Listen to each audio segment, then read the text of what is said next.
This is the tale of a genius kid who found his perfect world, and the iron control he's about to seize over it. Inside a room packed with arcane scrolls and bizarre clay figures, a young boy with hair like spun silver hunches over his work, eyes blazing with total focus. A spark of deep understanding flashes in his eyes, like he finally sees it all. This world, magic without the constant noise of TVs and smartphones, feels like heaven to him, the ultimate ideal world, straight from his own words. But this wasn't his first life. His tale started in a different world, right after life ripped him out of cold reality. He was just a high school kid, and his father once swore he'd inherited a long line of magicians. Even though it was just a story, the boy latched onto it like a lifeline, pouring his whole youth into mastering magic and the occult, until he felt completely cut off from everyone his age. While everyone else chased quick, shallow friendships, he went hunting for the universe's secret truths, stuffing his room wall-to-wall with books on black magic and ancient lore. He understood, logically, that magic wasn't real, but some stubborn part of him still begged for it, and that obsession turned him into a lonely outcast. His classmates treated him like a creepy, unsettling stranger. Social games felt like a secret code he had zero patience to crack. One afternoon, a girl who barely knows him backs away, terrified by his intensity, and as he stares at her retreating, a sudden jolt of motion slams into his vision. A truck screaming along at an impossible speed charges straight at him. No time to dodge, no chance to think, just one blinding hit that wipes out everything. Darkness swallows him as his mind drifts and scrambles, stitching together the broken, missing moments. He can't help but wonder, am I in a hospital? Because somehow he got saved, but the place feels totally wrong, like an alien world pretending to be home. As his senses crawl back, he realizes he's trapped. No matter how he strains, he can't move at all. Where is he? A tiny, clumsy hand drifts into his view, like it barely knows how to exist. Then the whole world crashes in. He's a newborn baby, cradled in a man and a woman's arms as they gaze at him with pure love because he's been reborn. 2 years slam by. He's now Abel, a little toddler, growing up in a tiny village tied to the Marin clan. With this fresh new viewpoint, he studies everything like it's a mystery he's determined to crack, while his parents beam and brag about his smarts, amazed at how fast he learned to feed himself. But inside this 2-year-old's mind, something way bigger is happening. He clings to the memory of his old name, a ghost from a past life, and watches his new family like he's piecing it all back together. Red eyes blazing and white hair flowing, those are the unmistakable marks of the Marin clan. He scans every corner like a detective, and when he spots it, no electrical appliances anywhere, his gaze drops to the map, revealing a whole continent he's never seen before. The verdict is unavoidable. This isn't his old world anymore. At just 4 years old, his brand new life finally snaps into motion.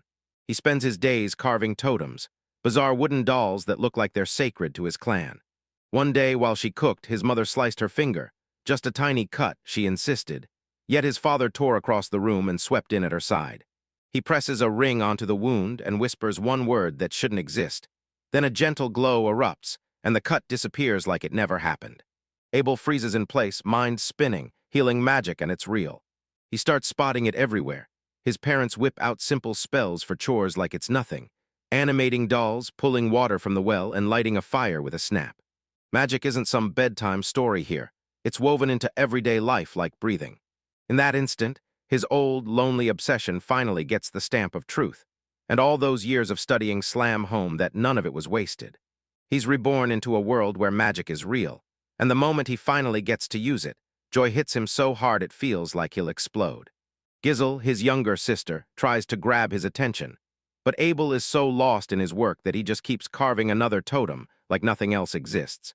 Abel's father, solid as a brick, built on simple strength, keeps telling him to go play outside, clueless about how locked in Abel is, like a muscle brain who's got the raw power but not a drop of the smarts to see Abel's gift. Abel studies every detail like it's a puzzle and starts cracking the whole system wide open, because magic here isn't vague at all. It's science, the craft of writing instructions and spells for spirits hiding in everything. To pull it off, you'd have to carve magic circles in the air and sketch runes with a magic line, locking eyes on the spirits until the spell snaps into existence. And that's why making totems is the ultimate training, because it demands sharp spatial awareness and iron focus. Every tool he grabs hums with power.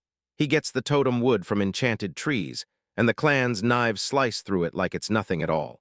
He discovers the Marin clan was once the battlefield's hidden terror, a secret war weapon, passed down through their kids who were born with freakishly powerful magical knowledge. But that was ages ago. Now his father barges in mid-training, pushing him hard toward a safer, more conventional route. A century after the war, magic has gone quiet, and his father finally shoves a bow into his hands, swearing that hunting is how a real Marin man proves himself. Abel stared at that crudely made weapon, and the contempt hit instantly.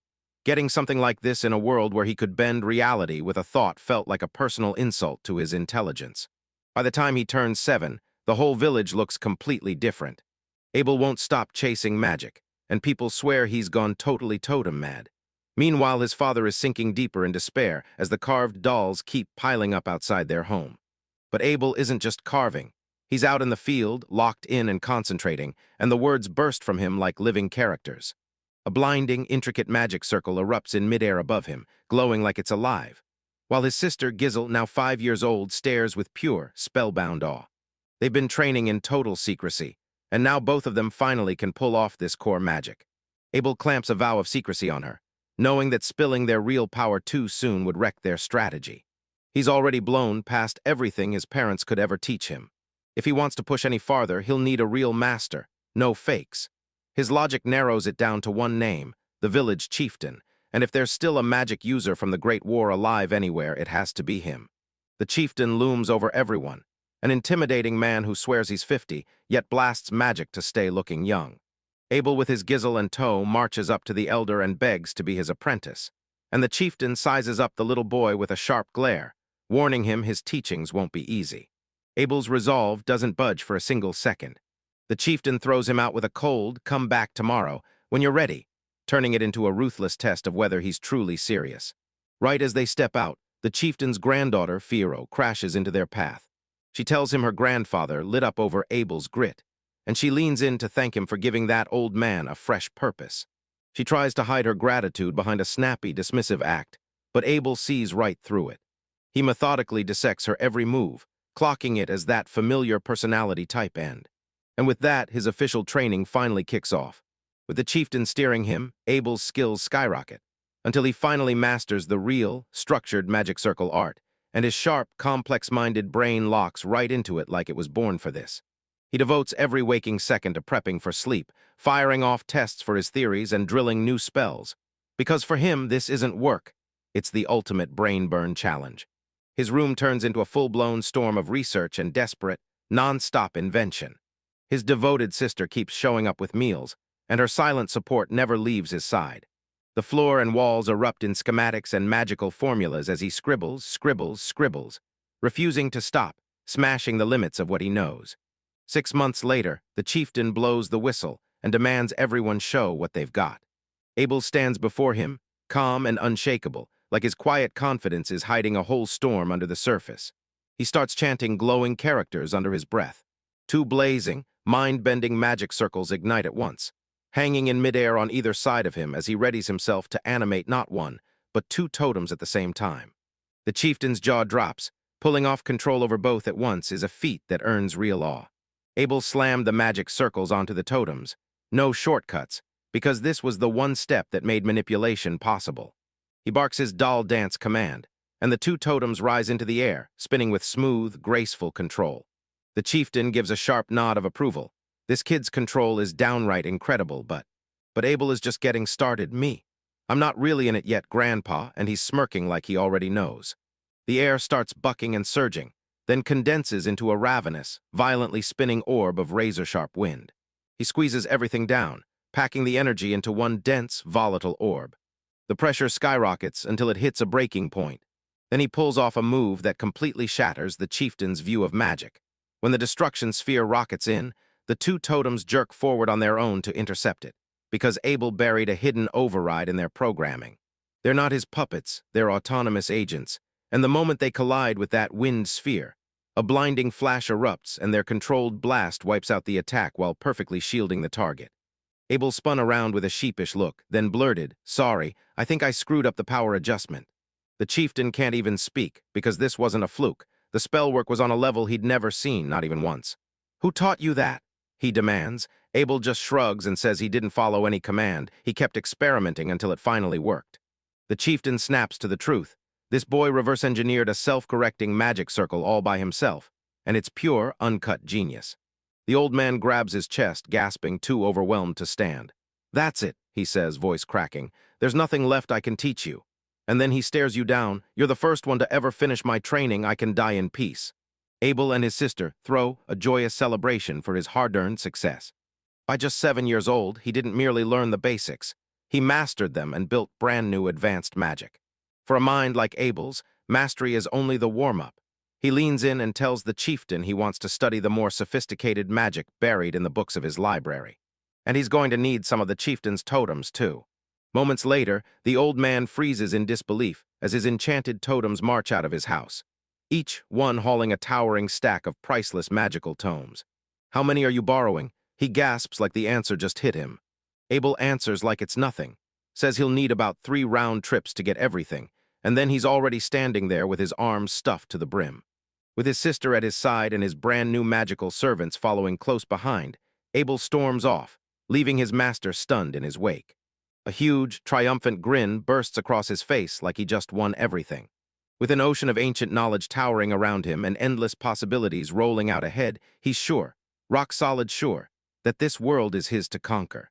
Deep in his study, buried under towering piles of arcane books, Abel raised a plain wooden wand, something he crafted with care to slash the time it took to cast spells.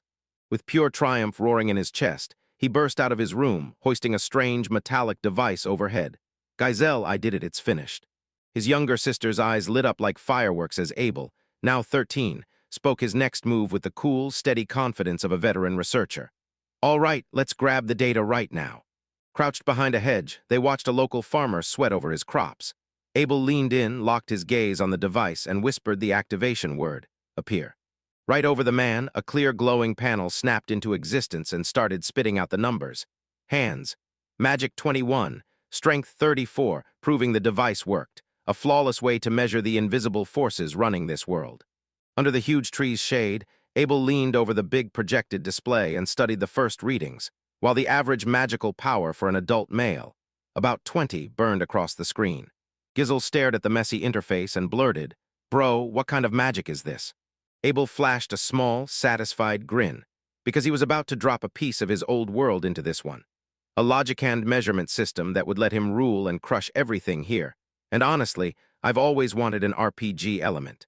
He remembered every second, how one life snapped shut so fast, and how he blasted back into existence in a brand new world ruled by magic. This was the ultimate dream stage, big enough to make the air feel charged, where a grandmaster calmly set up a board like it was a secret only he could read, and the thrill hit so hard it didn't feel like a story he was handed at all, but like a future he was about to carve with his own hands. Giselle's voice snapped him out of his head. "Your magic power is higher than average adults. Start training now and your future is going to be insane." But Abel's thoughts weren't on that. He fixated on the real problem. His father only began using magic circles at 20, and the whole Marin clan carried a low consciousness for magic, a crushing disappointment, and the kind of weakness that screamed opportunity.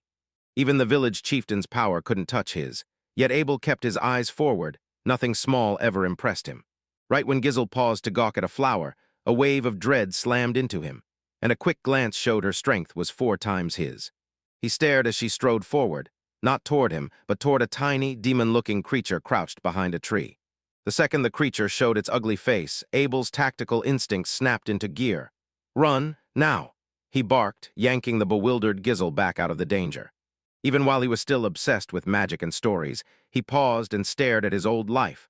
Almost no friends, just quiet solitude. Then realized he feared this new world would stay just as lonely. A sharp voice cut through his thoughts like a knife. Fiyero, right beside a massive dog, stormed toward them with an accusing glare, and she snapped. "There's a rumor about you, Balak's son. What are you plotting, Toad maniac?" Abel didn't even flinch. He just lifted his device and kept it moving. "Now tell me, do you want to check your status?" The outcome hit like a punch. Her strength was 10 times his, and a face-to-face clash felt utterly impossible. Right then, his whole attitude flipped. He dropped his head with smooth, practiced manners and said, "Please excuse me here. My father's going to freak out if we don't head home soon." Fiyero stood there, completely thrown off by how fast that respectful retreat hit. Like clockwork, his father was waiting, rage twisting his face. "Why are you pulling Giselle out this late? That's dangerous." The lecture raged on, pinning Abel for dodging his chores just to mess with magic. You're always fooling around with spells and never lifting a finger around the house. Rage finally spilled over. His father snapped at the breaking point, and even your mom had to chime in from the doorway, pointing out that you're the only kid at that age who's never hunted. Then his brother blurted that he'd go with this magic, and just as she was about to finish, Dad made the call. "I'll go," Abel answered, calm as ever, steady as stone. And just like that, today, Abel was officially stepping into the hunt. In the woods, they ran into the other hunters, Galia, the man at the center of it all, and his son, Shibai.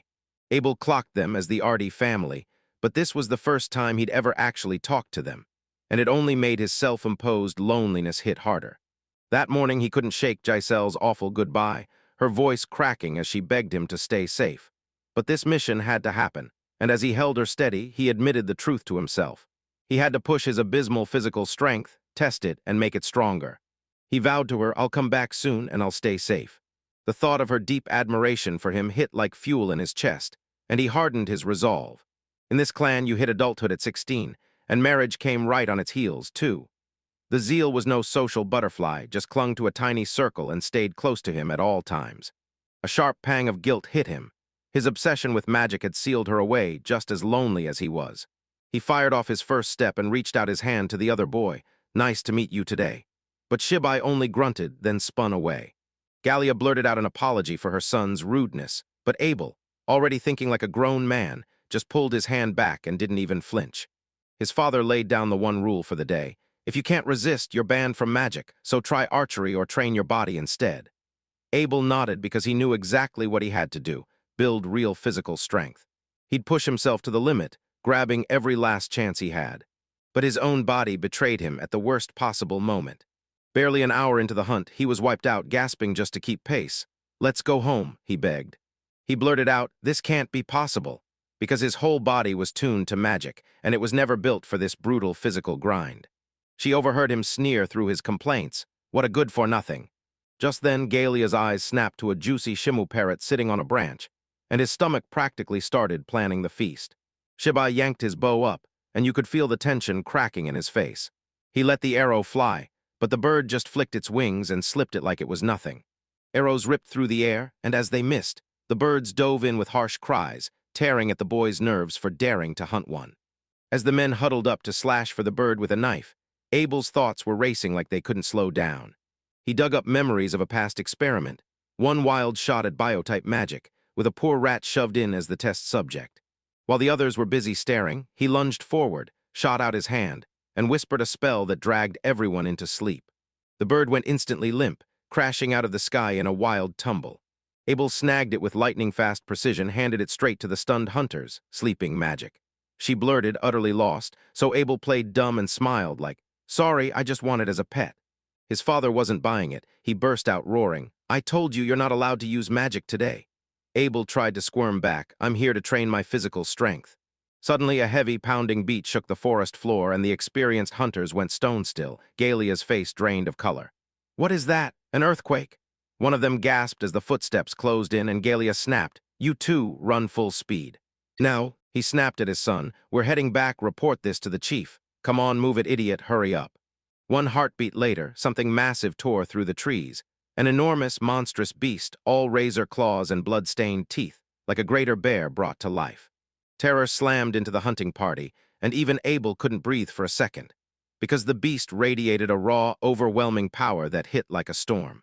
Galia didn't think. She launched an arrow straight at the creature's eye, like instinct took the bow out of her hands. The bear just shut its eyes, asterisk click asterisk, and the arrowhead skidded off its brutal hide like it meant nothing, and Abel's thoughts started sprinting. What kind of fur is that, and how am I supposed to beat it? He didn't hesitate for a second. He shot his hand forward and ripped out the only non-lethal spell he dared to try: sleep. The spell latched on, and that giant monster started to sway, its eyes sliding shut like it was being pulled under. And yeah, it was working. Abel's father came roaring in, sprinting straight at the chaos to yank him out from under the beast as it collapsed. Even as it sank into a magical sleep, the greater bear's instincts snapped into control. Then it lashed out one final time, those massive claws slicing through the air. A brutal punch landed on Abel's father, and he rocketed through the air like he'd been thrown by a cannon. "It was my fault. I'd been reckless." Abel choked out in frozen horror, and Gallia rushed in, trying to yank the beast's attention long enough to steal them a few precious seconds. His father, blood pouring from a gaping wound in his stomach, staggered forward and pressed a trembling hand onto Abel's head. "Abel," he rasped, "take Gizzle and your mother. I only know recovery magic." He gazed at his son with pure pride and said, "You're a smart kid. The lessons you learned from me might not be much." A faint smile tugged at his lips. At least he'd managed to do something fatherly before it all ended, and then he was gone. Gallia blasted the waking beast with a roaring flood of fire. Flames roared over the greater bear, but it just shook its head like nothing happened, untouched, unhurt. A shadow dropped across Abel's eyes, all color drained from his face, and a terrifying calm locked in ice-cold focus replacing everything. Then he snapped out two words, an activation key to the power he'd been hiding. A razor-bright, mind-bending magic circle exploded around him, throbbing with power so insane the hunters had never seen anything like it. His mind snapped to the situation with chilling clarity. Thick fur like that. Bet it's never taken a hit in its life. And just like that, his plan was born, wind. He ripped out a blade edge spell, whipping cutting wind like a tiny tornado. That tore across the bear's hide, snapping it with a sharp jolt of pain, but it never left a real wound. While the bear snarled in pure rage, Abel pulled off the impossible, rewriting the magic circle right before everyone's eyes, even reshaping its structure as he went. Now he slammed out the words and poured every last drop of his magic into this brand new custom attack. And just like that, the beast finally felt the mortal danger and erupted into a terrifying roar. The spells landed with a brutal thud, an arcane blast so focused it tore a bloody, gaping wound straight through the creature's thick hide. A feral, predatory grin clawed its way across Abel's face, and his eyes blazed with raw, unstoppable power. With his mana running dry, Abel squared off against the monstrous greater bear as a storm of magic swirled in front of him. His thoughts raced, hunting the exact amount of force he needed, because if he could land even a scratch, maybe the beast would retreat, and that would buy them the time they desperately needed. Desperation slammed into him, so he gritted his teeth and dumped every last drop of power into the spell, whispering through a throat that sounded like it was about to tear, "Please." A blinding surge detonated from his hands, swallowing the whole clearing in light, and Abel flung his arms up to shield his eyes as the shockwave ripped through the air, until the world vanished into a white, roaring haze. When the dust finally cleared, he craned his head up, eyes popping wide with disbelief. The forest was wrecked down to the bone, a trail of pure devastation cutting through it, with trees shattered into nothing but jagged, splintered stumps. He'd meant to toss a tiny sleep spell just to scare the beast away, but instead he found the colossal monster sprawled on the ground, dead still, utterly unable to move. His eyes snapped to two more figures trapped in the spell's reach. Then horror hit as he realized his magic had blasted his own companions down too. As he sprinted to his father's side, Fio came in fast, clutching a slab of freshly carved meat from the defeated beast, and said, "Mr. Abel," his voice shaking with a brand new respect. Glance felt his unconscious father's presence and nerves tore at him. "Can you cut it a bit smaller?" He blurted, totally overwhelmed. I clocked the man's condition in seconds. He'll be up any moment. I leaned in and reassured Fio, no outside injuries at all. Then I cast life-enforcing magic on him. But his father, that was a whole different monster, right on his chest. A glowing, intricate magic circle pulsed like a wound that went deep, screaming, grave injury from within. Abel didn't hesitate. He pulled out a dark, pulsating chunk of monster flesh, and Fio's face went pale with horror as he muttered, "Is it really okay to use this?" Abel's eyes stayed grim. "Probably not, but I'm stuck with it." He slammed his hands onto that grotesque mass, channeled his mana, and barked the command, "Adaptation," summoning a forbidden spell meant to force the bear's flesh to replace human tissue. His father let out a gut-wrenching groan, and you could feel his life slipping away. Abel understood exactly what was at risk. Mixing a magical creature's meat with a human wasn't just surgery. It was how you forge a chimera, and in some cities that was branded dark magic, while in others it was a desperate procedure doctors could legally perform. It was his very first shot at biological magic on a real human, and the dangers were so massive they might as well be meteors. No choice remained, so he sucked in one deep, steady breath, locked in his focus, and said to himself, "I have to do this." He poured every ounce of his focus into that delicate surgery, life-changing by the second. Time froze in midair. At last it was done. His father's breathing settled into calm, the fatal wound finally sealed, and Abel dropped hard onto the ground, drained to the bone, while Fio froze, staring at the miracle she'd just witnessed. Abel muttered, "Let's just pray this doesn't leave any lingering fallout," then immediately vowed to corner the clan chief and talk it through. His strategic brain was already hunting for the next problem, because he warned that lingering here too long is suicide, and he didn't forget the fact that these woods still hide monsters far more terrifying. "I'm thinking about using totems to carry our fathers. Can you help me?" As they started their trek home, yanking their fathers along on enchanted sleds, Theo finally snapped the silence. Abel shot a glance over his shoulder, and his face gave nothing away. "It's fine," Abel said, dead calm. "You helped me more than you know. If you hadn't shown up, I never would have had the energy to forge enough totems." Theo then dropped a jaw-shattering confession. She said, "I never saw you as anything but my love rival." Abel froze, genuinely baffled. Love rival. He mentally flipped through every girl he knew, and the list was so tiny it felt impossible. Giselle, his younger sister. And Theo read his silence all wrong. If it was about her, she figured it out. He even called Giselle some kind of unreachable flower. The boy said that because the Marin clan barely had any families, and he kept seeing Abel and Giselle glued together. He just jumped straight to the worst conclusion. When Abel laid out the correction with zero mercy, Theo's jaw snapped open in pure shock. On Abel's side, it felt like a non-stop curse. Each little social mix-up demanded way too much energy, and the frustration never stopped building. Maybe he just thought it. Him and his sister were so tightly linked that outsiders couldn't possibly figure them out. Theo, still clueless as ever, lit up right away until Abel's face twisted with sharp irritation. "So, can I call you brother-in-law?" They finally slipped into the village under the cover of night. The village guards burst out to meet them, and their faces snapped between pure panic and instant relief. Abel shot back a sharp nod like he was saying, "Don't worry, I've got this under control." Suddenly, frantic footsteps thundered out by the village gate, echoing through the whole place. It was Giselle. She collided into his arms, sobs shaking her whole body, and she whispered, "Anisama, I'm so glad you're safe." Abel pulled her close, and for once warmth cracked through his hard shell. "I'm sorry we came back late." That night under the moon, Giselle leaned in and asked what was running through his head. He snapped that it was nothing, then looked away, but his thoughts screamed the truth. He'd rather be alone with his magical research than get dragged into the world's chaos. 2 years have crashed by. Abel, just 15 years old, strode through the village with quiet confidence in every step. He crunched the numbers. 2 more years, and he'd be the exact age he was when he died back in his past life. A wave of bittersweet nostalgia crashed over him. "I can't help but wonder what my friends over at the Black Magic Research Club are up to right now," he thought, staring up at the sky. He prayed his junior could finally live easy, free from the guilt that haunted him from the past, and he swore this brand new life would be the good kind. "Anisama, so I finally found you." A voice rang out. It was Giselle, and now I'm 13.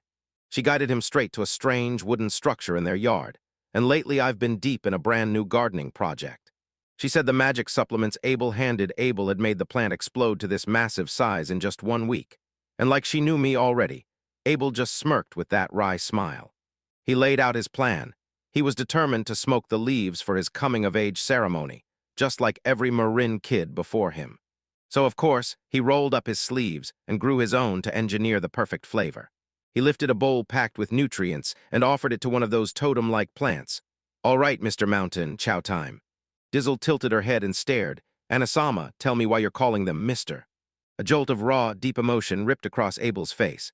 That skinny, tall look instantly yanked my memory to Mr. Mountain, because he'd whispered to me about the senpai who helped me form the Black Magic Research Club. A sting burned in his eye as he remembered the person who carved out a place for him in his old life. "Brother, what happened?" Giselle snapped, worried out of his mind. He swiped at his tears fast. Just dirt in my eye."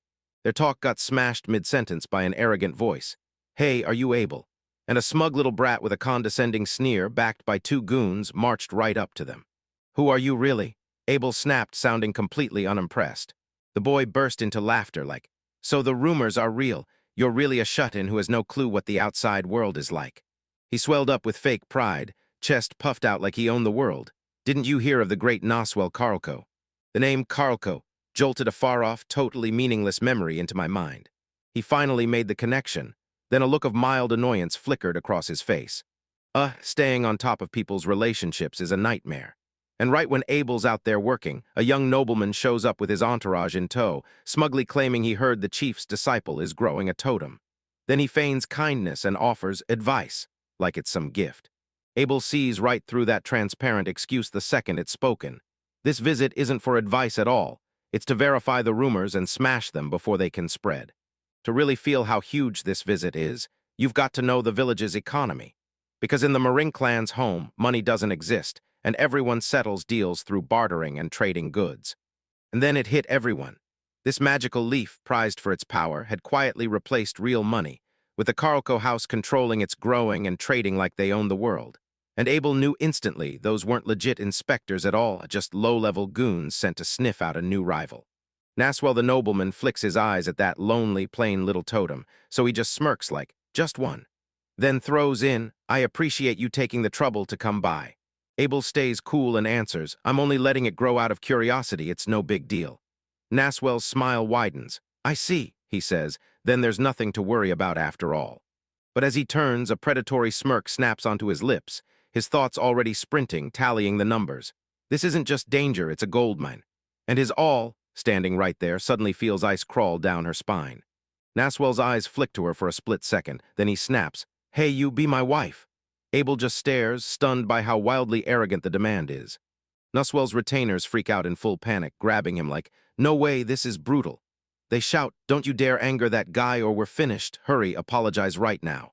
They press him to reason, but all he hears are the terrifying rumors tearing through the village. Haven't you heard? If you get Abel mad, he'll mutate you into a totem or a chimera. Naswell shoves them away, roaring in defiance. Are you two idiots? Those stories are pure nonsense. Yeah, the rumors weren't just wild. People swore there were alarm clock totems that chimed out the time, and even bragged about Abel dropping a huge bear with one simple spell. Those rumors are totally blown out of proportion. Noswell's practically strutting, chest puffed to the sky, and he's got the audacity to claim he can drop a great bear in seconds with his magic. But while Noswell saw nothing but foolishness, Abel's eyes snapped bright. Real excitement hit him hard. Who knew this bobbed-hair guy could pull off magic like that? Wait, I thought I was the only one crazy enough to care about magic arts. Did I just stumble into a new friend? Still blind to Abel's inner storm, Noswell flexes his power. Hey you, out front, the eldest heir of the Karlka family is calling. Gizzle instinctively whips behind Abel, using him like a shield the moment danger hits. Abel shrugs off the order, his thoughts miles away. I'm not surrendering, Gizzle, he spits, and then a grin hits. I've finally found someone just like me, so let's handle this the civil way. He strides up to the nobleman, eyes flashing with pure academic hunger.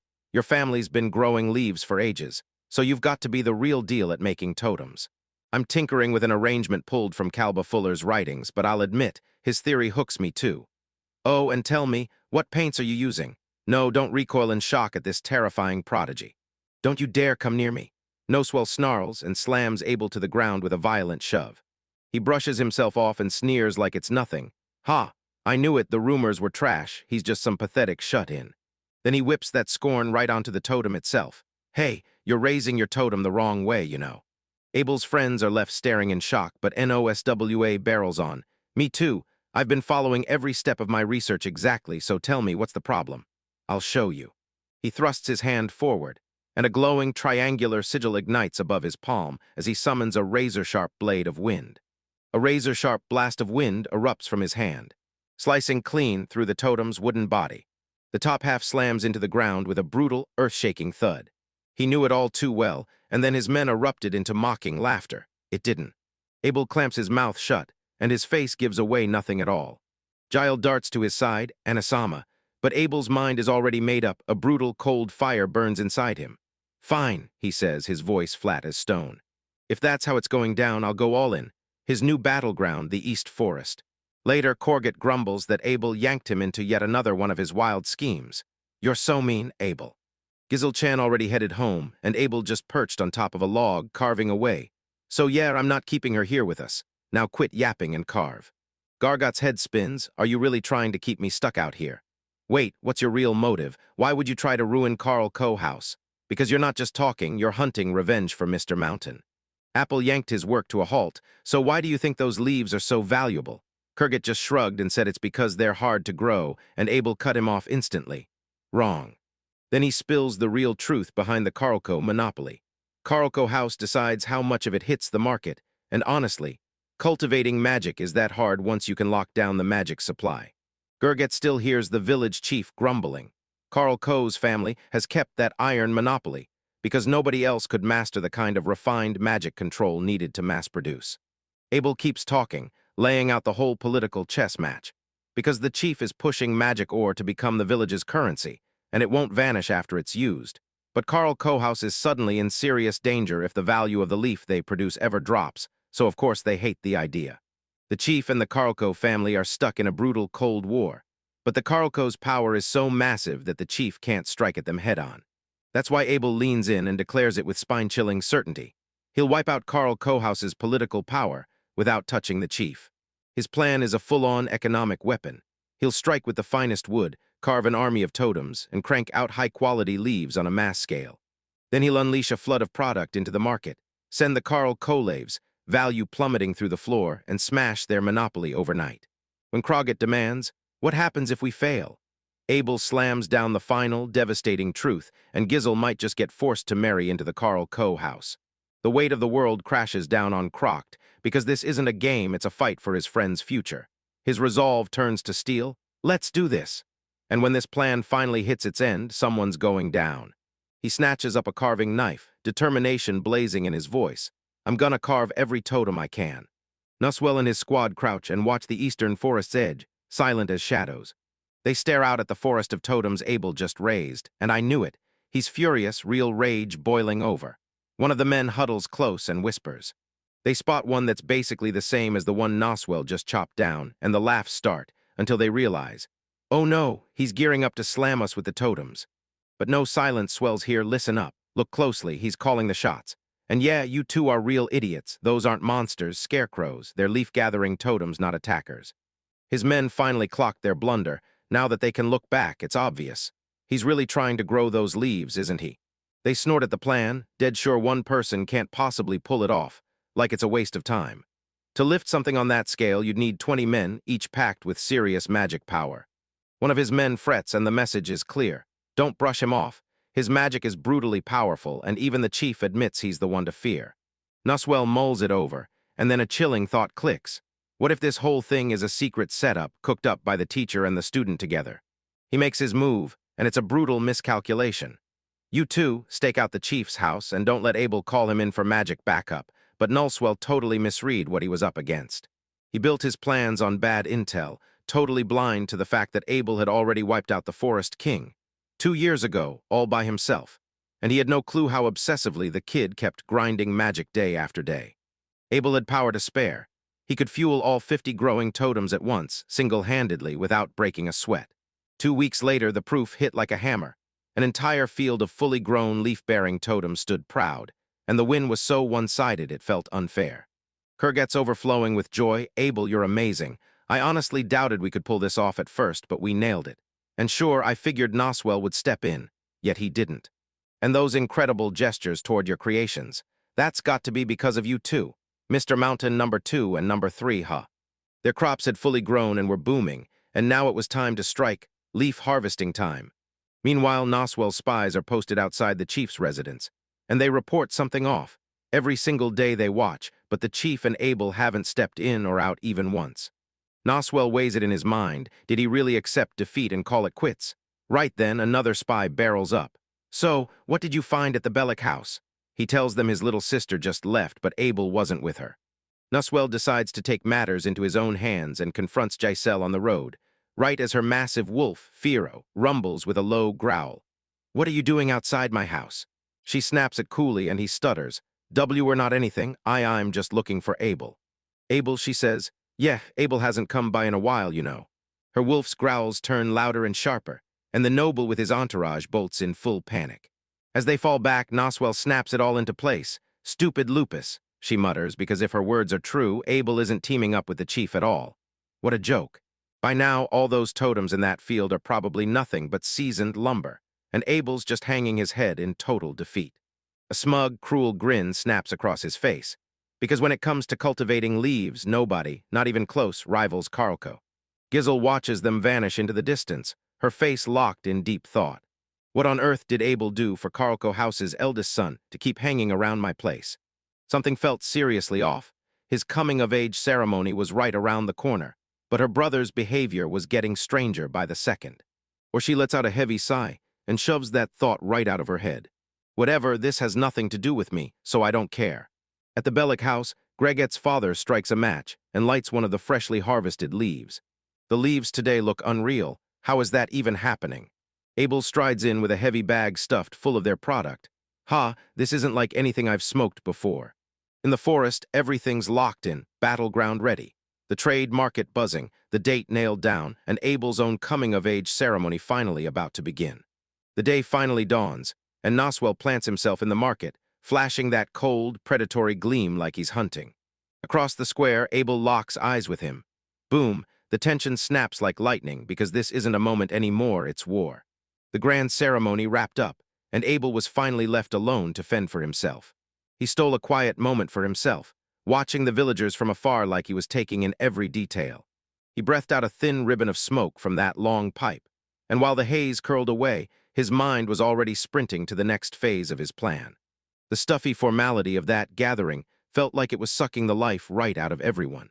He finally let out a heavy sigh, and the exhaustion from all those pointless pleasantries hit him full force. "Damn kid, nice work," Garya shouted, slapping Abel on the back, and Abel winced as the heavy ceremonial robes dragged at him. He kept smirking like, "All right, so when's the official ceremony?" Abel waved it off, grinning gone because his focus was on way bigger things. Gory's gaze snagged on a pouch stuffed with clearly distinct leaves.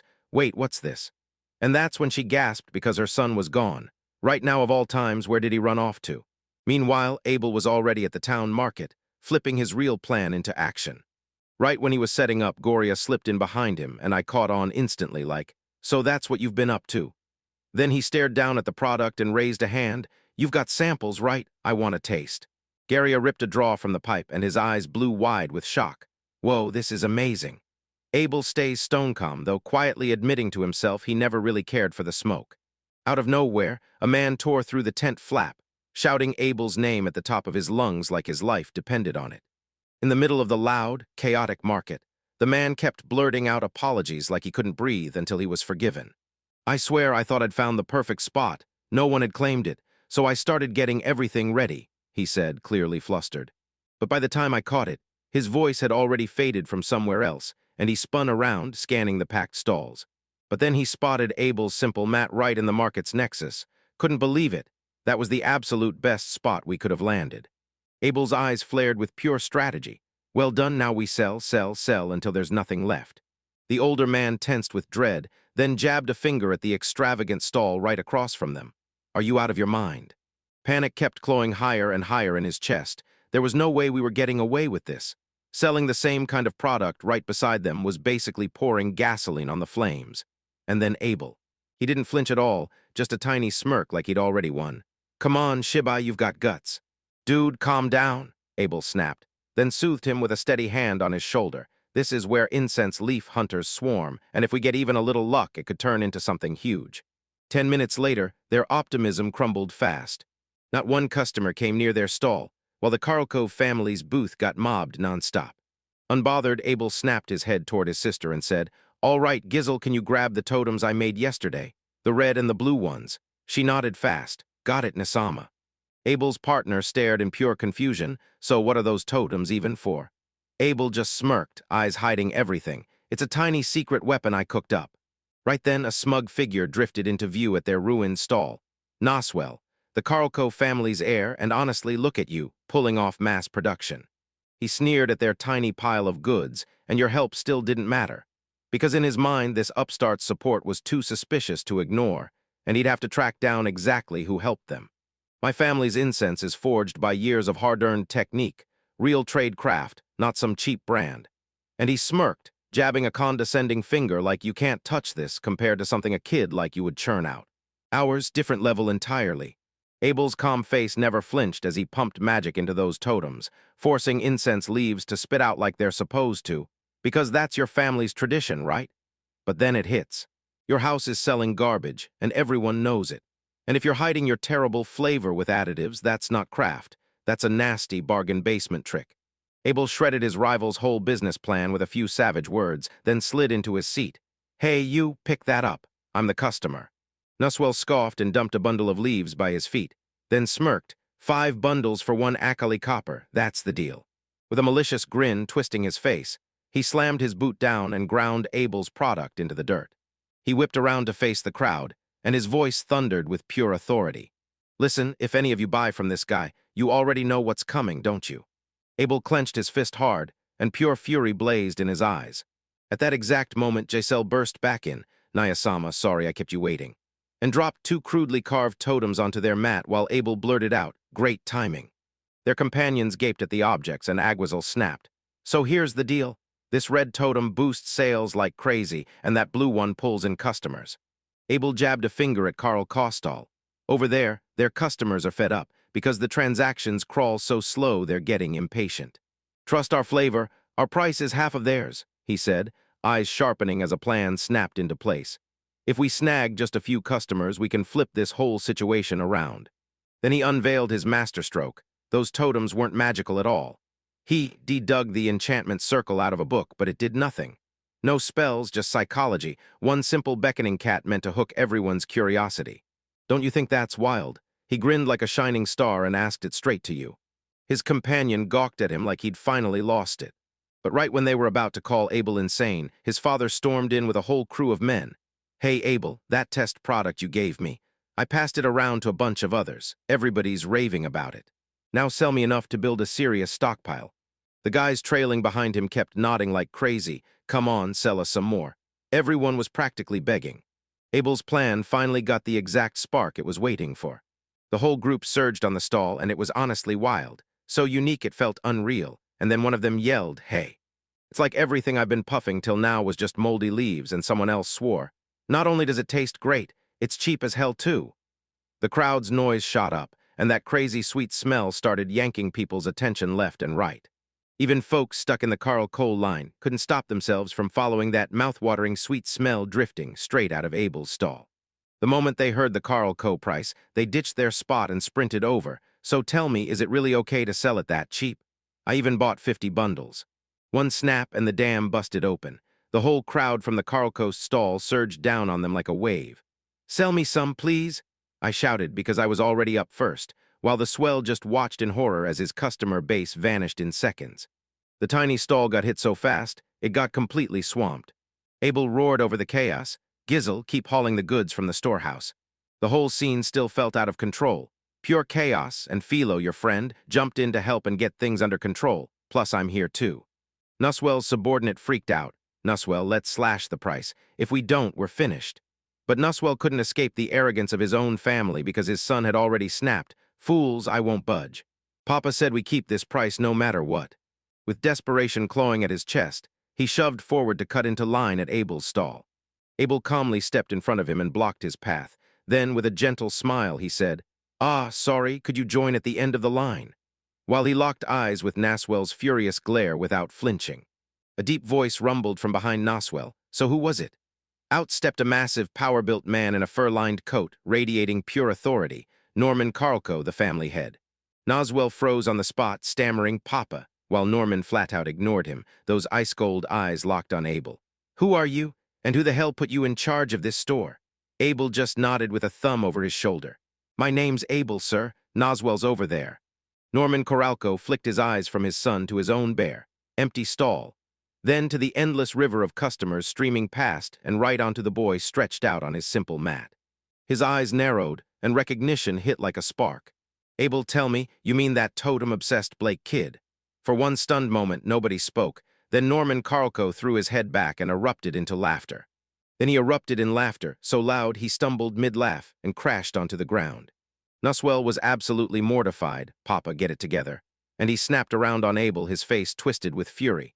"You know my papa is delicate, don't you? So how are you going to pay for what you've done?" He lunged in, rage blasting straight into Abel's eyes. "I'll kill you. Everyone get back." Abel snapped, springing up to meet the threat head-on. The market square froze in total silence as the two stepped into each other's sights.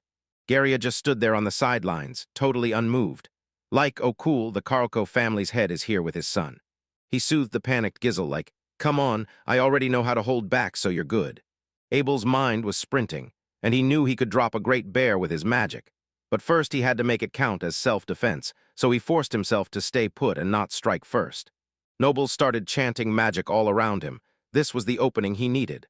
Right then, he snapped his own enchantment, and his magic tool materialized in his hand. And the moment Noswell's magic circle flashed into existence, Abel clocked it instantly, only to find the formula was a mess, wrecked at the very core, so it couldn't be rewritten no matter how hard he tried. Gunn checked all the way from a distance and nodded. Norman's a legit magician, sure, but his son. A total blockhead who's done zero work and that spell. It was just a bluff, straight-up fake. Nuswell jammed a magic amplifier into the fight, but no matter how hard it boosted the power, it couldn't patch up his shaky skill. So if you're gonna play dirty, Abel shoots back instant counter. Oh, fire, shape, sphere, and a colossal orb of swirling flame erupts in front of him, wiping out Noswell's pathetic attempt in the dust. Before his opponent could even let out a scream, Abel snapped another spell into place. Oh, earth-shaped form.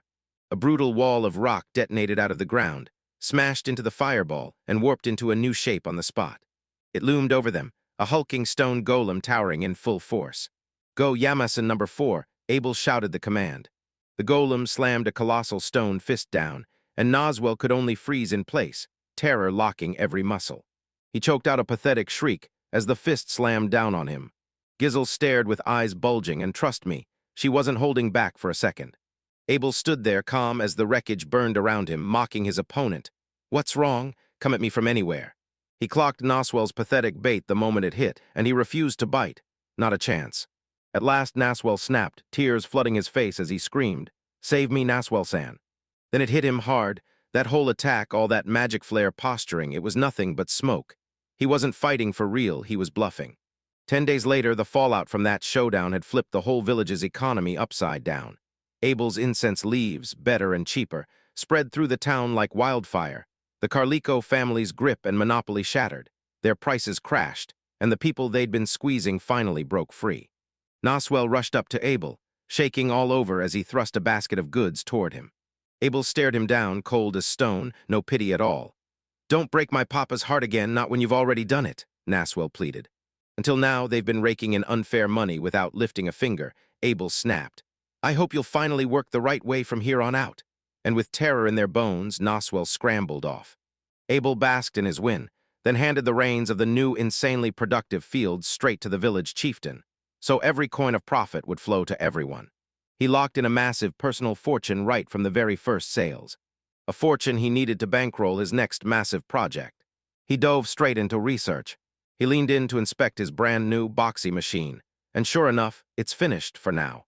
But the emic door can't take the insane magic load it needs to run for long, so it'll burn out fast unless he keeps upgrading. Still, at least it runs smoothly for a little while. His endgame was wild. He vowed to rip through the village's farming system and make it unstoppable. Crops were overpriced because growing them was a slog, so he set his sights on one thing, building a tractor. Staring at his prototype, he muttered that this big picture was still a totem, and that this totem truck was the very first step toward it. Gizzle watched him work and a grin burst onto her face. "Hey, the weather's amazing, and honestly, it's just plain fun watching that." Abel flopped onto the truck's flatbed. "Then really, are you just going to keep avoiding your female friends? Go play for once." She just shook her head and then said, "If I've got Nisama, that's all I need. I'm satisfied." A wild thought flashed through Abel's head. Gizzle was 14 now. She clung to his side day after day, only stepping away to talk to someone when she had no choice. He finally understood this wasn't going to end well.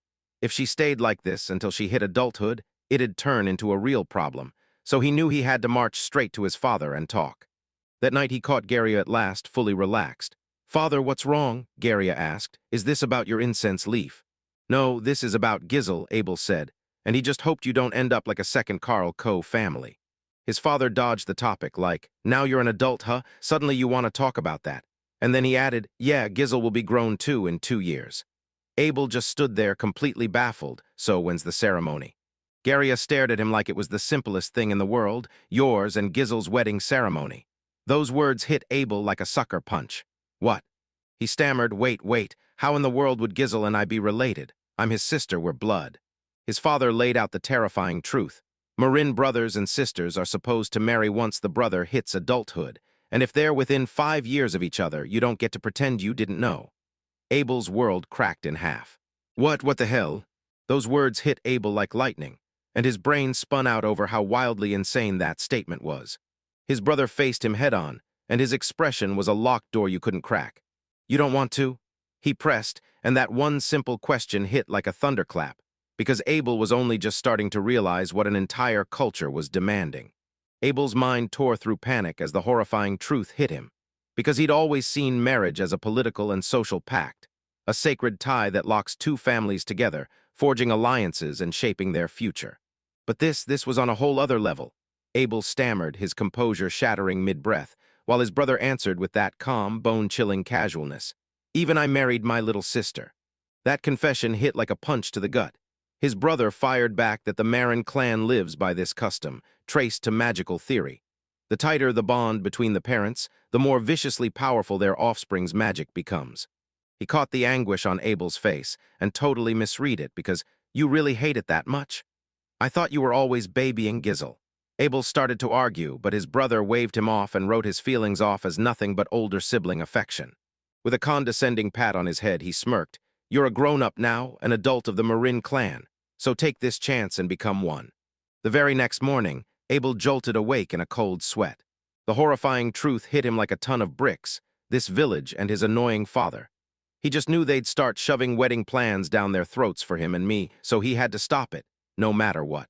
The first thing that hit him was Gizzle, because while he'd been so locked in on magic, trying to crack the science of his old world again, he'd totally ignored the basic customs of this place. If he, an adult-minded reincarnator, was totally clueless, then Gizzle was probably clueless too. Abel remembered how that other kid, Nuzwell, kept trying to get close to Gizzle and getting shut down every single time. And now it hit him, Nuzwell wasn't just trying, he was doing it to spite him. He knew the customs, he knew the prize.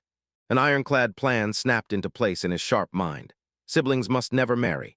He figured it out. Him and Gizzle would stand shoulder to shoulder, one united front, because sure, no matter how wrapped up she is in him, she'd hate this idea. Then they'd march straight to their father, forcing him to drop this insane plan. The moment he finished sealing his strategy, a soft voice cut in, "Good morning, Nisama." Dizzle froze on the spot, a walking picture of grace, and Abel's perfectly built plan snagged in his throat. She scolded him in a soft voice, "So you stayed up again, didn't you?" And even as potions worked, she shut him down hard. "I don't allow you to overwork." Trying to steady himself, Abel snapped at a new plan and rolled out his newest invention, a cart powered by magic. "I just finished it a minute ago," he said, praying it would pull her focus. Gizzle's eyes flared with pure wonder. "No way, you actually solved it," she gasped. "Then when it's ready, let me be the first one to write it." He broke down his upgrade and admitted he replaced the original emic magic ore with Letta, so the whole magic system could run longer without burning out. But just as she was about to celebrate more, he shot up his hand. "Hold up, wait, not yet." He just had to push through it, so he sucked in a breath and steadied himself. "I've got something to tell you, Gizzle, and yeah, you're gonna be seriously surprised." He laid out the facts and spilled the news about their impending marriage. Gizzle's eyes went wide with shock. Then instantly her face turned into pure, unfiltered bliss. Yug. Abel's brain totally short-circuited, blank just like that, huh? Gizzle was glowing with pure joy. Your coming-of-age ceremony had only just happened, so I honestly couldn't believe it came this soon, and I definitely didn't expect you to be the one to kick it off. Her eyes shone with tears of pure joy. "I'm so moved," she cried. 10 years back, my mother sat me down and told me everything, and ever since, I've been chasing this moment with my whole heart, because I'm going to be Nisama's wife. That flashback crushed him, because their mom had been grooming Gizzle for this destiny since she was just a little kid. Around Abel, the world crumbled into static, and his plan didn't just fail, it blew up into something catastrophically wrong. Gizzle, totally blind to his own inner turmoil, kept going. "I get it. Isama's obsessed with magic, and I figured that obsession would blossom into something even stronger for your future family, and that's why I planned to wait for you all this time."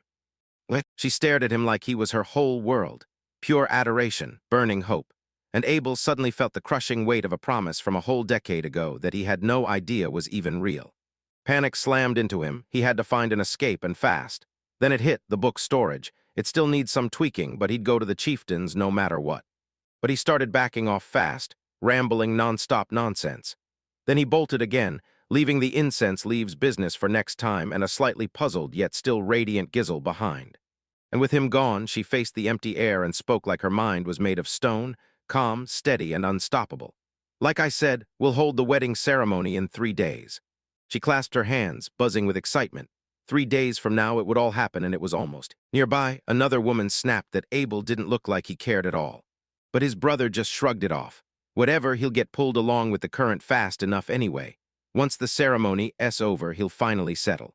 Right after, the village chieftain tracked Abel down, desperate to pick his brain about the incense leaf fields.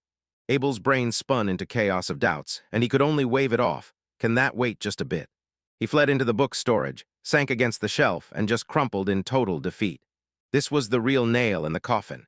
His past life memories of a world ruled by different values and ethics made him a total anomaly. In this world, people truly believed the dead didn't disappear. They got reborn as spirits, their souls recycled into an endless, comforting cycle of life. And he was the living proof that belief was wrong, because he wasn't from this world at all, not even close. For years, he dodged every cultural clash, hiding in a calm life of research, until procrastination cornered him into a situation with no way out. But the real weight on his chest was what happened to him. This was all for Giselle. She'd spent her whole life convinced this was her destiny. She was a polar introvert, a magic nerd who'd lived in the shadows, and if this marriage went through, she'd probably never build a real connection with anyone again. In the end, it didn't just feel wrong. It smelled like a life sentence of loneliness. The weight of her future crushed down on him, like the whole world was about to break. Suddenly, a massive scroll crashed off the high shelf and thudded straight into his head. As he unfurled it, his eyes snapped wide, because it wasn't just any paper, it was a map of the lands beyond the village. In that instant, a desperate plan snapped into place inside his head. His eyes, once drowned in despair, ignited with cold resolve. "I'll do it. I'm leaving the village." The plan was rock solid. If he vanished, his parents would have to crumble the marriage, and his ill would finally be forced to deal with other people. So he snapped into action, grabbed the key books and totems to carve out her own path, and decided he'd slip away tonight. From a balcony, the chieftain clocked him instantly.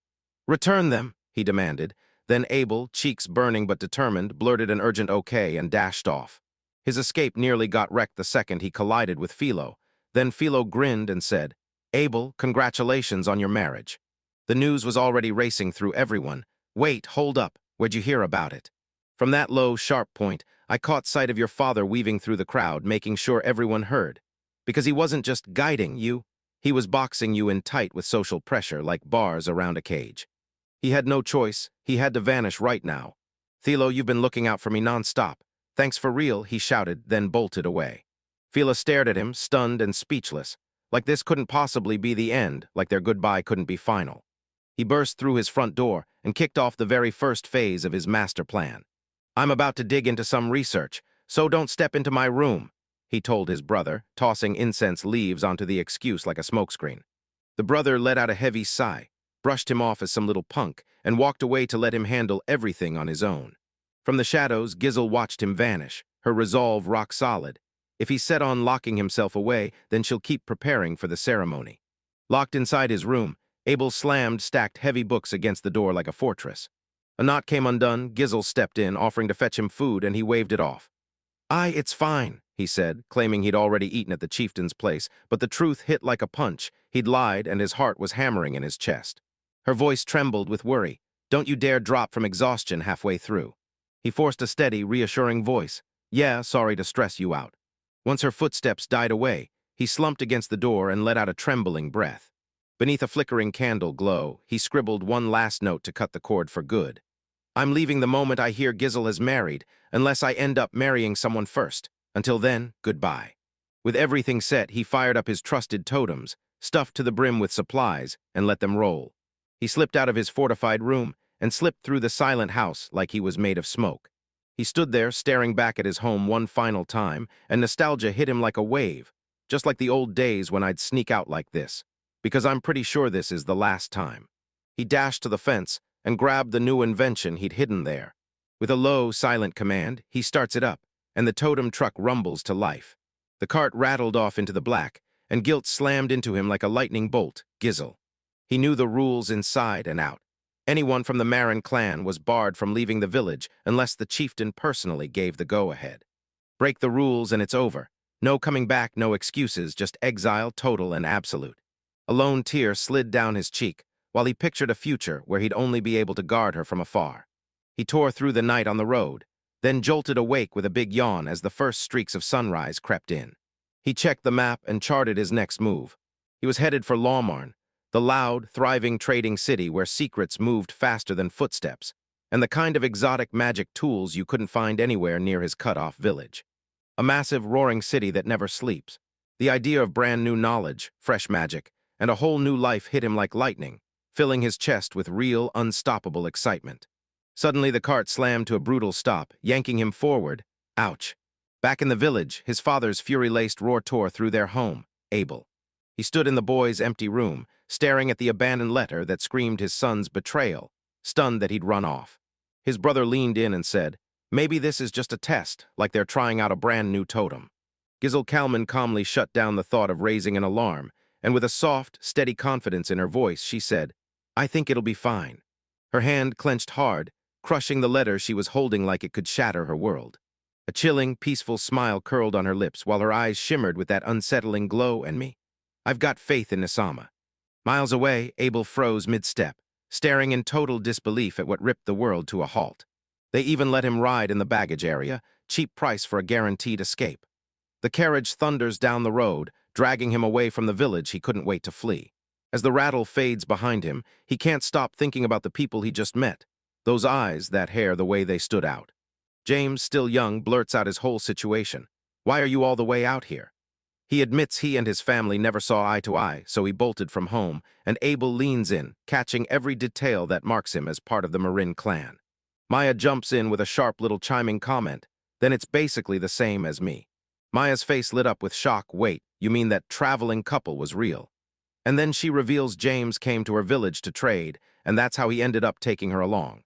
James jumps in and says they only met a week ago, same as me. Then Abel just sighs and shrugs that it's fine, but your reason was really the weird customs you can't ever get used to. James finally cracks it wide open. His companion isn't what he thought. Maya's from the Doom clan, and the truth is brutal. Without that magical crystal on her forehead, she's in serious trouble. Maya taps her own head and tells you what makes her people different. 2 horns, plus a crystal sunk into their forehead. Then her smile drops. Hers was gone after her mother stumbled during pregnancy. She swears the crystal flakes off like a nasty scab, but the second it's gone, it never ever comes back. Even the strangers weren't the cruel ones. Her own mother tossed her aside too, shaming her for being born and treating her like she didn't matter.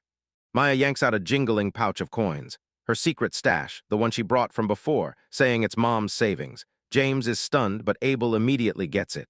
Those coins weren't stolen at all. They were taken as payment for a lifetime of mistreatment. Maya brightens up with brand new optimism and declares, "From now on, I'm going to soak up the whole wide world with James San, and I can't wait." As they push deeper into the road, Abel spots something lurking in the woods ahead. A guttural snarl rips through the air as 3 monstrous, crystal-spined wolves burst out of the trees. Garm, one of the hound's variants, snaps into motion as Mia shrieks, terrified out of her mind. Abel flips open a book and remembers this bombshell. Magical organisms are beasts born when magic power collides, and they burst into existence out of nowhere, turning into unpredictable natural disasters. The lead Garm rips out a terrifying growl as Maya screams at their driver. "James San, speed up, please." And Abel already knows what waits nearby. Around his village, the worst thing you can run into is a bear, one of those D-rank or higher nightmares. James yells, "Forget it, run!" and makes a scramble away from them. He shouts to toss every piece of luggage from the cart, hoping it'll lure their attention. Too late, the beasts are already barreling in. James whirled toward Abel, panic blazing in his eyes. "That's it, Abel-san, you're from the Marin clan, right? Can you use magic?" Abel answered calmly with steady confidence. "A little, yeah, a modest amount. If it freaks them out, that's plenty. Go all in and use every bit you've got. If we don't exterminate or capture them, they'll turn into a nightmare for every other traveler." Abel lifts his wand, face like stone, and whispers, "Anything is fine, hurry." James pushes him along with a simple incantation, "O earth, take form, take shape," and Abel slams his power into the world. The earth rips open, and a giant earthen fist, towering dozens of feet, slams onto the charging Garms, flattening them to dust in the blink of an eye. The impact detonates a shockwave, blasting ripples through the air. James and Maya lock eyes in stunned silence as Abel's golem finally steps into existence. He whips back toward them, framed by rubble from his casual display of power, and Abel snaps. "So, is this enough?" James can only manage one shaky word: crazy. Later that night, the crew sets camp by a rushing river, and the golem stands guard in stone silence nearby. Abel's spell didn't just shield them, it also hooked them fresh fish for dinner. The very next day, they're right back on the road, and the atmosphere feels way brighter than before. Just as they top the hill, James thrusts his arm forward. Look, it's right there now. And that's Lamarn. Now things get real. A rumbling carriage barrels toward the gates of a massive, fortified city. Right there, James blurts out that they have to split up, and Maya's completely blindsided. Abel calmly lays out the logic like it's obvious. Right. I can't lie, I doubt either of us could ever pull our weight for some peddler's hustle. James grabs Abel's shoulder and thanks him hard, admitting that without his help, he'd have been in serious trouble.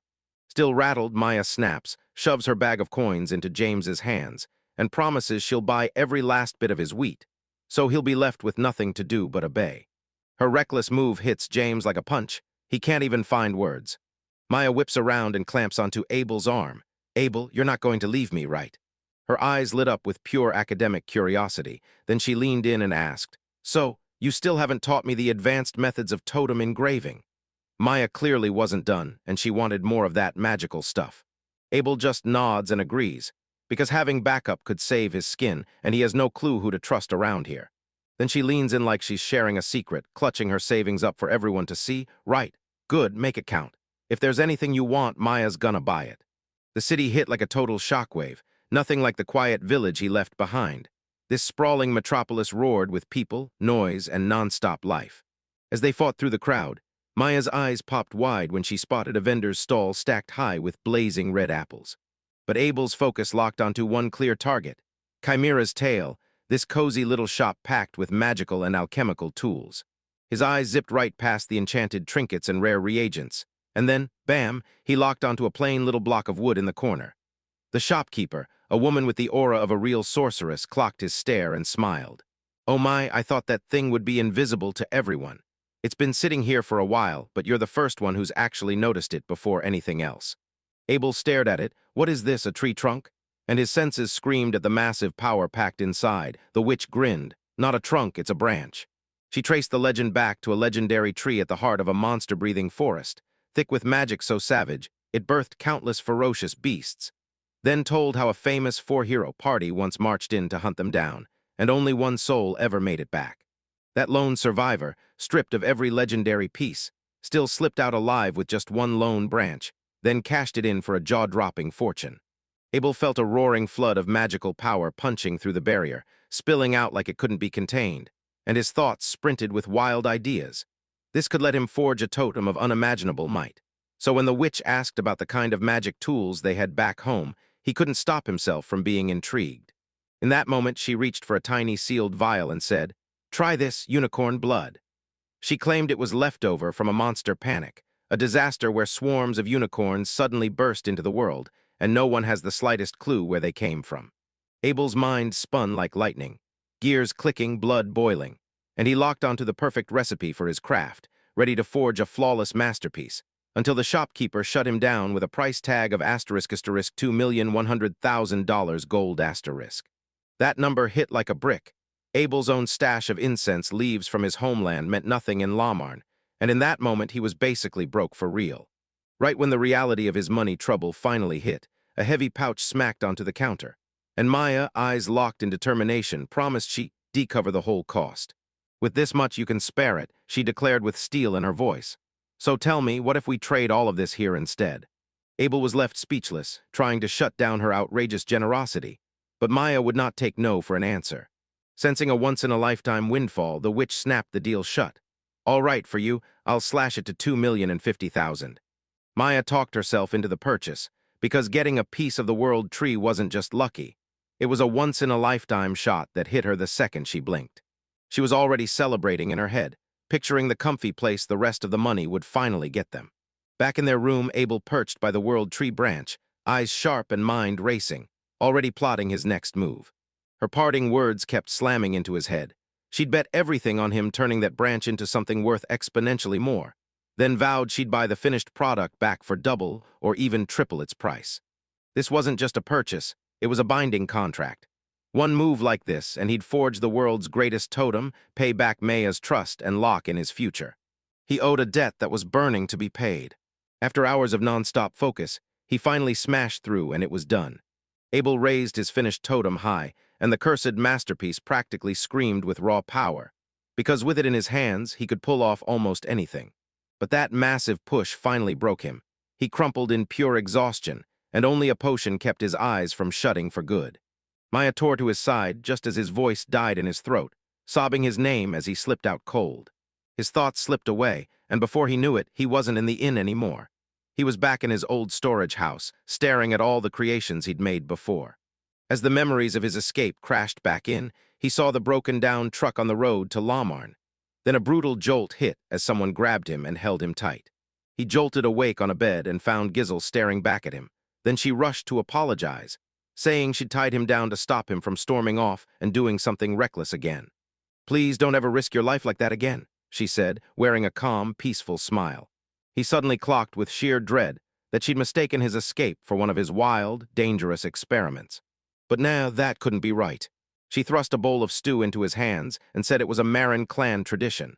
Then it hit him, the letter he'd left behind, and the sickening truth that Gizzle was the only other person who could have sabotaged his truck. The terrible truth snapped into focus. This meal was a trap, and taking one bite meant his freedom was gone forever. In the blur of his fever dream haze, he finally blurted out an apology for disappearing without a single word. He threw everything he had into one last explanation, begging her to see that the way he thought was totally different from theirs. To his shock, she actually took his words in stride. "I understand, Ni-sama." She pushed the food aside, but demanded he take a few sips of water. Thinking she finally got it, he nodded and did exactly what she asked. Her sweet smile lit back up, and Isama is standing there totally baffled by everything that's been happening. Right. Then it all detonated into the ultimate betrayal. Steel flashed, and a searing, sharp pain ripped through him as she drove the knife home. As he wheezed through agony, she calmly intoned a sealing spell, snuffing the wound shut while locking the damage inside. He screamed, not because it hurt, but because the cold truth hit him like ice in his bones. Nisama's mouth went numb because the water had been poisoned. "It's okay," she whispered, cold as ice, "even though you can't walk anymore. I'll stay right beside you for as long as you need me, ready to protect and take care of you." When paralysis started crawling up his leg, terror squeezed his chest as he fought to force his magic back. But a familiar voice cut through the fear and shouted his name. Abel jolted awake in the inn, and there was Maya leaning over him with pure worry. Yet the whole room was swallowed by a monstrous, impossibly detailed magic circle, etched across the walls, floor, and ceiling, throbbing with a scary, ominous glow. He was still trapped in bed, soaked in a brutal cold sweat that wouldn't let up. Then he froze, staring at the glowing runes, while I stood there knowing, yeah, I made every single one. The sheer weight of his power was terrifying. This mindless creation was a full-on doomsday weapon, a spell that could, in theory, wipe out anything. "My talent is frightening," he choked out, horrified. "What kind of dream did you have?" Maya demanded, and he blurted out the truth before he could clamp his mouth shut. "I had this terrifying nightmare. I guess I did it without even realizing. I almost wiped out this entire region." He spun around and hurriedly claimed he couldn't remember the details, and Maya, finally breathing easy, just pointed out that his fever had finally broken. He'd been out cold for a whole day and a half. He thanked her for looking after him, and she lit up like the sun. Abel shot a glance at the totem, and his head snapped into a fresh plan: sell it, and they'd rake in a fortune. Maya's smile sank the moment she thought about it. "So you won't sell it, huh?" Abel pressed, and when she finally admitted she didn't, he just remembered it was a gift. He reconsidered, because even now the bills didn't stop, and they still had expenses to cover. Maya pitched another idea, the Adventure Support Center, and suddenly everything clicked. An organization where they could trade down magic beasts for real currency, and with Abel's insane power, it felt like the perfect match. He nodded and admitted it was a killer strategy. In Marin Village, Abel's escape was unleashing chaos. Right when the chieftain sent out a search party, they tracked down his abandoned truck. When they spotted those engravings, they knew it was him, so they shut down the search right then. Sure, he just bolted. Giselle slammed the door, locked herself in, and sank straight into crushing despair. Her family stared with worry, whispering that her spirits had sunk too low. She kept glaring out the window, trapped in one burning question: why in the world wasn't he coming back? Rage surged through her, and she slammed her fist down on the desk like it owed her answers. That night, a shadowy object drifted up to her window and slid her a chilling message: "I've found a way. So you can finally get that boy." In the dark shadows, a figure with a chillingly familiar silhouette beckoned her toward a way to get back what she'd lost. In the middle of the roaring adventure support center, Abel snaps his focus to Maya and asks, calm but sharp, "Can you use magic or something like that?" Maya hesitates for a beat, then she murmurs, "So we're fighting magic beasts, huh?" Abel clocks her discomfort the moment her eyes slide away. Talking about her clan clearly hits a raw nerve. He quickly realizes she must have tried using her abilities near them before, and they shut it down hard. So he doesn't push it, he just changes gears and moves on. "Next in line, please." At the counter, Abel speaks to the receptionist with perfect politeness and sharp clarity. He came all the way from the countryside, so could she explain exactly what this organization does? He already knows the basics, but a real mastermind doesn't miss a single thread. No detail is too small, no clue is ever useless, and he'll begin from the very first page. The whole thing moves lightning fast, and before he knows it, he's got a brand new adventure credential card in his hands. Yet the name on it isn't his at all, it's the alias Mountain. Maya gapes at him, totally confused. What was he thinking registering under that name? Abel just shrugs like it's nothing. "It was a spur-of-the-moment thing," he says, and he's sure it won't turn into a problem.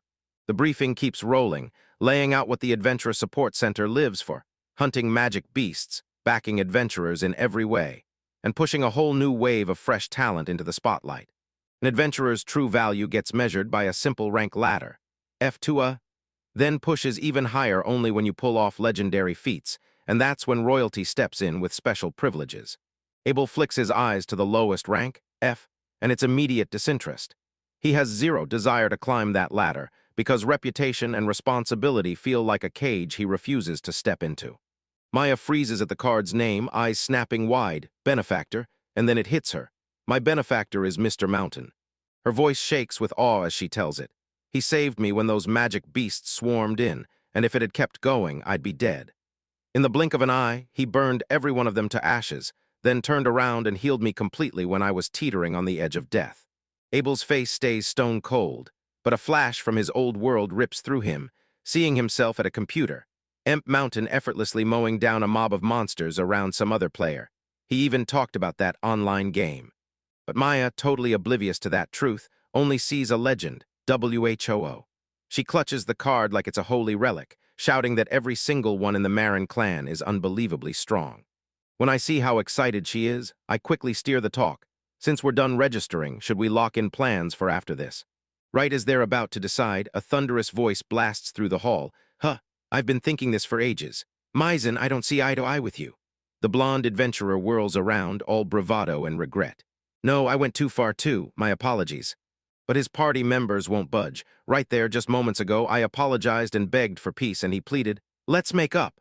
But Tio stepped in and snapped, "If Tio walks out, then I'm gone too." The whole argument flips on its head when Lisa and Tio, once on the same side, confess their feelings to each other and decide to leave together. Maya stares as the chaos unfolds, totally hooked. Then Abel shoots her a glance like, "Yeah, that's exactly where you should be watching." He lets out a quiet, internal sigh. "Don't stare too hard, Maya. It's safer if we don't get involved." The abandoned party leader, Maizen, finally spots you and comes striding over, yelling, "You guys, what are you doing over there? Earlier I swear you two were fretting about where to hunt, so tell me, are you magicians?" He grins. "I need magician companions. I'm a party leader. Why don't you form a party with me?" Abel just shoots back with a single word, "Good." I'll diffuse those deterred minds and keep leaning in like I'm about to whisper a secret. Because I've got a super valuable hunting spot too, and if you follow my lead, I'll even pay your travel expenses.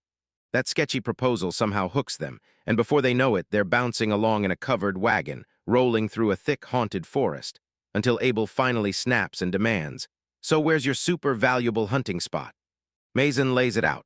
The Zesham ruins are the move, and hunting in that forest feels way more efficient.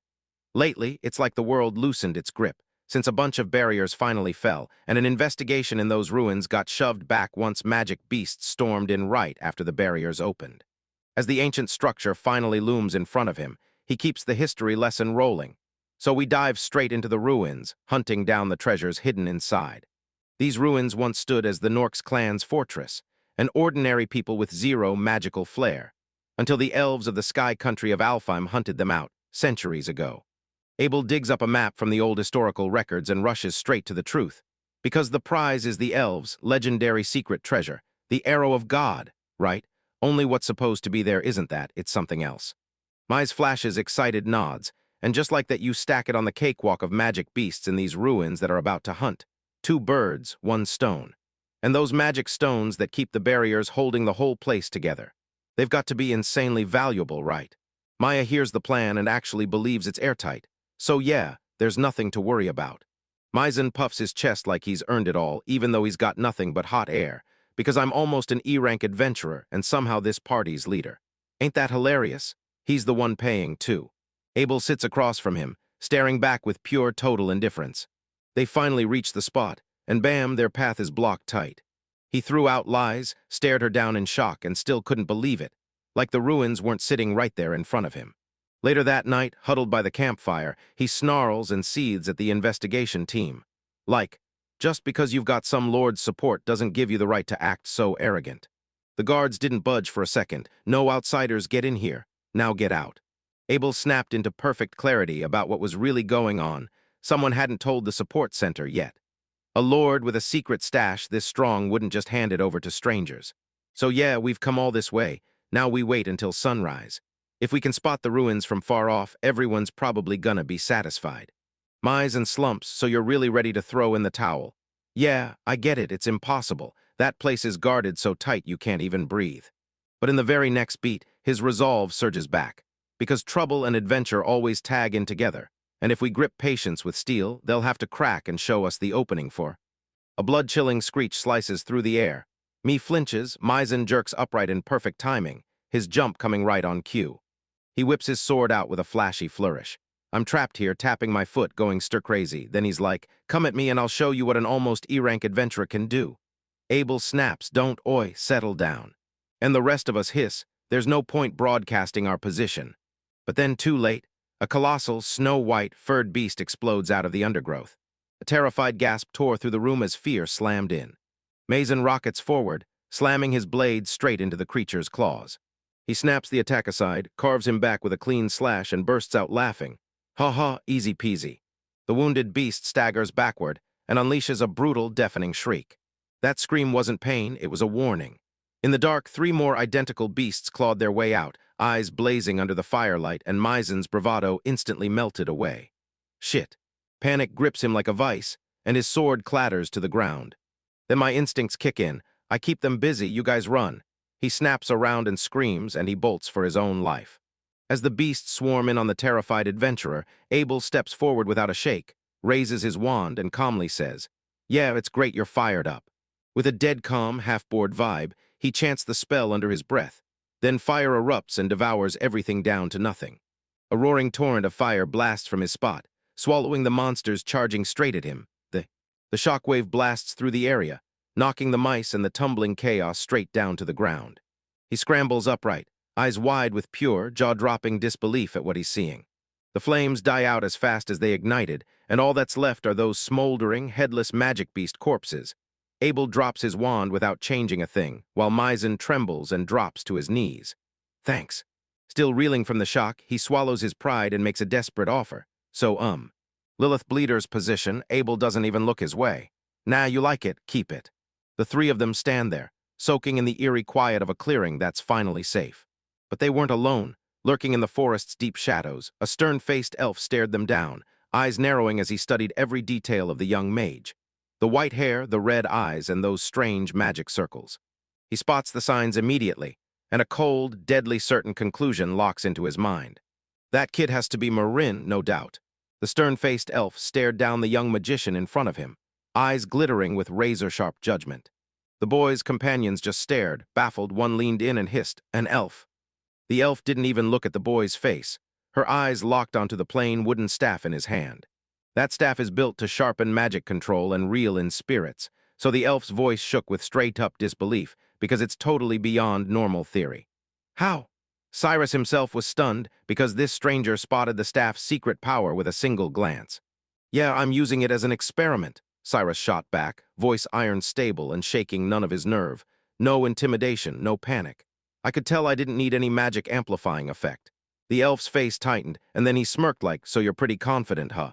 Suddenly armed men burst out of the trees, relief exploding across their faces when they spot the elf. Abel hates Sama, so we're begging you, come with us. The elf snapped his head toward them, and pure authority hit the air. I'm a living piece of my people, and I can tell you this. I'm digging through these ruins to uncover our true history. Then he snapped his focus back to Cyrus's party. Help me with my research, bring me real results, and I'll let you ride with me. He grinned and promised, I'll talk to the Lord myself about your reward. The guards started whispering to each other, and when one of them stared at Cyrus, respect suddenly lit in his eyes. So Abelhide Sama, huh? Looks like this magician is way more useful than that Wagner. The very next day, the whole party lined up at the gates of that ancient structure. Abelhade snapped his gaze to Cyrus, like a direct hit, asking in his eyes, You're the one who shattered the barrier, right? He didn't wait for an answer for a second. None of that mattered. Years of relentless investigation finally paid off, and I broke through the outer barrier, so I went straight to the regional lord and begged for his cooperation. Cyrus clocked the news on the spot. Abelhade had been playing it solo, only looping in the local lord when he finally slammed into a wall he couldn't break alone, like a chessmaster setting the board. Abelhade, these ruins are built from this weird ore, made by alchemy, not something that fell from the sky or dug up from this country's ground. Cyrus's thoughts sprinted. Was this orb the clue to spreading light and breaking the seals here? Abelhade's eyes narrowed to slits, his stare cutting through him as he snapped. I'm not here to indulge any of your so-called independent plans. A cold shock hit Cyrus when the elf saw straight through his little information hunt. Then came the warning. Don't forget who's paying you. No way, I had zero intention of that. Cyrus snapped back fast. Abelhide only grunted and then barked. Your guard's tight, boy. One of the other adventurers leaned in and hissed to Cyrus. I've never seen Abelhide-sama look like that, so moody he won't even spare us a single second of his time. Cyrus couldn't help it. He gasped, my God. Deep in the ruins, that stuck-up wizard in flashy robes was losing his mind, blasting. I can't keep up with Elf Sama's brilliance. He just wanders off and doesn't even lay a hand on the magic formulas. Then he dragged in some random brat from wherever and started bossing him around like a personal errand runner. And honestly, it was draining me to death. He puffed out his chest and stood his ground. Because to break a seal like this, you've got to check it over and over, make steady progress, and stay relentless. He whipped around to the group with a smug, condescending sneer and said, no one's checking the magic formulas painted on the walls. Why would they? Cyrus cut the man off and declared, crystal clear. Somewhere a massive magical formula has to be the foundation, so digging into it won't unravel a single barrier. The portly magician sputtered through a red-hot face like, how dare you just assume that? So far that barrier's seals match the pig clans, plain as day. Cyrus kept talking in that all-too-calm academic voice like it was just a lab report. The only thing different is the surface. Abel gave a sharp nod. Oh good, you noticed. The other magician went completely silent. He clenched his fist, silent fury burning, convinced this upstart was just a weak magician who couldn't possibly keep up. Abelhade met Cyrus's eyes with a thin, smug smile, saying it was the right move to bring him here, while Cyrus felt that furious glare on his back like a brand. They burst into a grand chamber, and a gigantic stone monument towered over everything. Cyrus stared at the stone statue and insisted it existed to crank up the seal's core. Abelhade nodded along like, yep, this is the magic formula's beating heart. Cyrus strode up to the shimmering barrier blocking the path, his hand skimming across its tangled patterns. Because this wasn't one simple wall at all, it was a multi-frame puzzle built from several overlapping barriers, each made of different stuff. A guard leaned in and asked, is this the 4-layer one? I heard 2-layer ones barely exist. Cyrus just shook his head. Nope, this is a fake, and I can't figure out how it's supposed to interact with the others. Abelhide lit up and pulled out a tablet. These are my notes from every investigation. Cyrus's eyes bulged as the wild, shorthand formulas hit him, and then boom, pure magical theory started flying between them at a whole new level. The others could only stare, utterly baffled, like they had no idea what to do next. That frontal assault to wipe it out feels way too much. Cyrus stared at the glowing energy, his hand hovering in the air, and he couldn't hide the trouble creeping in. So we're really not supposed to smash it with magic, right? Abelhade asked wryly, and yeah, that joke was kind of laughably basic. If magic could just obliterate this statue on the spot, it would take a ridiculous, earth-shaking amount of power. Cyrus gave a slow nod with his eyes shut like, come on, it was obvious. If we smash these ruins recklessly, the reward drops. I'm keeping them perfectly intact. He tilted his head up at that jaw-dropping seal, and it hit him. What on earth was sitting beyond it? Whatever it was, it had to be something legendary, like a treasure meant to blow his mind. Suddenly, a brutal grinding roar ripped through the air behind them, and the massive stone doors they just slipped through tore open, spilling out a snarling horde of monstrous hobgoblins. A whole army of them surged into the chamber, blasting through the door with crude weapons raised like they meant to tear the place apart. "Whoa, what's up with these guys?" one of the guards screamed. "They must have slipped into the forest, lying in wait for the perfect moment to hit us." The portly magician's panic hit like a wave. "Crap, we'll carve a path right now." He jabbed a finger at the guards. "Open that up. Are you really telling me to run away by myself?" One guard snapped back in disgust. The cowardly mage snapped his gaze to Cyrus and barked. "Oi, so who's supposed to be my escort now? And tell me, how did this old fossil turn into a lord's magician?" But a figure slid calmly between them and the crowd, Abelhade. "Move," he barked, and a magic circle flared to life around his hand. "Come here if you want, you'll regret it." A searing blast of energy ripped forward and split the hobgoblin clean in half. "Follow my lead," Abelhite bellowed at the guards. "Cut their numbers in half and they'll scatter." His power was terrifyingly huge, and when he took charge, there was no questioning him. His leadership was absolute. In the middle of the chaos, Cyrus watched the fight with ice-cold focus, like every move had a purpose. He suddenly barked at the adventurers. "Excuse me, can you catch 3 hobgoblins for me? Alive." Abelhite snapped his gaze back, stunned. "Just 3. Cyrus' eyes lit up like a genius had struck, and I knew I could use that spark to crack the seal. The elf got it instantly. His eyes lit up like the plan could only be genius and nothing else. He shrugged it off as no big deal, even as another crushing spell started to coil at his fingertips. 20 minutes later, the fight finally crushed to a close. The guards panted in pure exhaustion, hemmed in by the fallen, while Cyrus stood over them with 3 hobgoblins, bound tight and knocked out. He told a worried Maya, "I've frozen them in place with magic. Now they won't move for about 92 days. Then he tossed out his jaw-dropping theory.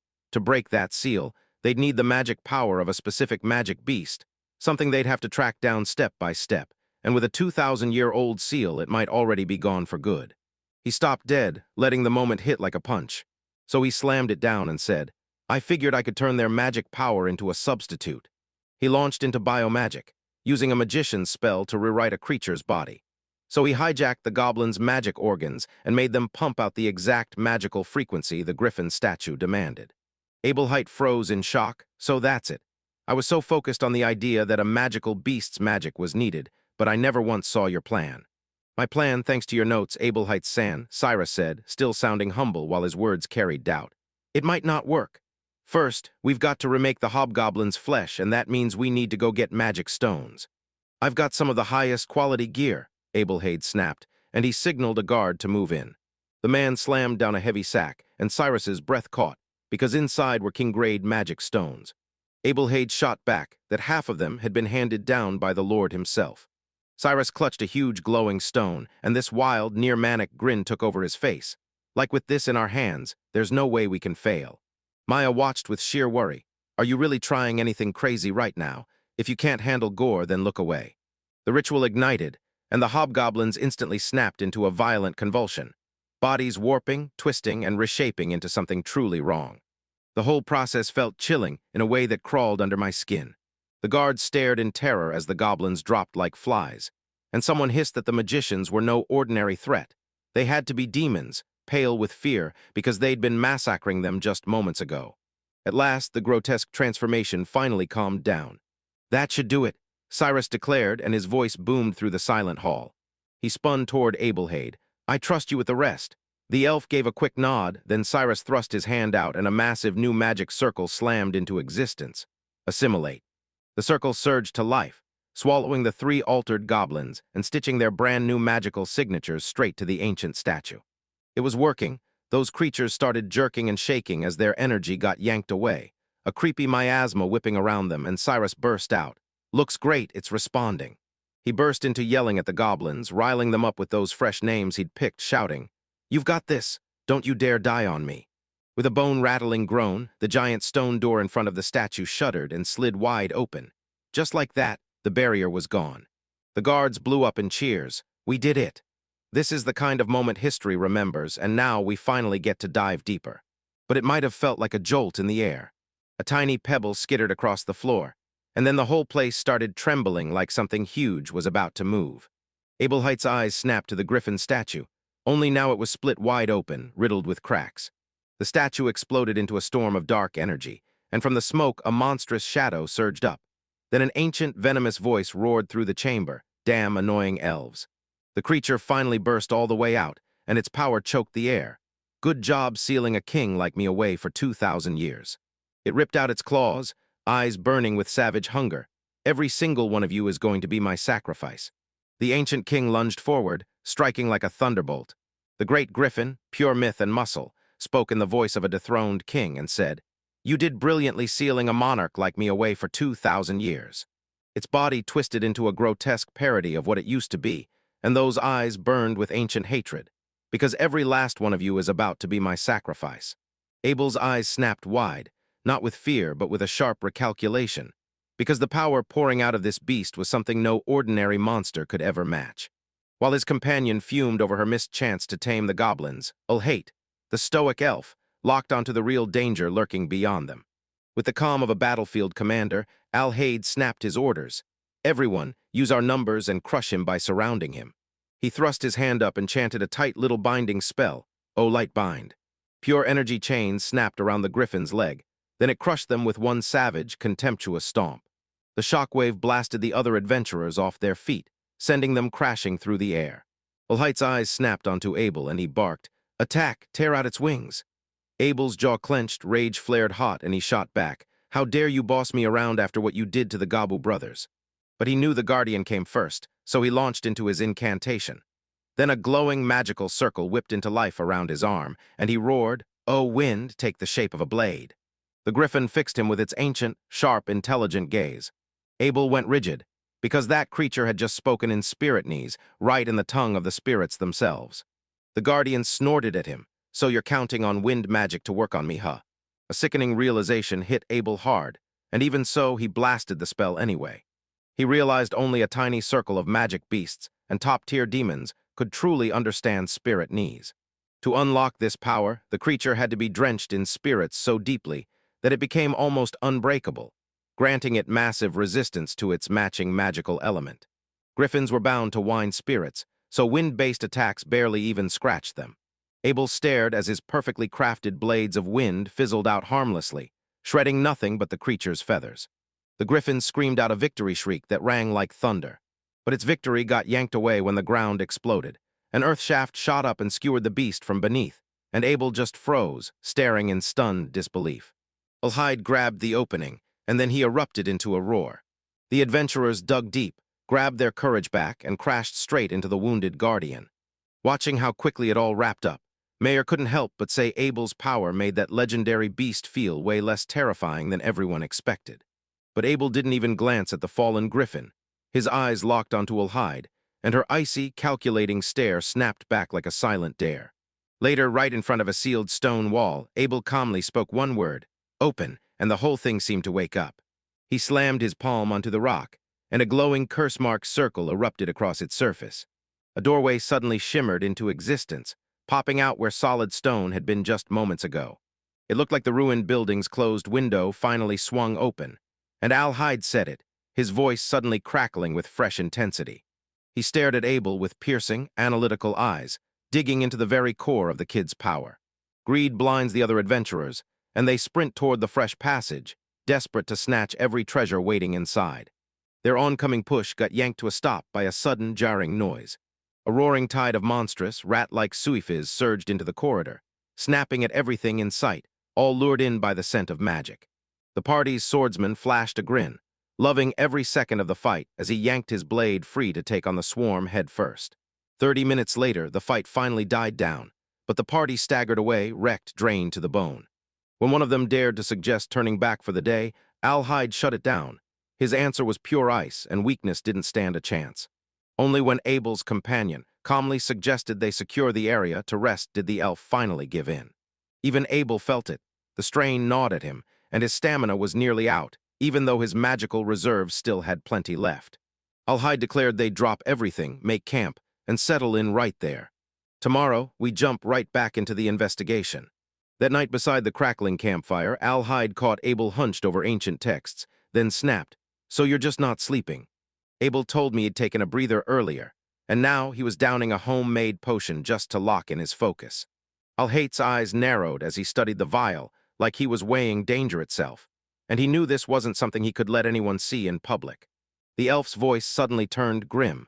Mixing those strange medicinal herbs is banned in every country, and the biomagic you use to shatter the barrier. Abel froze in shock, so your homeland was special enough to actually allow that. Abel had never even thought about the laws of the outside world, until Alhaid stepped in and promised to take over, striking him with a deal that felt like protection and control at the same time. "Thank you," Abel said carefully, like he didn't dare take your kindness for granted. With the Brotherhood finally locked in, Alhaid dropped his truth and said, "I've been hunting the Zesham ruins for 300 years, only to realize I missed one crucial detail. I let it drag for so many endless years, and now there's nobody left to hand my life's gold to." Then that sharp question hit. What on earth made you end up getting together with a crew like them? He brushed off Abel's companions like they were nothing but trouble, and a danger waiting to happen. Abel fired back with a sharp, well-crafted answer. He told them he'd always counted on them for travel and supplies, and that it was just a straight, fair give and take. Alhaid nodded, accepted the answer, and they both called it a night with a quick, sincere good night. As the old elf turned away, Abel's face went stone cold. He instantly felt it. This wasn't a goodbye, it was a test. "I expect great things from you, Abel." The words rang in his mind, heavy as a verdict, and he couldn't stop himself from realizing the elf's message wasn't just advice. It was the start of something bigger. The very next day, they burst into a chamber overflowing with treasure, and the whole crew froze in pure awe at king-grade magic stones, plus priceless artifacts that radiated terrifying power. Even Abel couldn't help but stare in awe at the ancient elves' staggering treasure. Yet Alhaid strode right past that mountain of riches without even a flicker of interest. Abel stared, jaw half-dropped, amazed that he could stand there utterly unfazed by what he was seeing. Like this wasn't just greed driving him, but something bigger. Alhaid tore another sealed door open with a single word, and the whole place groaned like it had no choice. Beyond it loomed a silent army of stone golems, guardians trapped in time itself. Alslip strode through their ranks like they don't even see him. Then I'll wear a faint, triumphant smirk like I just won. He finally slammed to a stop at the edge of a huge, pitch-black chamber. "Finally, I made it," he rasped. "Now I—" He launched into a burning incantation, "O fire, shape, sphere," like he was summoning power from thin air. Abel snapped to attention in an instant, senses screaming danger. He clocked the spell immediately and lunged to stop it, but it was already too late. A colossal explosion detonated and blasted the unready adventurers flying backward. I watched him raise his hand, his eyes blazing, and a magic circle spun on his palm like it was alive. "So you really are something special. You can shut down my formula even among high elves, and trust me, nobody else can." Round them, the stone golem's eyes snapped on and started glowing with pure, ominous intent. Alhaith finally tore off the mask. "That arrow of God is too much for the Norks," he boomed, his ancient authority shaking the air. "So that power, it belongs to me." He stared straight at Abel, and at last his plan spilled into the open. Right in front of me, a descendant of Zesham. Abel gaped, and a long-buried history snapped together in his mind with terrifying clarity. He was a descendant of the Zesham. Right ahead of him loomed Abelhaid, the ancient elf, while silent clay golems stood rigid on either side, like living walls. Abelhaid's voice hit like a hammer, heavy with millennia behind it, while the Zesham's crusade shattered, and we were driven out of our home in the Sky Country. He tugged a hand toward his own battered face and told me the truth.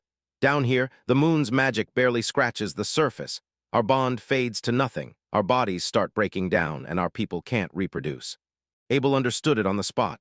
The accelerated aging hit him fast, and panic clawed at his every breath. But I couldn't quit on my ancestors. Abelhaid snapped, his eyes blazing with icy, burning fury. So they raised a brutal stronghold, a fortress meant to crush the Norks of the ground from behind its iron walls.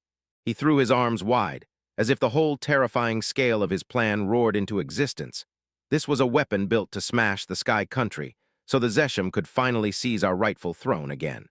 Mazen choked on disbelief, but the records swear the elves got persecuted by the Norks. Maya snapped back, her voice shaking. "This is the total flip from the legend we grew up with." Abel saw the truth, and it hit hard. The Zesham weren't just a myth, they were the elves forced down to the earth 2,000 years ago after a religious war. At the time, our king dropped the ball in the worst way. Abelhaid sneered as poison memories burned fresh in his mind. And then he fixated on the Norks, daughter like she was the only thing that mattered. That king didn't just bond with some lesser creature. He snapped a barrier over the whole stronghold, trapping our ambitions and our legacy behind stone-cold fate. his face twisted into a brutal mask of hatred. Because what they did was vile, tainting our noble blood with the pathetic, short-lived Norks, and that is unforgivable. That king murdered my ancestors, then smugly buried our real history under a mountain of lies. He swallowed hard, and the pure venom in his voice hit her like ice, sending a chill straight through her spine. These golems, Abelhade said it with his composure back, were forged using the ultimate Zesham techniques. The broken soldiers of the Lord roared, "You bastard, so you've been plotting against the Lord the whole time." Abelhade brushed them aside, eyes locked on what the ruins were hiding, because this whole place was built to guard the world's most priceless prize, a weapon forged to rip into the sky country, the so-called arrow of God. He finally tore back the curtain on his true power. Firing it takes a mountain of magic stones, and with the barrier I just shredded, there are enough scraps left for 3 solid shots. Arms flung wide in triumphant victory, he roared his deepest wish. "I'll seize the whole ground, and then I'll collect every last magic stone. Heaven and earth, I'm taking it all." Abel's thoughts sprinted in every direction. He'd built that massive power for this exact moment, so why would he spill the whole game plan right now? Both sides faced off in a deathly, wordless standoff. And then it hit him. Abel finally understood. Abelhite snapped his gaze straight onto the young magician. "So you're real, and I see you. Abel, if you work with me, I'll hand you half the world." Abel stays utterly silent, and his face gives away nothing. Maya stared, holding her breath, and whispered his name like a prayer, panic crawling in her voice. Finally, Abel spoke with a calm, crystal-clear voice. "I'm going to act like I didn't hear that." Abelhite's lip twisted into a nasty sneer. "Come on, you're still just a kid, so don't pretend you don't deserve pity." He let out a deep sigh like he'd already bored of the whole mess. And yeah, taking you on head first was going to be a brutal fight. He shot a hand up, and dark energy spiraled into a maddening magic circle. Oh no, is that the forest of sleep trying to choke his asthma? Abel's eyes snapped wide, pure alarm blasting through him. A toxic magical smoke surged into the chamber, choking the air in an instant. Abel didn't hesitate for even a second. "Move my puppet. Relocate it." He barked, slamming his wooden totem forward and driving Maizen ahead. The puppet shot through the air, gulping up every last drop of that toxic miasma as it sank into its wooden head. The absorption hit with pure force, boom. A shockwave ripped through the room, blasting Abel and Maya backward. Abelhite watched, a little impressed. "So you really pushed through that, huh?" Of course, like any Marin using wooden dolls, he lifted his hand. "Go on, surrender, Abel-san." But Abel shot the gesture back with chilling confidence. "Holding back is going to be hard, because in this spot I can't lose, so go on, surrender." The ancient elf let out a chilling chuckle. "Yeah, if we weren't in this room, I'd be toast." Then he slammed out a glowing command stone and shouted, "O golem, obey." The closest white giant jolted awake, and its huge fist started glowing with pure, destructive energy. "Watch Abel," Abelhade's words thundered. "I'll never forget your name as the greatest spark behind the revival of the Zesham. Embrace that honor and die for it. Because this is a Zesham soldier, a white giant of pure destruction, and the golem's fist slammed down with a thunderous crash. The whole party scrambled back just as the impact hit. "It's too fast." Maizen screamed, while Abel had already caught every single detail he needed. He calmly lifted his wand at the towering automaton, and then, "O golem, obey." Abelhite snapped still, staring like he couldn't possibly believe what he just heard. What? His mind spun out like reality just broke, because this was impossible. How in the world did he know the Zesham golem activation formula? He cracked the encryption with a single glance, yet he didn't have the massive magic power of a magic stone, so the golem could. A blazing circle burst to life on the golem's chest, matching the glow on Abel's wand like a perfect copy, and the giant froze dead still. Abelhite panicked, gripping his command stone with both hands, but the elf's blood wasn't in him. He couldn't silence my command. "Move, O white giant, move." The golem stayed frozen in place, and Abel just barked another order. "O golem, obey." And boom, 2 more golems snapped around to face Abelhade, their loyalty rewritten on the spot until the elf's confidence finally cracked. Under Abel's command, his 2 fresh golems charged straight at Abelhade's last surviving soldier. That hammered the white giant with a brutal combo, smashing it into a swirling cloud of stone fragments. Abelhite gaped at the wreckage, his whole plan collapsing in real time, and he couldn't breathe as rage screamed. "This can't be happening. I was beaten with nothing but a human's magic power." He clawed at his voice for one last order, "Move, O white giants."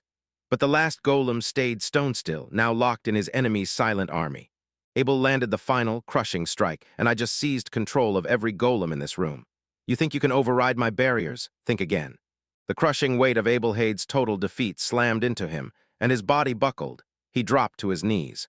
A guttural roar of rage and humiliation ripped out of his throat, and it thundered through the ancient chamber like an alarm. But right when it felt like victory was locked in for good, Abel's eyes snapped wide. Ah, wait. He froze in shock, and by the time he tried to move, it was already too late. Abel Hyde slipped away like a ghost, already a far-off silhouette sprinting through a long-forgotten corridor. The elf lord's voice cracked with panic. Abelhade, I don't even know what the arrow of God is, but I won't let him loose it. From where Abel stood, he didn't flinch, just a silent wall staring down the storm before it even arrived, eyes locked on what mattered most. He wheeled toward his small companion. This was about to turn dangerous, so he snapped, Maya, you wait here. You'll help by carrying the world tree totem. Maya froze, realizing her fighting skills weren't even close to what this confrontation demanded. Tears blurred her vision. Please don't leave me behind. Abel's grip loosens just a little. All right, stay on your guard as you follow me. Then he grimaces like, my goodness, this has spiraled, hasn't it? If I have to, I'll use teleportation magic and drop her right into the horse carriage. Just then, Maizen flashed a confident smile and called out, I'll go too, if you'll let me. The truth hit me hard. I was ready to bolt, but the leader has to hang back in the rear and guard his people. With their courage locked in, the little squad surged into the ruins' darkest depths. All right, let's go. But their desperate sprint got snuffed out. Maizen suddenly crumpled, his body giving in like it couldn't hold on anymore. No, stop asking me to keep going. I can't do it anymore, I just can't. Maizen choked on air, sweat streaming down his face. My stamina's dead. All that analyzing in the ruins finally crushed me, and my potions are gone too, no, seriously. If you don't move right now, there's no way we can stop him. Abel and Maze stared at their fallen leader, dead serious, and Maze snapped, I can't, his legs shaking like crazy. My legs are throbbing. Abel stared down, face giving away nothing, like, so you just need someone to do all your legwork, huh? Next thing you know, he slung the bigger man onto his back like it weighed nothing. Then Mason groaned, stop swaying so much, I feel sick, while Abel just stared and asked, so why'd you even become an adventurer? Maizen spoke in a low, steady whisper, just trying to find the quickest way to stack cash. He told me about something that happened when he was a kid.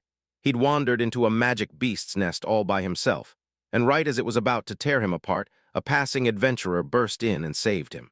My voice clawed back a thin edge of its usual power, and with my strength right now, I don't think I can stop Abelhade.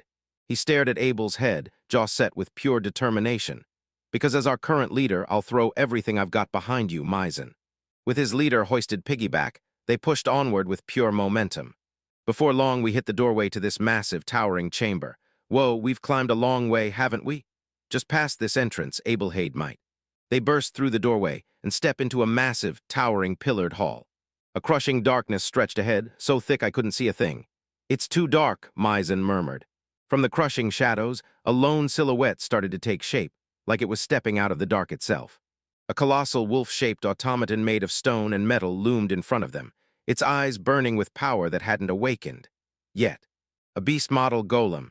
Abel said it coolly while Maya screamed, and yeah, it looks like Abel just triggered it. From Abel's back, Mason leaned in and demanded, Abel, can you take the wheel of this? And when Abel answered, his voice went grim. Back then, with the humanoid golems, I managed to throw up a barrier, but this one might be different. He's had way too much time to power it up. Maizen's eyes hardened like steel.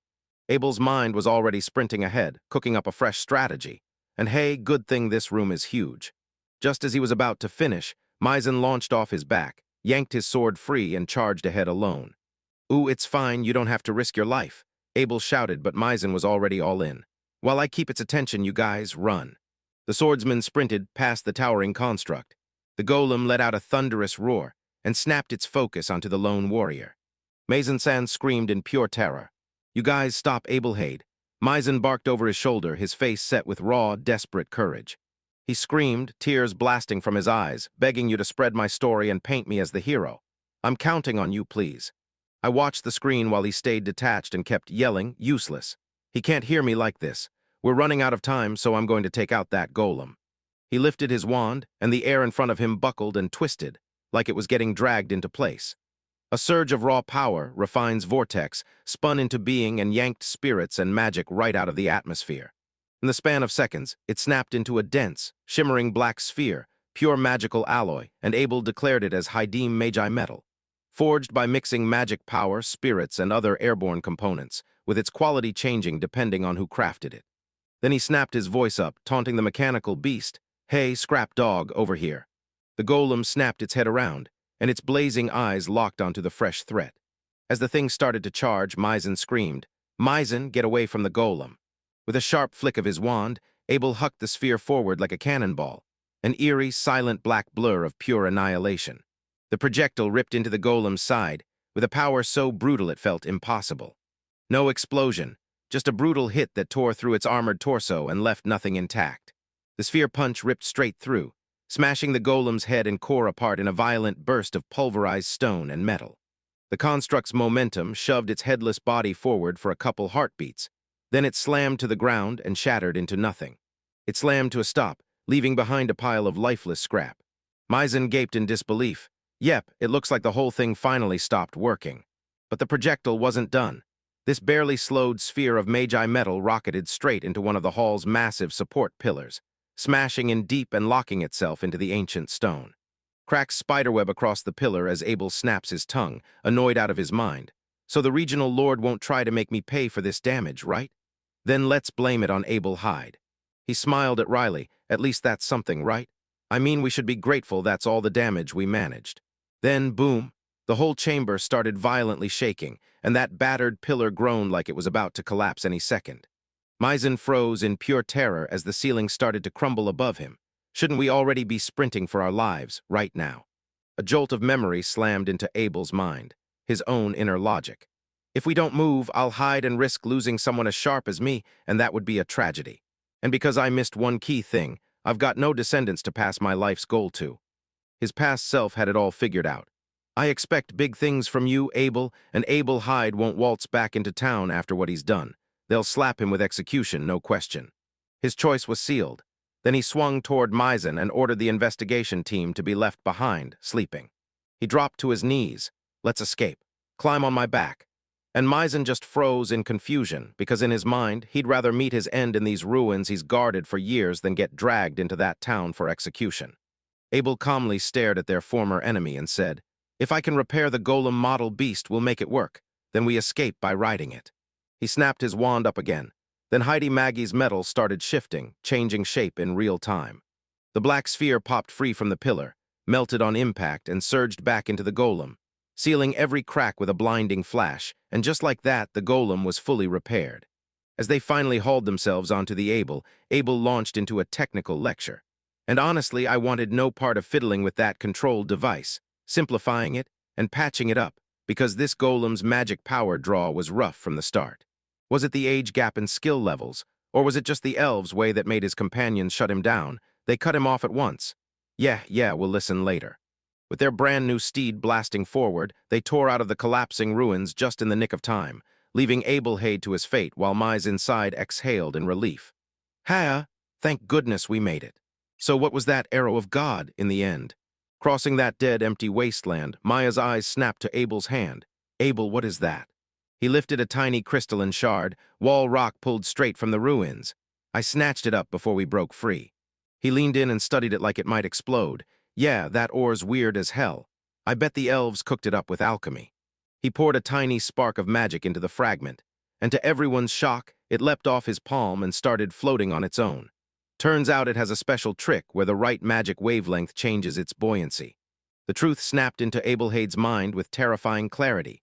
2,000 years ago, those elves who came down to the ground built this fortress to claw back the Sky Country. So why would they drag it so far away and stash it in a place nobody could reach? His eyes snapped wide as he stared at that floating stone, and the impossible, world-shattering truth hit him like a punch. It can't be. You might have suddenly shrieked, flinging your arm out and pointing wildly behind them. "Abel, look." Abel whipped around, his expression twisting into full-blown shock the moment his eyes locked on what he saw. A golem yanked the cart forward, its rumbling wheels smashing across the rough plains as Abel and his crew got shoved onward, step by unstoppable step. Deep inside the floating fortress, the elf lord Abel Hyde grinned like he'd already won, and it sent chills straight through the air. At last, he leaned into the wind and hissed, "The moment Zesham gets revived is here." His eyes slid toward that far-off battlefield. Abel had just torn into a beast-model golem. but it looked like victory came with a brutal price. He pictured that young magician, all drained and powerless, somehow still forcing out spells after taking control of so many golems. That has to be impossible, and honestly, it's no wonder it would exhaust him.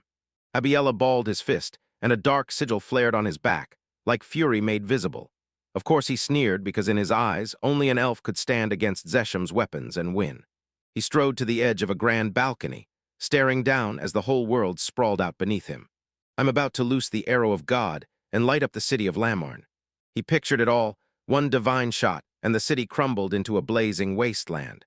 I need to put on a show-stopping performance, right now, so everyone can see the raw power I wield.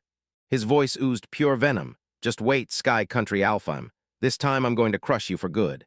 Suddenly, a thunderous blast rattled his fortress to its very core. He screamed and staggered backward as a monster-sized crack tore across the fortress's defensive barrier. The barrier's been shattered. Who in the world could have launched an attack this powerful? Miles away, Abel's crew gawked in shock as the battered sky fortress loomed in the distance. How'd you toss that hunk of metal all the way out there? One of his guys blurted, but Abel just clammed up, staring down the target like it was staring back. Then, no joke, the shimmering crack in their barrier started knitting itself back together right in front of them. They slammed the barrier's broken fracture back together and sealed it tight. Abelide let out a smug, low chuckle as he watched them through his scrying device. He flexed his auto-repair skills and let out a smug laugh. You can't shatter that barrier by brute force. You've got to wreck every barrier node feeding it around the fortress, or its magic supply keeps roaring. Maya clenched her teeth with pure frustration, right as the attack finally slammed. So you're attacking it and it's still meaningless, because that barrier auto-heals itself, huh? Another companion just figured that out. Abel didn't even blink. He just snapped his wand forward like his mind was a razor calculator and said calmly, "All right, from what I just saw, it takes about 15 seconds for that barrier to fully knit itself back together." What? Abel Hyde sneered at the boy's futile schemes, sure he'd stall me way less than this. So it's about time he finally backs off. He scoffed at the situation, like food itself was pushing back. So instead of backing down, he just keeps swinging with raw power, no quitting in sight. His smug attitude got cut off instantly when a violent, head-spinning impact slammed into him. And again, how many times does this keep happening? A barrage of projectiles slammed into his shield, so hard, and so fast it couldn't possibly keep up with the damage. Abel's plan was brutally simple, and insanely smart. If one strike won't cut it, he just keeps hammering non-stop, faster than the repairs can possibly keep up. Heights gaped in pure horror as the boy masterminded the fall of his own fortress. "Curse you, Abel," he snapped. I grabbed him thinking he'd help, but he turned into a plague that wrecked every goal I had. A sickening realization crashed into him. So this is it, the war clan's true power, the so-called gods of death that rule the battlefield. Rage warped his face. I won't let any of this go. With a thunderous roar, he slammed his hand into the control panel, cursing the deplorable armaments. Massive cannons exploded out of secret ports all across the fortress, flooding the walls in one terrifying burst. Panic tore through the golem cart, then bam, cannons burst out left and right. Okay, what do we do? Abel calmly lifted his wand, then Hydim Magi Metal burst into the air. A fresh barrage of heavy, metallic spheres burst into existence and rocketed forward, slamming into the fortress's cannonballs with brutal, ground-shaking impact. Honestly, there's just no way the Magi Metal, my magic power, crafted could ever get beaten by those stone weapons, but yeah, it's still incredible. The crazy part is, he always clears everything the same way, pure brute force. So tell me, does he ever have a smarter trick up his sleeve? Abel's mind was already soaring above everything, and he couldn't afford to unleash that on the city. No way. Soon, I'll get my chance to corner him and squeeze out the answers. With one final earth-shaking boom, the Sky Fortress's barrier finally snapped and shattered wide open. No, Eb stammered, staring as his impenetrable defense finally crumbled. That fortress that hasn't been harmed in 2,000 years, the very work of my life, the hope of Zeshem. Rage and desperation chewed him up as the nightmare hit. Me, forced to pull out the same weapon built to send Sky Country crashing to the ground. He poured every last shred of strength into the fortress's core and roared one command, Arrow of God. At the fortress's peak, a colossal crystal flared to life, then shattered in its grip as it drank in an impossible amount of energy. The air screamed like it had something terrifying to warn him about. Maya's voice shook, like the spirit's energy was draining out for real. Normally, that kind of sound is so faint nobody catches it, but with sky spirits being pulled out in bulk, it's screaming proof. This weapon drinks magic like crazy. She froze in horror. No one could say for sure, but that crystal's magic pulsed like a loaded gun, and I bet it's about to blast a laser. Maya sprinted. Wasn't that the smarter move? Oh yeah, Abel said, and his voice was way too calm. I'll try that. He shoved his staff into a baffled Maya's hands and blurted, Wait, are you seriously trying to use it? That staff isn't for fighting, it's just for helping me mix my spells. It doesn't boost my power output. He thrust his bare hands toward the sky, intricate magic circles swirling above him, crazier than anything they'd ever seen. Then they burst into bloom in midair as he chanted, Oh, fire! And twisted the flames into the shape of a sphere. From his crumbling fortress, and ably erupted in maniacal laughter. Cuckoo, this is your end? He sneered, magician of Marin, disappear. Abel shoved him aside and locked in on the spell blooming in his palms, compressing a scorching ball of flames, stacking on another layer, then crushing it all together again. A tiny lump of pure condensed energy thumped in his hands, so strong it could wreck anything. I call it the Abel Ball.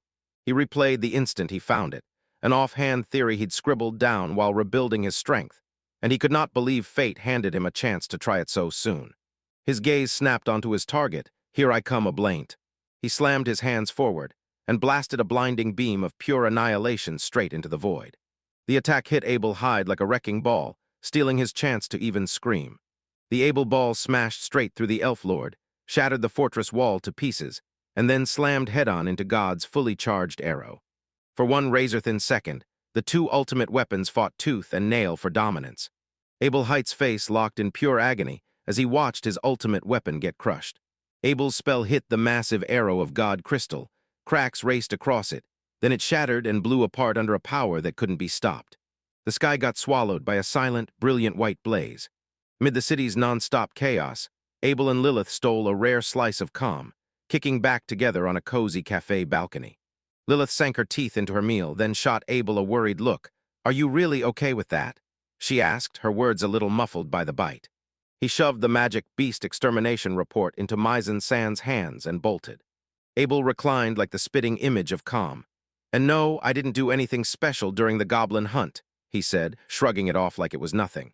Now that the griffin and the whole ruin are gone, there's basically nothing left to report. So I'm gonna chase a real promotion once I set a proper target for myself.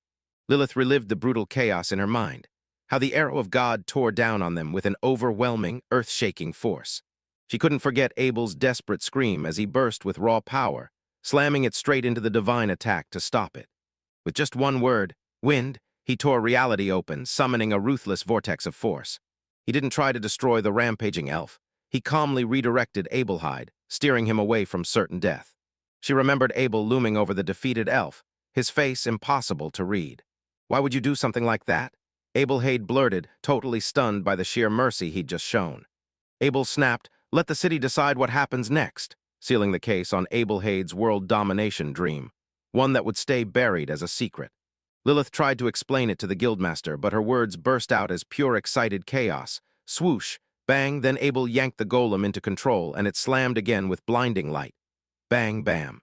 Guild officials gaped at her in total shock, and one of them practically begged, please, someone translate her frantic testimony, anyone at all. The guildmaster pinched the bridge of his nose, totally fed up, then barked, ha.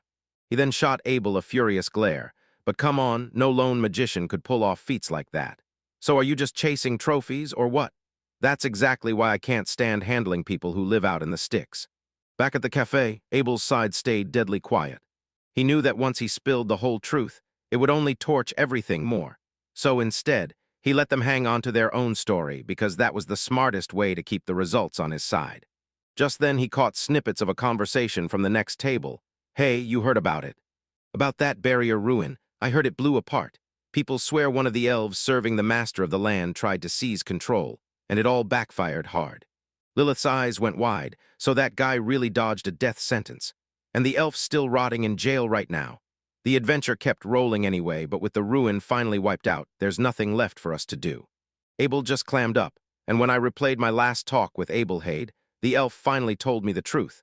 Abel was the first person who ever taught him magic, a memory he still holds like treasure after he fled his village, and then Abel Hyde leaned in and said, He's not the kind of man you want to end with your own two hands. I'm rooting for you with everything I've got. Abel Hade, go crush it. That elf acted like a total fool. Then another guy at the table cut in, practically dripping with disdain. They chased that dream, stumbled into the ruin, and ended up wrecking everything. Seriously, talk about irresponsible. And I actually thought elves were supposed to be the smart ones. Lilith dragged a finger to her chin, then stopped mid-thought, like she was about to say something big. With the official story sealed tight, everyone pointed at one rampaging elf as the reason all of this chaos erupted. This twist completely cleared Abel, then slammed the blame straight onto Abel Hyde, no questions left. Suddenly, that familiar voice cut through the air. "Ah, guys, over here." And Mizan was waving like crazy. He slid into their table looking wrecked, and I'm in agony. My body's screaming. I couldn't crawl out of bed for 2 whole days. If only I had a potion. He groaned. "Are you hurt? Are you okay?" Abel demanded. "So that's the story?" Lilith snapped. Mizan's face lit up fast. "I just got intel on a wanted guy. I can't tag along with you. I've got something else to deal with, but trust me, you'll handle it." He leaned in and said, "Look, those 2 guys from that party back then, they asked for you." On his way back after filing the report, he told me how his old party members jumped him in an ambush. "Mizan, they cried out your name. Heard you just climbed up to E rank. Congrats." Mizan was stunned. Seeing them like that completely hit him. "Wait, what is this, you two?" They looked crushed. "Really, we've been searching for you. Our magic beast extermination's falling apart without you, so please, please come back and rejoin us, leader." Mizan heard their desperate pleas, and his resolve snapped in half. "I can't help it," he said, practically glowing with joy to be wanted again. "I can't just say no to that." Mizan ended his story with a shrug, and now I'm dying to know. Who is this rumored wanted guy? He thrust his finger toward the very edge of the city. That night inside the Marin clan's humble meeting hut, a grim, no-nonsense council was in full swing. The head chief sat at the table's center, face set in stone. "Everyone, thank you for showing up. We've got a serious mess on our hands. First, though, I need to apologize for my own blunder." He jabbed a finger at the detailed document on the table, and sure enough, Abel had scribbled down how to grow and cultivate the incense leaves, but nobody can recreate those steps. The finished effect is something only Abel can pull off. Abel's father, Zelrut, slammed his fist into the table, then Mumu, that Abel. His face twisted in pure agony. And just as I thought I'd finally earned my place in the village, the whole thing came crashing down when it was my right on the incense leaves. A thunderous burst of laughter smashed through the tension like a bomb. That was Norman Carlo, the ruthless boss of the rival Carlo family. "So you're saying you can't recreate him?" He shot to his feet, grinning like he'd just won everything. Then he laughed. "Looks like I'm done here." If Abel's incense leaves are really gone, he had nothing left to fear. And just wait, Carlo's incense leaves would rise again. He hurled a pouch of magic ore coins onto the floor with pure contempt, snarling, "You think you can look down on me? You'll pay for this dearly," before he stormed out. The head chief let out a tired sigh as he watched him walk away. Good grief, what a petty guy. Did he really think it would be that easy for anyone who'd already tasted Abel's incense? He froze mid-step, his eyes sharpening with steel. Yet yeah, this is still a win for the Carlo family. He snapped back to the remaining clan members, voice calm but sharp. "For now, we'll tweak the blend bit by bit. Throw Abel's incense leaves into the other supplies, then hand it out." He leaned forward, and the truth hit like a punch. Everything was finally clear. Once we got the magic ore coin system up and running, Abel's incense leaves did exactly what they were supposed to. With that, we might finally outrun the slide of the incense leaves. Sure, it isn't addictive enough to mess with someone's daily life, but it's the perfect opening to make it fade away. His eyes narrowed. If word slips out, this could spark a full-on riot, so we're burying the real subject and continuing in secret. The chief stepped out of the hut, froze mid-breath, and felt a tiny pulse of magic hanging in the air. Then he scanned the area hard, but there was nothing to see. Every capable magician in the village better be crammed into this hut right now. Except Abel. He couldn't help but wonder. So that wasn't just my imagination, huh? Out there, a lone ceramic mug drifted through the night sky without a sound. The mug skidded and finally bumped a window pane, then let out a soft little tap. A tiny hand cracked the window and snatched the mug, and inside that book-filled room, Abel's sister leaned in like her life depended on it as the mug spilled the clan's secret plan. "Welcome back," she breathed, and then right away she ordered, "Mix Abel's incense leaves into the other products before you hand them out. Mumu, you Abel eye." She stared through the window at the swallowing dark, and she couldn't shake the question. Why won't the village chief and her father worry more for Nisama? Her voice trembled with real concern. Because right now, Nisama is terrified and alone out there, stranded in a land she doesn't know. Then a flicker of light sparked in her eyes, an idea so brilliant and razor-sharp it cut straight through her worry. Her sweet worry suddenly snapped into fierce resolve. Look at her go. "Just wait, Nisama," she said, her voice shaking with certainty. "The village chief will throw himself into searching for you too." A confident, almost predatory grin spread across her face, like she already had you in her hands. "Don't worry, your little sister will definitely come get you." She clutched a glowing tome to her chest like it was a heartbeat, one silent promise that she'd use that power to track down her brother.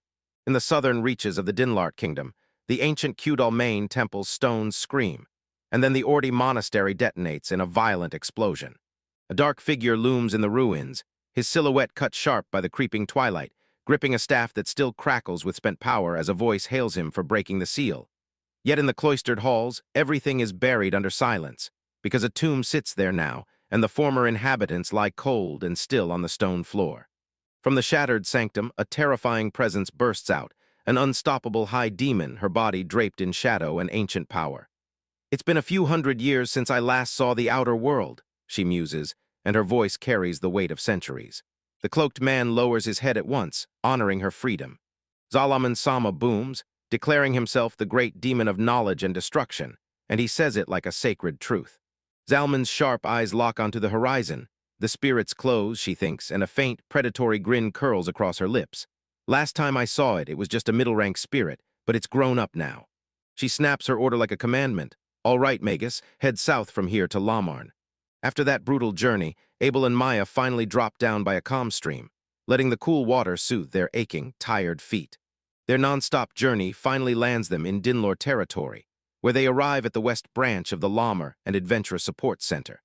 Abel strides up to the counter and slaps his proof of subjugation down, and the guild receptionist's eyes go wide with shock. This is.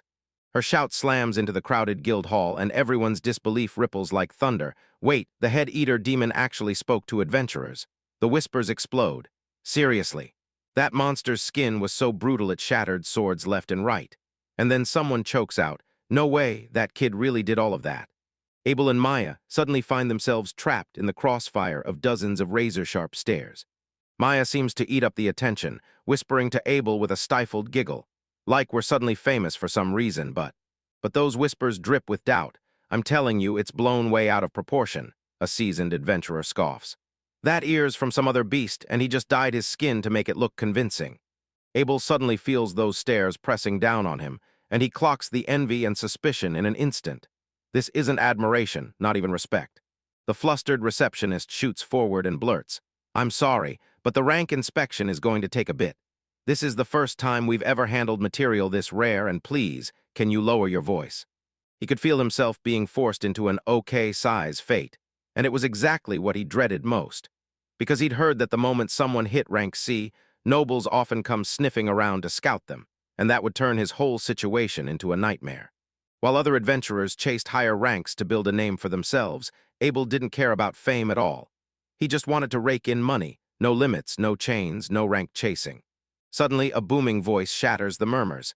Then you blurt out that boy crushed a head-eater demon. A mountain of a man in heavy armor looms over you. "Hey, you brat, you're lying, and you know it's wrong." The second the crowd spots him, they recognize Gaston Garand instantly. A tired guild official steps up, and I'm like, "Hold it, your bad conduct has been causing nothing but trouble, and we're done hearing complaints. So if you keep stirring up problems for the adventurers, I'll step in and set the reckless ones straight." What? Abel locks eyes with the brute and won't blink. "Yeah, you're right. Some lousy adventurers even try to cheat just to jack up their rank." "Shut up," Gaston bellows. "People like you keep pushing out the ones with real skill, and that's why they never get their rightful place. Our job is to judge, it's not yours." He jabs a pointed finger at Abel and calls out his flaws like a judge slamming a gavel. You can't even size someone up right. Then he leans in. If that head-eater demon's danger rank is above C, then this scrawny brat has no chance of beating it. And right there he grins and demands, "So what's your rank?" Gaston's cronies puff up like they own the place. Listen close, because this is wild.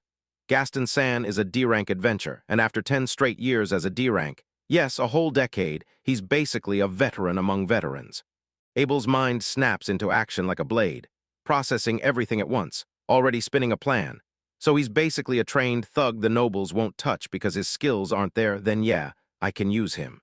He shoots his eyes up at the man, Gaston-san again.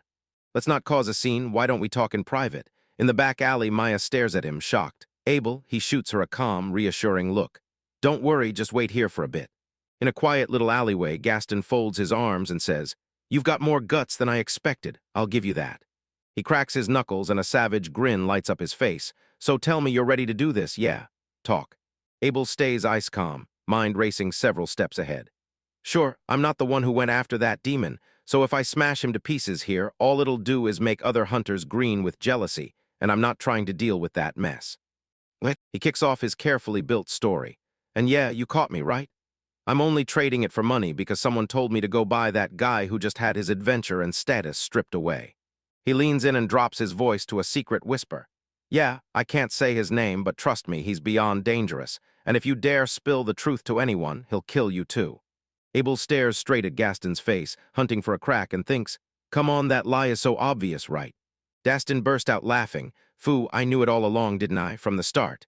And Abel secretly let out a breath of relief. All right, so here's the deal, Gaston demands, give me money.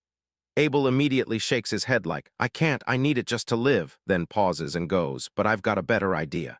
He lays out his proposal, then tells me, next time that guy demands I swap the materials again, you take that job for me instead.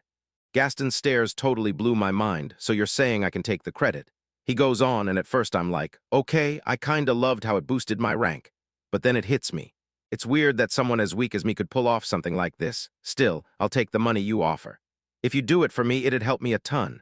And now I'm thinking, if someone strong and cool like you steps in, it won't look strange at all. They'll hit him with that bright, innocent smile. And honestly, that sounds like a pretty solid idea for both of us, right? Yep. Back in the guild hall, Gaston's cronies burst into smug laughter. Cuckoo. I bet that kid's getting pummeled right this second. One of them slides up to a worried Maya and says, Missy, you're way more capable than you think. Able means strong. But tell me this. There isn't a single person in this city who could walk away unhurt after tangling with Gaston. Still, if you ask, I'll help you.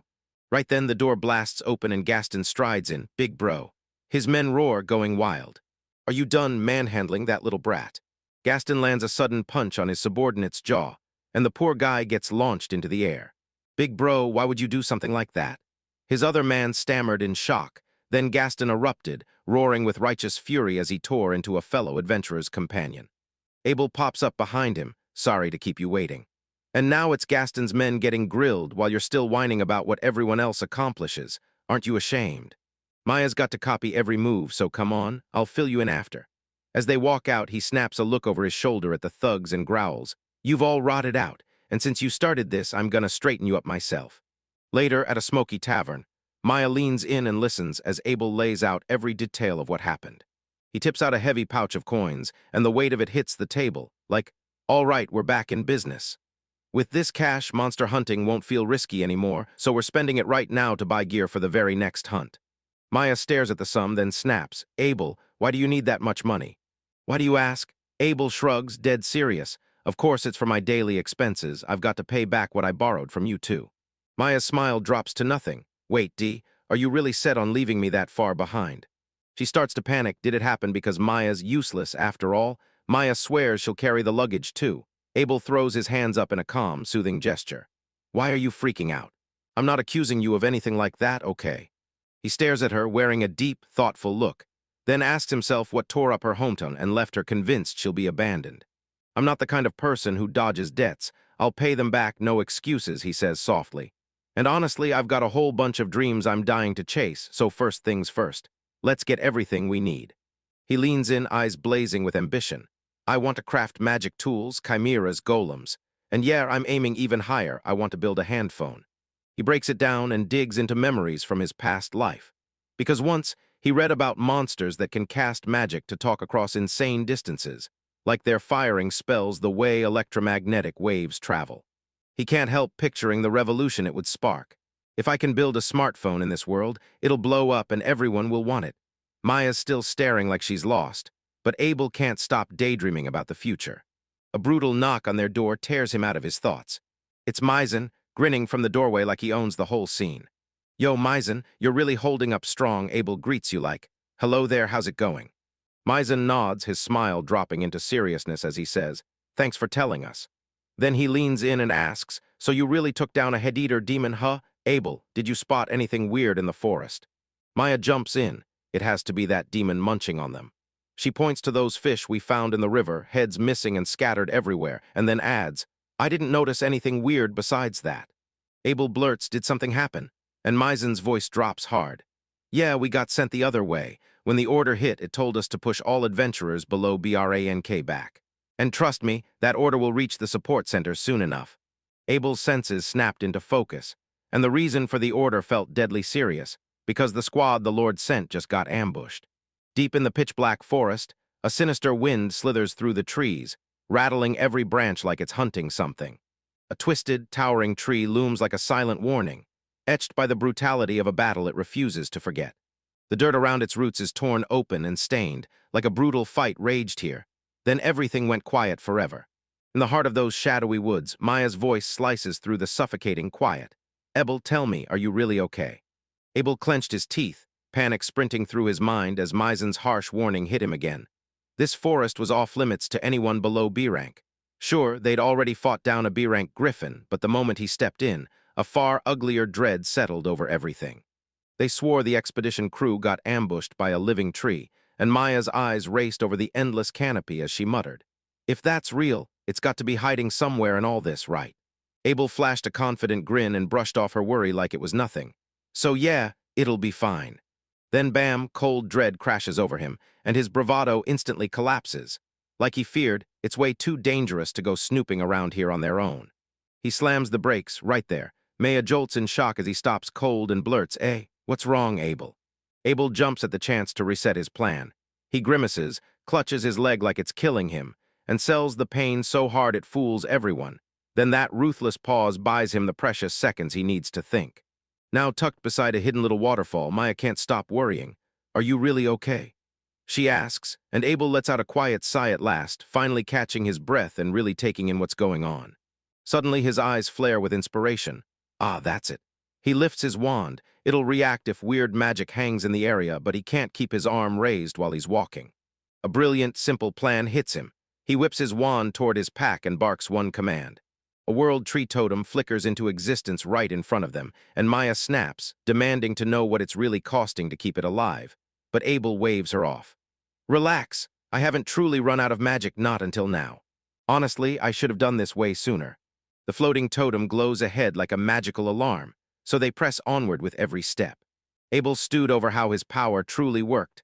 Teleportation was a top-tier art, but it wasn't limitless. He couldn't yank the world tree totem huge distances because the staggering magic it held overloaded his range. His magic circle just wouldn't stretch that far. That exact same wall of limitation is why, when he ran from his father, he had to set up a teleportation circle himself. Maya panics at the thought. "Please don't," she blurts. "I can teleport myself back to the inn, but then I'd be leaving you behind." Abel stays calm and flat out tells her he has no intention of doing that. A confident smirk tugged at his lips, and he couldn't wait to track down that rumored monster tree, because it could be stuffed with raw magic power, and he was determined to carve a totem from it. Maya's face goes pale with horror. There's a totem carved from a tree that mauls people, but Abel's mind is already locked onto the schematics. He tells me he forged an all-rounder totem from the world tree, and his eyes sparkle like he's hungry for more. So yeah, now I'm itching to craft a battle totem next. While they're strolling, Maya spots a strange little flower growing off the path. And damn, it's gorgeous. Abel clocks it instantly, pretty sure this is a papalga flower. It normally has red petals. He leans in, eyes locked with pure analysis, sharpening his focus, and I remember something. Its color can shift based on the magic power hanging in the air, so that's the reason. Just as he's about to finish, his totem starts rattling with violent vibrations. A violent spiral of raw energy opens up in front of them, and a terrifying voice slams straight into their minds. "Worship me as the god or die." Maya flinched in pure terror, but Abel stayed icy calm, studying the whole thing, because that voice wasn't spoken out loud at all. It slammed straight into our heads. In a flash of motion, a thick whip-like appendage slashes through the air exactly where they were standing just seconds ago. A colossal vine whips into the world tree totem, smashing it sideways and flinging it into the woods. And then the culprit steps into view. This isn't some magic beast at all. It's a tree twisted and possessed by a demon. A grotesque, twisted face bursts out of an ancient tree's bark, and its eyes burn with pure, vile malice. A demon made of a terrifying mashup of spirits that could spell doom the moment it appeared. It screams evil in every shadow, Maya whispers, trembling with pure horror. The creature roars so hard the forest shudders. How dare you liken me to some measly statue? A root lunges out, and Abel shoves me a clean step just in time.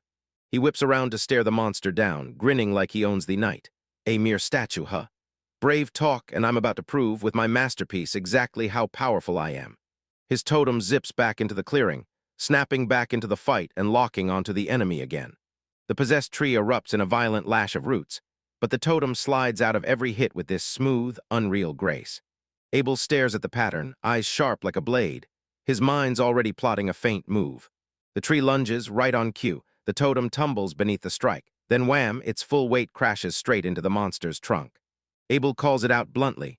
I only set up a basic fighting protocol in my world tree totem, so psychological warfare can't touch it. The tree screams in pure rage and agony as the totem keeps battering it, cold and unfeeling without ever slowing down. It was getting torn down piece by piece, all thanks to one lone statue. Hey, what are you even talking about? Me blurts, totally thrown off by how calm he seems. My world tree totem is built to do everything, so it's not exactly packing heavy firepower. Yeah, he's basically admitting that. So we can't just survive by dodging forever, right? His eyes flare open. Nah, I'm just trying to figure out what would hit it hardest. Abel's analysis was already done, and those roots were crawling at a pace way too slow for a tree packed with that much magic. He already reverse-engineered its whole game plan, so is it splitting its magic power across every root? Multiple roots. That's actually sick, and I'm definitely copying it. So tell me, what's the best way for me to optimize this? Done playing around, the demon tree finally unleashes its full power, and boom, you get absolutely blown away. A colossal burst of energy detonates, slamming the totem like a rag doll and blasting it straight into the air. It slams into the ground and explodes into a million shattered pieces. The tree brags, dripping arrogance like poison. Did you see that? My power crushes some pathetic totem. Abel just stands there and his face goes cold and unreadable. He'd finally mastered everything he needed, and I honestly didn't think this thing could swap in a whole new kind of attack beyond brute physical hits. I can still tighten up my world tree totem, though. He lifts his wand. Call my totem here. The demon's jaw drops. Those shattered pieces lift into the air and zip back to Abel, snapping together perfectly in his hand. And now he finally had the full blueprint for victory in his hands. Now that I've got my totem plan, he snaps, eyes locked up with chilling resolve like, all right, I'm done playing games with the tree bellows. Then the rage hits. How dare you? I'm the god. And the air itself seems to howl. Abel points its wand wind. A ruthless cyclone of magic swirls around the tree, crushing it in its wake. Demon, rest in peace. The spell surges harder, blasting a cleansing vortex that rips the jammed-together spirits apart. When the magic finally fizzles out, that demonic presence disappears on the spot. Only a dead, withered tree remains, drained of all power. What did you do, Abel? Maya demands. Awestruck, I scattered the spirits and snapped them back into their original forms, he says, dead calm.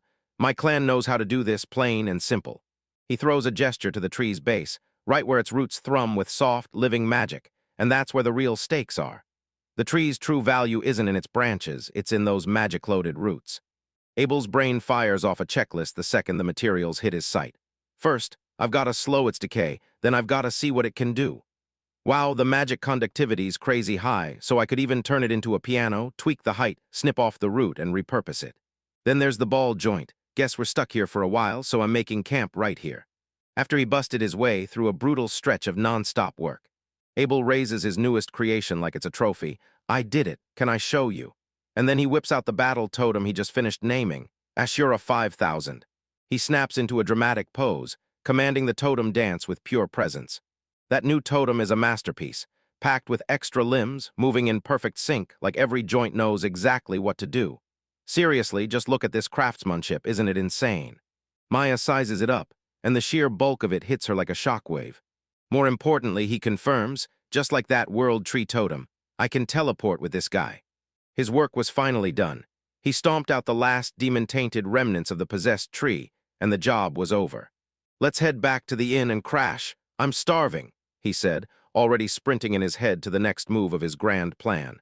He still had to build that handphone, and first he needed to rake in more money. Far from everything, beneath a sky packed with blazing stars. A woman with dark wings snaps her head upward, her piercing eyes locking on something in an instant. "Hey, what's wrong, master?" The man beside her blurts, "Because I swear my old friend teleported off somewhere. Then I suddenly lost the feeling of them." She tilts her gaze, confused for a heartbeat, and I swear I can still feel that magic clinging to me, unless I'm the one misunderstanding it, right? The man snaps her focus back. "So, we're headed for Lammer now." A cruel grin lights up her face. "Yeah, I can't wait." They're about to unleash the change they promised for this peace-drunk world, and as they walk away, a chilling aura clings to everything they leave behind. In a nearby village, a man suddenly freezes, because he can feel doom creeping closer, step by step. Moments later, the whole town erupts in ear-splitting screams. The winged woman and her master tear through the sky above the chaos they've unleashed, their dark silhouettes swallowing the moon as the evil creeps in, inch by inch, ever closer. The squad pushed through the city streets, weaving between crowds like they owned the night. They were headed straight for the Lammer and Adventurer Support Center's West Branch. Inside that bleak mood, an adventurer dropped a heavy sigh, exhausted to the bone, as the crushing weight of his fate bore down on him. His companion was just as crushed. "So tell me, really, what's the plan? We've got no skills to fall back on and no connections to call in favors," and the other guy just drooped in total defeat. "Guess I'll use this moment to quit the whole adventurer life." The guild felt heavy with despair. After Abel crushed that threat in the forest, the city slammed the gates shut and banned anyone from entering the woods. And suddenly the lower-rank adventurers who depended on it for rent and food had their lifeline cut clean.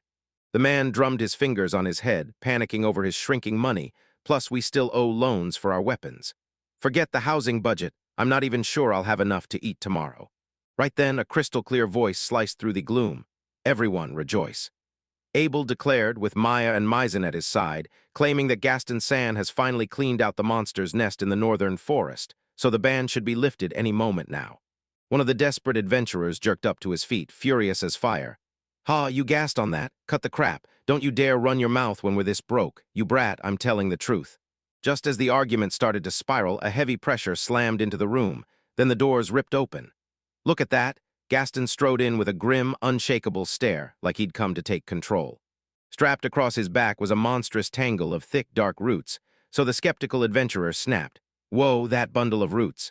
Gaston strode straight to the counter and slammed the evidence down so hard the whole hall rattled, and the guild official just stared at the bounty with eyes bulging in pure disbelief. "This is..." He couldn't believe his eyes. "Are you serious right now? This isn't some illusion. That telepathic black monster's the same one we sent the extermination team after, and it's already summoning these brutal winds." A hush rolled through the crowd of adventurers. So yeah, the Gaston actually did it, even after getting trapped in D-rank for years. And you could hear the rest of them blurting, "I knew it. I always said he'd blow up someday." With composure snapping back into place, the guild official fixed his gaze on the new hero.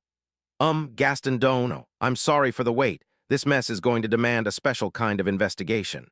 Gaston nailed the role Abel had set up, flicked a dismissive hand, and sneered, "Yeah, I don't remember the details on those puny monsters I crushed."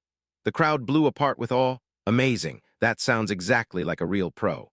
"Gaston, you're our hero," one adventurer blurted, "and with this we'll finally hit the forest again." Then an official snapped in, "All right, make it quick. Now follow me to the special counter." As Gaston was marched away, the guild hall erupted with his name, adventurers shouting in perfect unison, "Gaston, Gaston." From his quiet corner, Abel let a faint smile slip out. "Look at all the noise they're causing." "Good. I'm happy he's the one standing there, so I don't have to draw anyone's eyes." Maya nodded too, but her expression didn't quite settle. "Yeah, I just hope this doesn't turn into trouble down the road." Abel's head snapped up in an instant. "What's that sound? It's loud out there, way too loud." The guild doors flew open once more. This time a terrified citizen stumbled in, eyes wide, begging, "Someone help us." The man stumbled in and his face went paper-white with terror. "Something terrible is attacking us." Panic ripped through the room and he pleaded, Someone, anyone, do something. Your adventurer's right." Every single eye snapped to their freshly crowned champion, right as I thought we'd finally wiped out that forest monster. Before the dust even settled, another one lunged into the spotlight. Yep, there's Gaston. Now don't mess this up. If you can handle a B-rank plus monster after that, then you can take care of this too. The color yanked out of Gaston's face as the weight of everyone's expectations slammed into him. "Everyone's counting on me." Flames blazed in his eyes. I wanted to be a hero too. He balled his fists, turned to the other adventurers and said, Yep, leave it to me. Let's track Gaston's sand and blow their minds with what adventurers can do. Then he roared and charged out of the guild. Abel stared as they vanished, totally stunned. Ah, that guy, wait, what about the reward? Before Abel could even process the derailment of his plan, Maizen rocketed through the crowd. There you are. Come with me, Abel. Then Maizen, Tio, and Lisa closed in, and Maizen yanked Abel's arm, hauling him straight into the chaos. Tio and Lisa got hit with that petrification, and in the street, right where his friends had been seconds ago, two perfect gray statues stood frozen in place. Abel's thoughts sparked into motion the second he learned it. This wasn't a beast rampaging through the city, it was petrification magic from some mage, and he whipped around to Maizen, eyes blazing. Run, he'll turn you to stone. Maizen yanked Abel's arm again, panic screaming in every word. Come on, Abel, the villain's over there. And Abel couldn't deny it because when it came to magic, there was no one he trusted more than him. They sprinted through the panicked streets, dodging danger at every turn. They tore around the corner and slammed to a stop, staring down a truly horrifying sight. The whole street turned into a stone museum, citizens clutched in terroring poses. Right there stood the heroic adventurer, and then, boom, Gaston is already petrified, along with the other adventurers from the support center too. Up on a nearby rooftop, a mage in a dark robe let out a low chuckle, cuckoo cuckoo, those annoying little brats. He stared down at Abel's crew, right there. He sneered, gripping a wicked-looking staff, and thought, of all things, they actually came here on their own to get petrified, curse them. A lethal beam of dark energy blasted from the staff's tip, and Abel snapped into action. He shoved his hand forward without hesitation. The dark mage's eyes snapped wide with shock. So you're really a mage, huh? His surprise curdled fast into vicious delight. Cuckoo. Looks like I get to savor this one, he purred. I'll show you what the high demon Zalamania Sama can do. Abel's eyes sharpened to a narrow glare. The mage snapped out another spell, fire. He roared, and a scorching bolt blasted forward. Maya Maizen, come here. Maizen snapped into action on pure instinct, hurling Gaston's petrified statue forward to block the fireball. The spell detonated on the stone figure, and Maya froze in pure horror. Wait, this stone used to be a person. Are you sure it's safe to hide behind? Mason said, beads of sweat flying. It won't matter as long as he's trapped and petrified. But, he grimaced at the thought, if it slips out of shape, it could come back as something truly horrifying, and he refused to even picture it. Abel tuned out their bickering. His mind was already breaking down the enemy, laser-focused on that guy, Kane that can fire deadly magic, and the chilling warning about demons. He kept digging into the details, face stone calm, staring at the petrification curse he'd cast before, like this thing was no big deal at all. He spun toward his crew, saying, I'm telling you, if we hammer the caster hard enough, this petrification has to break. Maizen's belief flared back to life, and everyone leaned in like, so if we knock that guy out, we all snap back to normal, right? What? If I can get my hands on that cane too, I will, Abel snapped to Cooley. Because honestly, that thing doesn't feel like some run-of-the-mill magic tool. All right then, I've got it. Maizen and Maya shot their hands up right away. I'll be the decoy and yank his attention off you, I said. You go take down that guy, Maya added, and then she grinned. I can at least run circles and stir up chaos. Abel just nodded once. You're right, he said. This is the safest way to end it. With their plan locked in, the two decoys bolted into the air. Go, go, the mage yelled as he watched them run, a cruel smirk twisting his face. Cuckoo, are you so terrified you can't even move? As Mason and Maya sprinted for their lives, he erupted in mocking laughter. Fuh, you really think you can run from me? He lifted his staff high, ready to slam it down and wipe them out. Idiot, look behind you, Magus. The mage went still. Abel was already there, arms stretched out, wind tore through the air. A violent vortex of chaos suddenly tore through the dark mage, trapping him inescapably in its ruthless grip. He screamed while the roaring wind ripped the world out from under him and yanked him clean off his feet. With a brutal howl, the fierce winds yanked the demonic cane right out of his grip. The artifact slammed onto the cobblestones with a brutal clatter, totally useless, just rattling uselessly in defeat. The mage got ripped out of the tornado in a violent blast, spinning through the air like a thrown blade before smashing hard onto the street. Abel loomed over the fallen enemy, face set like stone. So if he's been leaning on that cane this whole time, he shouldn't be able to pull off anything now. The mage hauled himself up, groaning through the pain. Gah, eat you. Abel shot back with this weirdly calm curiosity. Whoa, I didn't think you'd actually make it after that fall. Seriously, your body is insanely tough. The mage glared, pure hatred burning in his eyes. Like, don't you get it? As a mage, you should understand exactly what I'm feeling, right? He snapped into a furious rant, spitting venom as he roared that this age is rotting to the core, and that village people banished him for one reason. He kept researching magic.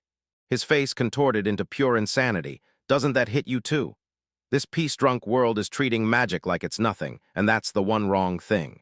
He threw his arms wide like a prophet of chaos, screaming for the whole world to witness it, the raw fury of magic and the crushing might of the demons. So I broke the seal that had trapped Zalomania's Sama. Abel leaned in and listened, and then it hit. His eyes flashed with sudden understanding, like he'd heard those exact words not that long ago.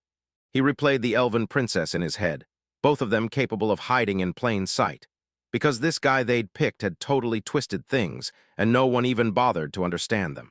He truly counted his blessings. Sure, getting reincarnated into a world where magic gets zero love was downright tragic. But he wasn't alone. He still had his tribe chief master, and even Yamasen from his old life, and with people like them around, he didn't feel abandoned at all. Maizen barked from the sidelines, "Abel, don't fall for that guy." Abel snapped his focus back to the moment. "I know." The fallen mage seized his opening. Right as Abel got distracted, he lunged for his fallen cane. "That fool," Abel muttered, "and I guess I'll check that cane before I dispel the petrification magic." The moment the mage's fingers brushed the orb, it detonated in a blinding, hateful flare.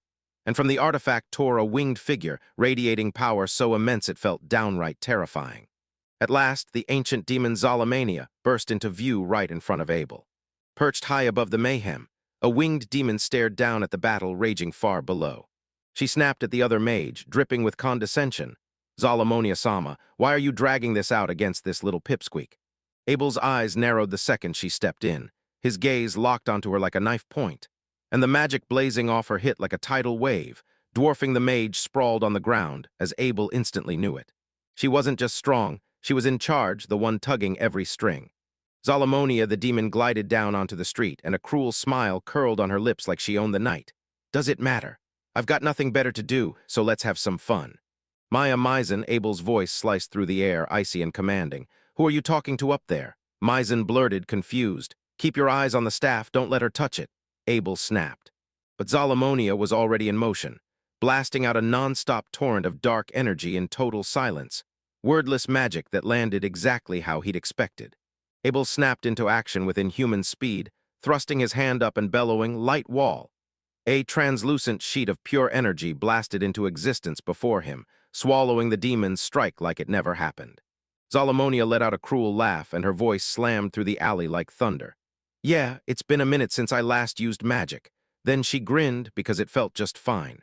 Her companions could only gape, stunned by the blazing blue skin on her. The next heartbeat, she vanished in a flash and reappeared right in front of Abel, blazing so fast it stung the eyes. "Tell me, how long can you keep this up?" She taunted, her claws snapping against his barrier. Each blast from her attacks tore through the street and sent shockwaves surging, nearly slamming Maya right in the face. Nearby, another dark mage erupted in a wicked cackle, begging his master to rip them apart. Abel clenched his teeth. "If I could, I would," he thought, burning to fire off a crushing blast and end this in one shot. But he couldn't risk it, right here, with innocent villagers turned to stone. One reckless strike could shatter everything and leave a trail of collateral damage, so he had to lock in on precision. Maya hissed, her face drained of color, her speed. "What are we gonna do?" But Abel's thoughts were already sprinting 10 steps ahead, and he just needed one thing, to lock her in place and turn that opening into victory. "Something wrong?" Zalamonia laughed and drove the attack harder. "How long are you going to stay like that? Time to have fun." Abel snapped, hand outstretched, "Call my totem here." In a blinding flash, the totem suddenly materialized. It slammed right across Zalamonia's path, cutting off her attack mid-swing. She got blasted backward, eyes huge with shock. "Whoa, a totem?" she gasped, recognizing the source instantly. "That's the Marin clan's totem." The totem got launched into the air, and somehow it soaked up every bit of that impact like it was nothing. "All right, if I had to guess." Zulamonia muttered it out. "This thing's built from the bark of the world tree, and the moment I lay eyes on it, I can feel it's packed with serious magical power." Abel didn't let her get a word out. He snapped his staff up and blasted a focused surge of magic straight at her. Her totem lunged ahead, slammed into the next attack, and boom, unleashed a brutal blast that rattled the city's very foundations. With the dust finally clearing, Zalamonia spotted her window and lunged in, straight for the finishing blow. "I got you," she shrieked with pure triumph. Then, no warning, The totem ripped apart and transformed in a flash. Dozens of wooden arms burst out of its body, and the demon abruptly froze in midair, like its breath got snatched away. Before she could even blink, those arms exploded forward, clamping around her and locking her in place, fully bound. Trapped. And the worst part, it was the same power she knew, holding her tighter than ever. Maya, hold that staff up high. He thrust his own staff toward the gem sitting on her and commanded, seal that thing here. A brutal blast of sealing magic tore out of the staff. Right as the totem, Zalamonia still sealed inside, got yanked by an unstoppable pull straight toward the light. Wait, stop, she screamed, but it was already too late. With one last flash, it was over, done, finished. Abel wheezed as he tried to catch his breath. Inside the staff, Zalamonia's astral form spun around, freaking out. What was that attack, and why was someone from the Marin clan showing up here? She stared at the totem hovering in the air, dripping with dark, ominous vibes. The totem's voice rumbled out, ancient, calm, and somehow warm, meant for my old friend, and then just like that, they vanished before we could even show up. So I figured they'd already moved somewhere else. Abel grinned, his scheme finally hit the jackpot. Who the heck are you? Zalamonia blurted, shaking. Don't play dumb, I know you're from the Marin clan, he stammered, but beating my old friend is way too easy. Turn them into a totem, then seal me in by yourself. Abel just smirked back. All right, tell me, what am I supposed to do with you? He raised the staff, and it throbbed with the demon's overwhelming magical power. So that's what this thing is, a weapon stuffed with sealed magic. And Zalamonia only stared in pure, gut-wrenching horror. Just then, a woman nearby shifted and stirred, like something in the air had just snapped to attention. Her stone skin shattered and crumbled off. She was coming back to normal at last. And just like that, the villagers who turned to stone were starting to unfreeze into life again. Soon as everyone came to, they'd find themselves gripping the staff of the mage who just struck their city. And trust me, the danger hanging over them was terrifying. That staff weighed like a curse, too heavy for him to lift, too painful to let go, so he tried to tell himself to just bury it somewhere else, but he refused, because he knew there had to be a better way. With a ferocious roar, he flung the staff clear across the plaza. Night air clawed at his lungs as he slowly snapped back to his senses. Aha, got it, where'd the enemy go? Right then, the staff came crashing out of the sky and slammed into the cobblestones straight in front of him. The curse finally started to crumble around them. People burst into joyful screams as they found their families safe and right where they belonged. Then their eyes snapped to Gaston, standing tall in front of the busted mage's staff. No doubt lingered for a second, and the verdict hit all at once. Gaston had beaten him, of course, because that's what heroes do. The square exploded with cheers like thunder, and everyone screamed, "Thank you, Gaston, you're our savior." Gaston was totally stunned. What in the world was happening? I don't remember a thing since I stepped into the plaza. Then a reckless, ego-fueled idea burrowed into his head. Wait, did the superpower inside me just wake up? And the crowd's cheers kept blasting louder and louder, locking in his delusion like it was solid stone. Can I watch this with my jaw on the floor like I can't believe what I'm seeing? They're already forming a cult. You're really okay with this, Abel? She demanded. Maizen froze in shock. Abel-kun, what did you do? How did that? Abel simply grinned, and to everyone's shock, he shot his fist into the air, right in sync with the cheers. Hip hip hooray, Gaston. And that's how the legend of Gaston, the so-called hero of the Dinrat Kingdom, ignited. His fame raced across the land, pure luck at its core, with no real skill behind it, and that shiny reputation would soon drag him straight into trouble after trouble. But trust me, that's a tale for later. In the sun-blasted canyons of the Dinrat Kingdom, the city of Asim rose in full glory, home to a grand library tied to Kudal's faith. Mia's jaw drops in shock, her eyes go wide with panic, because he's trying to bring that evil nightmare monster back to life, and yeah, I knew he was a bad person from the very start. She stood there, eyes locked on a framed image of a horrifying, otherworldly beast, pure, crushing power staring right back at her. Shock hit her like lightning. She threw her hands to her face and stumbled back, clutching the whole stack of books. He stayed perfectly calm, like he hadn't even heard it, while everyone around him belonged to Yumol's faith, some brand new religion with a totally different mindset. Maya, rattled and flustered, could only keep apologizing, admitting she had no idea.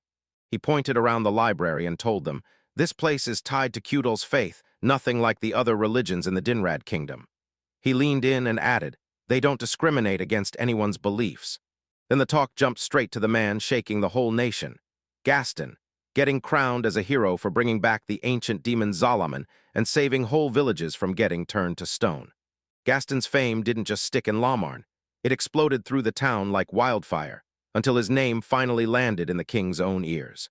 His meteoric rise hit its peak when Queen Charlotte, fourth ruler of the Dinrad kingdom, stepped in herself and inked his name as the commander of her personal bodyguard squad. Abel ripped the icy, calculated truth straight out of that legend. Gaston isn't some heroic figure at all. It's just a name, a shameless disguise for my own accomplishments, and now that things have spiraled this far, I can't keep covering for him anymore. Think whatever you want. I saved up enough money, so I bolted from Lamarn before I got dragged into any more trouble. He slammed a heavy stack of books onto the research table, and the room answered with a loud, satisfying thud. Abel blurted, "I can't stop wondering what happens to him after this. Everyone's gonna realize fast that he's got zero soldier experience." He swallowed hard, eyes on the floor. And I really hope the Queen's fury over this embarrassment doesn't come crashing down on me when it does. A quick flicker of doubt crossed his face, thinking about what might happen to Gaston, because honestly, that guy is tough as nails. I just pray he doesn't give up on life. But things were way messier than Abel ever figured, because Queen Charlotte didn't just want Gaston's fame, she craved it as a political weapon, a way to slam her claim to the throne ahead of her own siblings. So even if Gaston couldn't command power for his post, she still couldn't just toss him aside. And while Gaston totally misses the huge political chess game he's stepped into, he just rides his luck, timing sharp, confidence blazing, locking in that fake reputation as a hero. Back then, Abel knew nothing about these royal schemes, nothing at all. Maya finally broke the silence. "All right, Abel, what are we even researching?" Abel snapped his eyes up from his notes and said, "I'm hunting for a magical device that can beam magical signals and help spread the Magiphone everywhere." What? Maya's eyes sparkled with instant understanding. "So that's the Magiphone. It's that long-range magic-powered handphone, right? Didn't you tell me about it before?" 3 hours melted into tense, pin-drop silence. Then Abel finally spoke. "All right, I'm just gonna wander through the books for now. You can grab whatever catches your eye and start reading." He stormed back to his work, painstakingly copying ancient writings letter by letter. And the strain showed. Different alphabets, strange characters from every corner of history, and one brutal mystery after another made the whole thing nearly impossible to decipher. One book in particular hooked him, penned by the alchemist Altamia, who died 80 years ago, and the ideas inside were pure gold. But the way it was written was so twisted and deliberate it felt like she was mocking anyone foolish enough to try reading it. This alchemist is something else. I can't stop thinking about it. If it's truly possible, I'd love to talk it through with someone around my age. But if I needed answers for living well past 80 years, I should have gone straight to the elves or the wise dragons, right? Maya suddenly popped up right beside him, grabbed his attention, and blurted, "Look at this." As she thrust a book into his hands, **Wigner Journey Diary **, packed with stories from the people of Yoruba, written by Urker Wigner **. Wigner, the name hit like a bell. Maya's face lit up. "Wait, you remember that old guy from the exploration squad when we went to Zessam Ruin, don't you?" Her excitement practically crackled in the air. Because that guy really battled a dragon for 3 long nights and 3 endless days. And now this book is so huge, it's basically screaming that the next volume drops soon. Outside the library, Maya's side was nothing but a headache. Those books were locked away and we weren't allowed to borrow them. And I swear I walked out with a stack of useful info today. I figured I'd swing by again tomorrow, and when she turned to Abel, she basically snapped. "Stop sprinting around and start pushing for a higher adventurer rank. Once you're high enough, you earn access to certain facilities, right?" Abel shook his head like, "I get it, but if I blow up and get too famous, I'll lose my freedom and that's just too much trouble." Just as Abel-chan opened his mouth, a familiar voice cut in. "Hey there, Abel-chan." And it was Sheem, the F-rank adventurer who'd found them lodging and pointed them straight to the library when they first rolled into Assam. Maya practically burst with excitement about the Wigner diary they'd dug up. Sheem just grinned and said, "That place is packed with mind-bending books I can't make heads or tails of. But hey, they also stash real adventure stories for regular people, you know." What? Then Sheem's tone snapped. "Wait, I heard this crazy organization's been popping up around Lamarn lately, Mayachin. Do you know what's going on with them?" Abel and Maya stared at her, completely baffled, and Sheem kept going. "I heard you've got 2 horns and this gem on your head, so tell me, Maya-chen, you've got nothing like that up there, right?" Abel's blood turned to ice. 2 horns and a gem jutting from their foreheads, the unmistakable doom race. So why the hell were they in Lamar? Maya stammered through a denial, but terror drained every bit of color from her face. "Because what do you mean they even came all the way here to look for me?" The idea hit too hard for her to handle. Maya's whole body seized up. "Whoa, Maya." Abel shouted as she suddenly lurched straight into a forward pitch. He lunged for her, but it was already over. Maya crumpled to the ground, unconscious. Far away in Marin village, a fresh disaster erupted. An enraged mob ringed the village chief's house, screaming and chanting for him to come out right now. They're saying Abel can't make those leaves anymore. So what does that even mean? Inside a nearby house, Giselle blurted her brother's name in panic, but a hulking, loyal beast pinned her in place. Inside the chief's house, the village elders were locked in a furious meeting. So how did the details leak out? The chief demanded answers. An elder slammed his fist on the table, and yeah, it screamed how clueless he was. "I knew bringing Norman into that meeting was a mistake. If he goes off like that, the people who tasted Abel's leaves won't be happy with what they get. Village chief, tell me, what do we do now?" The chief dragged his fingers through his beard, eyes hard. "If we let this keep spiraling, the unrest will never die down." His eyes turned to steel, and one hard truth hit like a punch. There's no other way. From the cover of the woods, Giselle watched the chaos unfold and wore a faint, wicked smile like she already knew how it would end. "Wow," she breathed out like the words were slipping out of her heart. She clutched that thick, ornate book to her chest like it was her lifeline. And yeah, it was exactly like Shimshin said.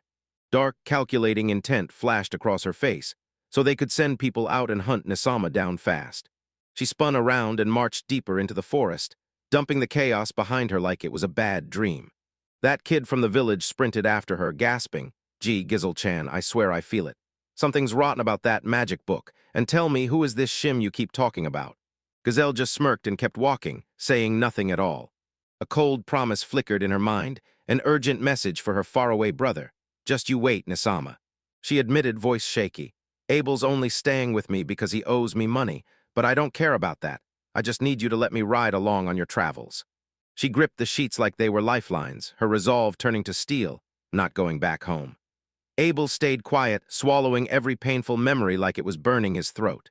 He pictured his parents from that previous world and the ones from this one, totally different lives, same end result. They never once tried to yank him off his own path. He locked eyes with Mia, his face set and unshakable. And then, slicing right through her storm of thoughts with icy logic, he said, "If you hate your hometown that much, then screw it." Her eyes went wide, and then he dropped a brilliant plan. "If they're chasing you, we'll slip away and keep traveling together." For Mia, who'd been drowning in fear and despair, his words hit like a lifeline. Leela, having overheard it all, stepped in right away. "Mia's been through too much," she sighed. "If this is the plan, then I'm jumping in too," she snapped, calling out the gaping hole in their strategy. Mia and Abel instantly became obvious targets, because any pursuer could snag eyewitness reports from Lamarn. Mia whispered, "I'm sorry, I didn't mean to cause trouble," and Abel, ever practical, shot back, "Good idea, let's get out of here and lay low for now. But I still want to dig through the library's collection." Leela weighed it all and realized this was the perfect hideout, somewhere to vanish while Abel kept digging deeper into magic. Her mind sparked into action, racing toward a solution. Far off in the Marin clan settlement deep inside the boundary forest, they were gearing up a search party right then and there. Their only mission burned bright: go snatch Abel back.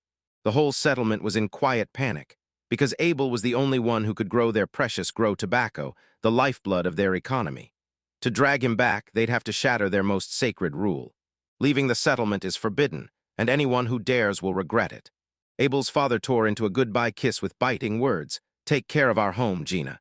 The young woman gripped that heavy grimoire and swore to her mother, "Don't worry, I'll bring Nisama back for sure."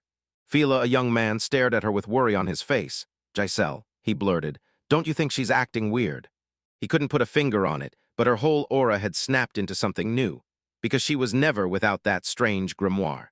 Once Abel stormed out, Gazelle threw herself into magical studies with wild, feverish urgency, like she could barely breathe until she caught up.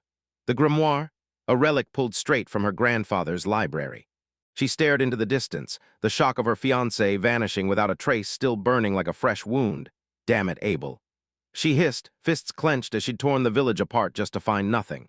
"If I ever catch you again, I'm going to let you have it." The chieftain of the Marin clan watched the party roll out because the advisor leaned in and demanded, "Chieftain, are we really sure this is okay?" For a beat, the chieftain went stone still, replaying the ancient law in his mind. "If you leave the village, you'll regret it, because bringing Abel back was forcing them to shatter a sacred tradition." "I've got no proof, but the way the old leader stared, sharp, calculating, Felt like his voice just cut out, leaving a deeper truth hanging in the air. Meanwhile, at the west gate of Lamorn, Mia's pursuers snapped into action after fresh intel hit their ears. "Chief, we just got an eyewitness report," my subordinate blurted out. "He says they were spotted on a horse-drawn cart rolling toward a sim, a 2-day ride from here, and she's traveling with a white-haired young man whose hair and clothes scream he's from the Marin clan." The chief's eyes narrowed to slits. Marin never leaves those remote lands, so a Marin clansman showing up was the last variable he'd ever expected to deal with.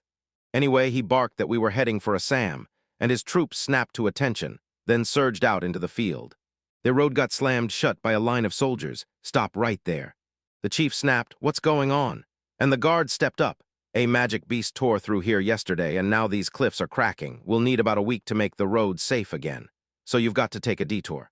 The chief didn't even slow down, because Dinroth's laws wouldn't pin him down. The guard's spear jerked up in pure shock, and he blurted, "Keep going, and you're getting detained for treason." The chief simply charged ahead, and the guards swarmed in to cut him off. With a single sneer, he slammed his strike down and snapped their crossed spears apart, and the woods exploded into splinters like twigs. Out of nowhere, a brutal deep rumble battered the canyon walls like thunder. A massive chunk of the cliff ripped away and slammed down straight toward them. The kingdom guards let out blood-curdling screams, pure terror ripping through them. Maya's chieftain father didn't flinch. He just stared up at that crashing mountain of rock with pure, venomous disdain. He pulled his fist back, and raw power crackled around it like lightning. Then he threw a punch, and it wasn't the rock he struck, but the air itself. A concussive blast tore out from his knuckles and slammed into the boulder with earth-shaking power. The massive boulder got obliterated in a blink, blasted into a storm of dust and pebbles that scattered harmlessly to the ground. The kingdom's guards just stood there, frozen, couldn't even wrap their minds around the sheer, cataclysmic power they'd just witnessed. Mid the rain of shattered rubble, the chieftain cut through the chaos with one single word, his voice a low, snarling growl. His fist tightened like a lifeline, eyes blazing with deadly certainty. "I'm bringing you back." A massive, stubborn wall slithers over the rolling hills, cutting a hard line around a far-off territory nobody gets to cross. Abel and Mia scour the local plants in the wilds nearby, while the market hums and surges with non-stop life all around them. A voice thundercalls his name, and Abel snaps into a calm, razor-sharp, analytical stare. The Lord's butler strides up, demanding why he's on the farmland. Abel raises a fistful of dirt and fires back.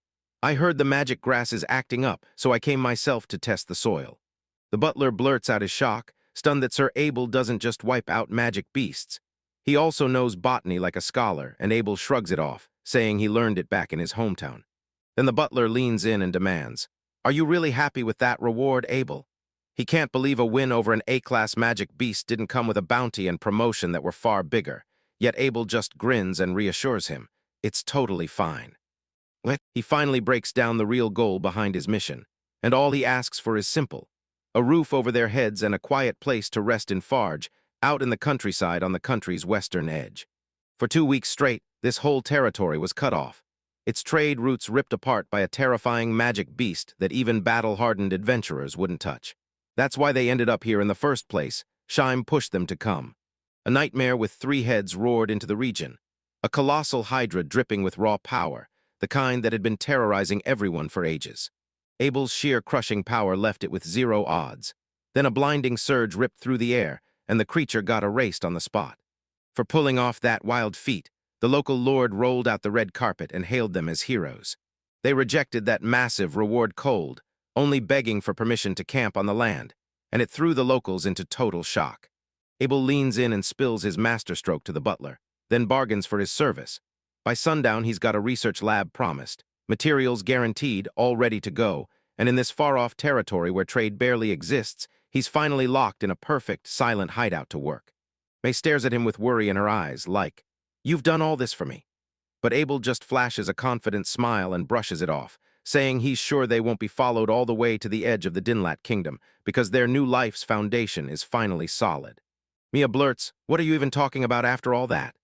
Abel presses on, saying it's just as convenient for her. She'll have everything she needs in a lab sealed up tight, while he gets to work in peace on his research, all because the local lord backs them. Mia kneels in the fields, stunned. The soil is way better than back home, and that could explain why the magic power is messing with it so badly, even leading to those weak harvests.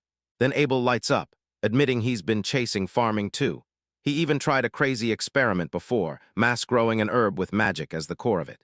Mia's grin blooms. She's just thrilled he's locked onto a fresh project, and Abel fires back with pure determination. Yeah, I've got this. Arm thrust high in victory, he declares his bold dream. From right here in the backcountry, I'm gonna spark a brand new sensation in the magical world. A squad of local guards lurks at a distance, totally dumbfounded by the roaming mage. This guy just wiped out a three-headed dragon, and they huddle and whisper like, what is even going on with him? Far beyond the walls of Lomaern, the Dinlat Kingdom's booming commercial crown, a circle of nobles freezes in shock because the truth they feared, it hits them like it was always real. They curse their bad luck, just barely escaping a pack of magic beasts, and then they stumble into a strange town where leaving is forbidden because the warning was clear. Anyone who dares to run will live to regret it. The group's leader tries to whip his panicking comrades into shape, but they just keep whining that they want to go home. Two younger kids from the group, one boy, one girl, stared at the whole pathetic mess with pure disdain, and the girl even praised Giselle, Abel's sister, for how smoothly she handled those magic beasts chasing them. They hashed out their search for Abel. Eyewitnesses claimed he'd been there, but the town turned up nothing, not a trace. And the locals didn't just complain, they shoved their investigation back on them, making every step feel like a fight. Deep in the woods, all silent around them, Gazelle leans over a massive ancient tome like it's about to reveal a secret. She snaps her eyes off the page, worry written all over her face. Big Brother's trail stops right here, and the whole group's morale sinks. She mutters to herself, at this rate, we'll be forced to turn back to the settlement. Clinging to that last spark of hope, she insists they hold still for a lucky omen. Sure, they're inching toward Abel's location as the full moon casts its light. Back on the farmland in Farge, the sky tears open, and a brutal downpour blasts down like it's the end of the world. Abel shot his gaze up at the rain, panic carving deep lines across his face. The farmhands spot Abel out in the storm and yell for him to get back inside before he catches a cold. But Abel is frantic. He's screaming that the totem-gourd seedlings he planted are about to get washed clean away by the rain. Abel slams his command, and the Ashura 5000 tower rips out of the ground. And as the golem raises its weapon, Abel barks that he'll blast the rain clouds clean out of the sky. He thrusts the golem's weapon arm skyward and shouts a crushing chant, "O wind's terror," as a surge of power erupts from the spell.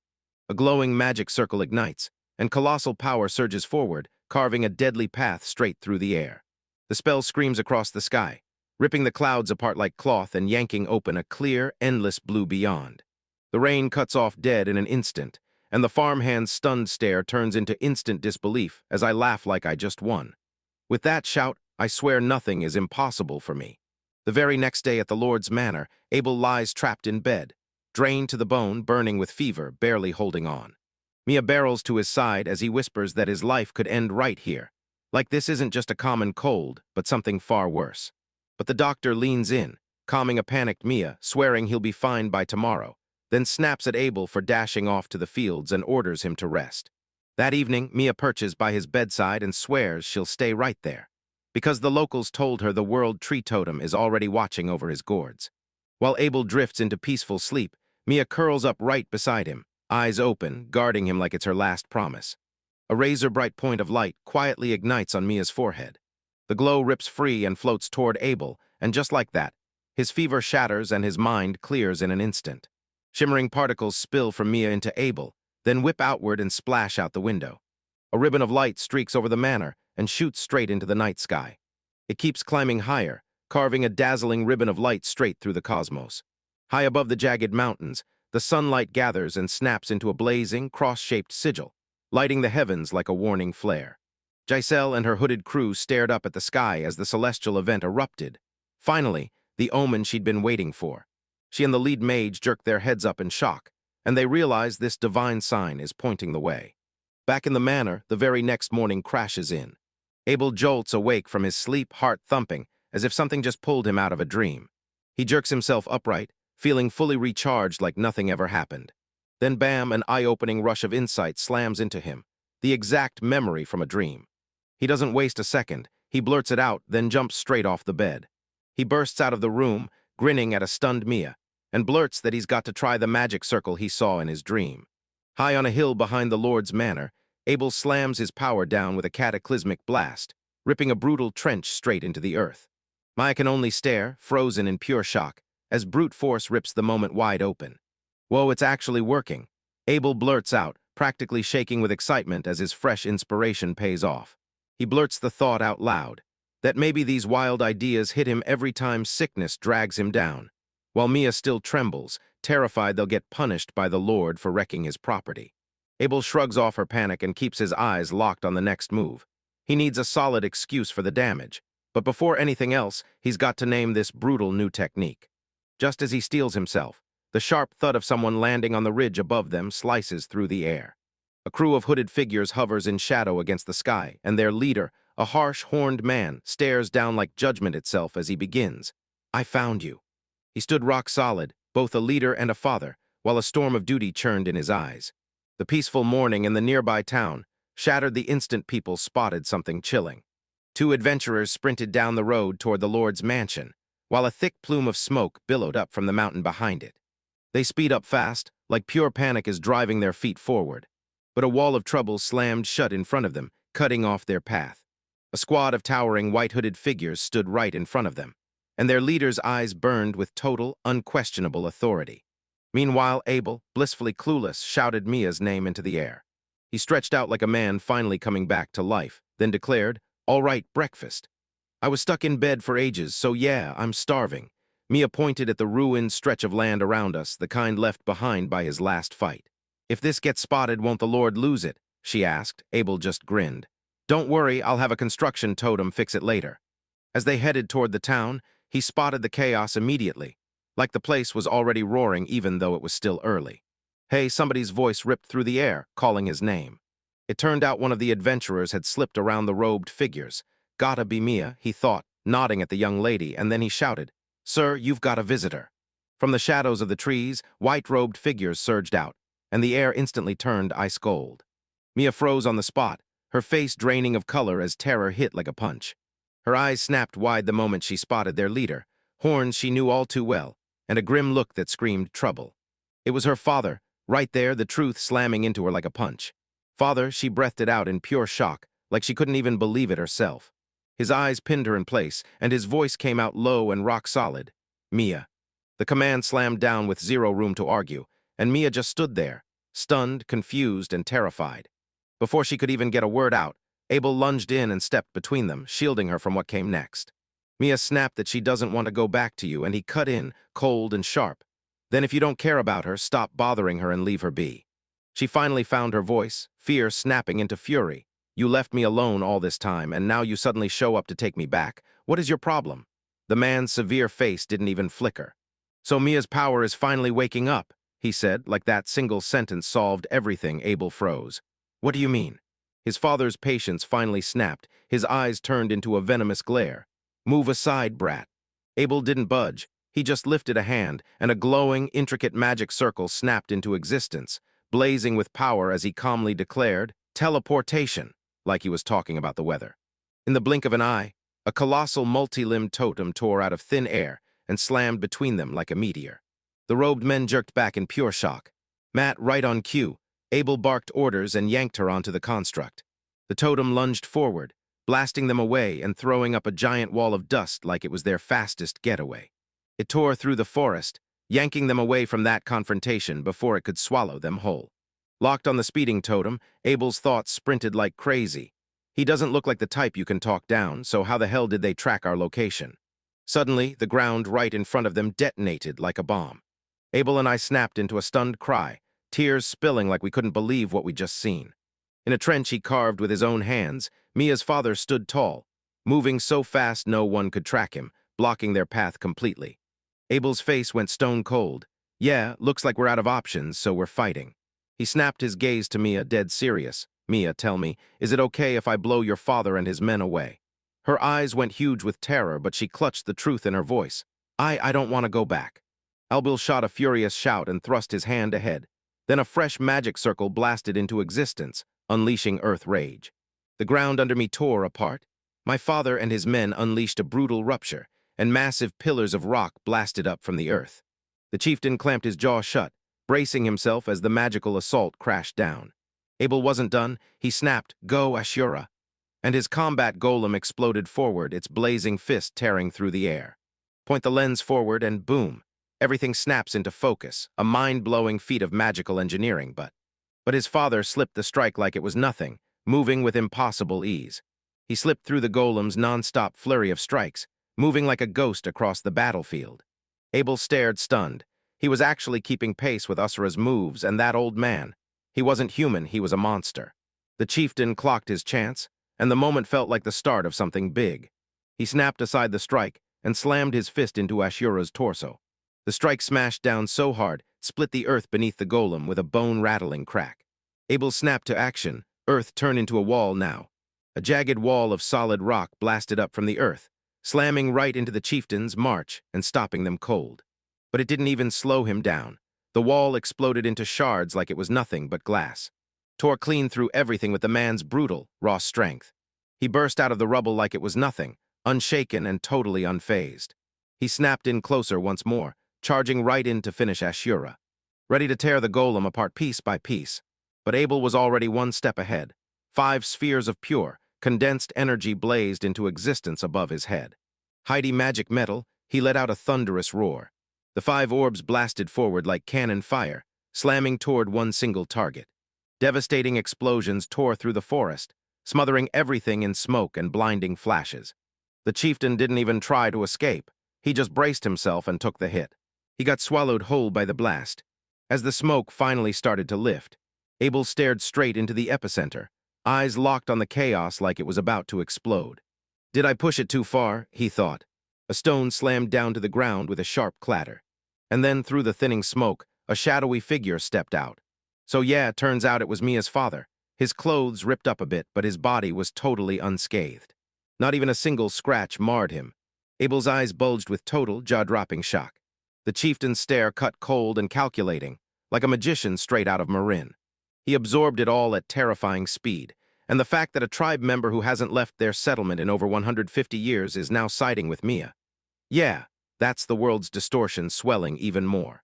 Abel shrugged off the crushing meaning of that statement, then barked an order to his golem, Ashura, but the chieftain stopped caring about the construct completely. His blazing eyes snapped straight to his daughter, and then he growled low, his voice dripping with pure fury and a mission he wouldn't let go of. With a thunderous roar, he finally let his true power rip. He snatched Ashura, this golem forged from magic and steel, right out of the air with his bare hands. With a grip that made no sense at all, he started crushing it anyway. Metal tore apart with a sickening shriek as the enchantments shattered and cracked in the air. The golem, still standing after everything they threw at it, finally started ripping apart like paper piece by piece. The armored shell caved in and exploded into shattered pieces under a brutal wave of raw pressure. Abel and Mia could only stare in pure terror. The ultimate masterpiece of magic shattered right before their eyes. The clearing looked like a battlefield after a storm. Ashura lay there, its mighty guardian body smashed, defeated, and frozen in silence. Towering over the fallen creature, the Doom Clan chief loomed like a living threat, eyes ice-cold, unmoving. Abel stared, stunned, his mind scrambling to make sense of the impossible. A blast of icy fury roared through him, and he thrust both hands forward, summoning a complex magic circle that snapped to life with a searing flare. A storm of razor-sharp wind slammed straight for the chief, a spell so vicious it could tear steel apart. The wind spell slammed into an invisible barrier with a violent crack, and the chief got blasted backward, tumbling through the air, until he landed on his feet like it was nothing, totally unharmed. He stood there, stone still, staring as Abel's desperate attack hit like it was just a minor annoyance. The wood swallowed every sound, and the silence felt crushing. Abel panted hard, his thoughts crashing at full speed. He told Mia that your father was beyond incredible and that he couldn't wrap his head around it. Was his movement supercharged by magic? Because if so, how did he obliterate Ashura, a creature of magic, with that kind of ease? Mia snapped her head side to side. No, that wasn't just talk. It was a secret technique stamped into us by our ancestors. And honestly, I'd bet your master had a wooden pole style just like it. She told me it's a physical art. She channels magic into her body, turning it into raw strength, but it demands terrifying precision, and totems usually hold the key. It was a secret jealousy so tightly guarded, and so brutally hard to master, that even Abel threw himself at it and still walked away empty-handed. Those Doom Clan magic rules are nothing like mine. Abel muttered as he stared at the fresh data, then snapped. So how do they control it? He pushed for answers. Was there some tool like the Marin clan's totems? If I could pin down where his power came from, I could finally hunt the crack in his armor. They say the Doom clan's forehead crystal holds the same power behind the chief's calm, authoritative voice, strength magic guided by spirit unification. And when he turned to Mia, he realized she'd been warned not to use magic, and it was a real shame because she's insanely good at sensing the spirits in the air. Abel's eyes snapped open. He finally got it. They weren't judging her at all, they were looking down on her because she didn't have a crystal. The puzzle pieces snapped together, and suddenly it all made sense, how he could find us so perfectly. Abel's voice turned grim as he faced Mia. I'm sorry about the tools I took, especially the World Tree Totem. It gives off a dead giveaway aura. The stakes hit rock bottom. Turns out the chief wasn't chasing the jewels at all. He was hunting his own daughter. And if we stay put, we'll be caught in no time, Abel locked in, calculating. But if I cast magic, our aura will scream our location. And after Ashura's collapse, there's no way we can square up with him head-on. No time to cook up some perfect plan. Everything had to be decided fast. The ground started to shake as the chief barreled closer. His speed felt unreal, and the pressure of him smothered the air. Each step thundered through the ground under his boots. He screeched to a halt just a few steps away, like a wrecking ball that refused to be stopped. Abel shot his hands up in a peace sign and said, I surrender. Then, flat and emotionless, he added, I can't think of a way to beat you, because this is all I have right now. The chief stopped mid-breath, face a locked mystery, then he said, I respect Mia's will, but may refuse to be controlled. She let out a defiant scream and brandished a razor-sharp dagger, driving the cold blade right to her own throat. Don't try to drag me back, she shouted, voice shaking but unbreakable, because if you come for me, I'll end my life right here. The chief scoffed, don't act like you're above it. That show was ridiculous. Abel's calm snapped at last, because hunting after your daughter until she's driven to flee, that's the kind of father who deserves the worst. Abel screamed, and his voice tore through the trees like thunder. Mia was always alone. Everyone ignored her, and she stayed locked away, dreaming of nothing but stepping out to see the world. He opened up about a childhood ruled by fathers who kept their distance, or piled on demands, but still somehow let him chase his own dreams. You locked your daughter away and crushed her every wish, because pulling her back would feel like a death sentence. This is the only resistance we've got. You think this is just a show? Abel challenged him, eyes blazing like fire. You're saying Mia can't pull it off? Fine, then I will. Speed you up all you want, my cast is still gonna hit first. Rage flared at the boy's defiance, and the chief drove his fist into the ground, smashing the rock apart beneath him. This was it, the gambit. Abel's thoughts snapped into place at lightning speed. No matter the reason, he's determined to bring her back alive. He thought it like a promise. So first, we need to set the stage with a real performance. He shot me a knowing look, like, one touch is all we need. We can rattle his grip, and once his focus slips, I'll flip that scary perception right back onto him. He slammed the earth into place, building a wall so solid it held on command. A massive wall of solid rock blasted up from the ground, slamming shut the chief's path. It was a pointless swing. Then the chief lunged and smashed right through with one cold, contemptuous strike, blasting the wall into a storm of dust and rubble. He burst out of the rubble, totally untouched, like the whole blast couldn't even scratch him. O Earth, rage able to cast again, slinging his hands in a raging blur. The ground under the chief's feet started to churn and rage, blasting up a wild storm of earth and stone meant to swallow him whole. He braced himself against the brutal assault, and his power blazed like an unstoppable storm. His eyes narrowed to a laser point as he zeroed in on the incoming magical barrage. But right when the chief's attention slipped, a tiny wooden totem snapped into existence in midair behind him. Abel snapped, I'll teleport the World Tree Totem, powered by my magic, and drove the true heart of his plan into motion. The totem throbbed with an aura that matched Abel's to the exact beat. So while he's still reeling, that boy will swear it's my power, and he'll make that call in a flash. The chief flinched as his senses got slammed, and in that single chaotic heartbeat, Abel unleashed his final cast. O spirits who shaped the earth, forge it, right here, right now. Earth magic snapped into motion, shifting from a simple fence into a trap built to capture. Thick, brutal chunks of earth erupted upward, solid and unstoppable, like the ground itself was punching through the surface, wrapping tight around the chief's body, then snugly locking in as it uncovered every inch of his arms and legs. His muscles screamed as he fought the bonds, but no matter how hard he strained, he couldn't break free with. With his opponent pinned in place, Abel grinned and pulled out his masterstroke. His hands flashed, and a brand new weapon, long and flexible, erupted into existence.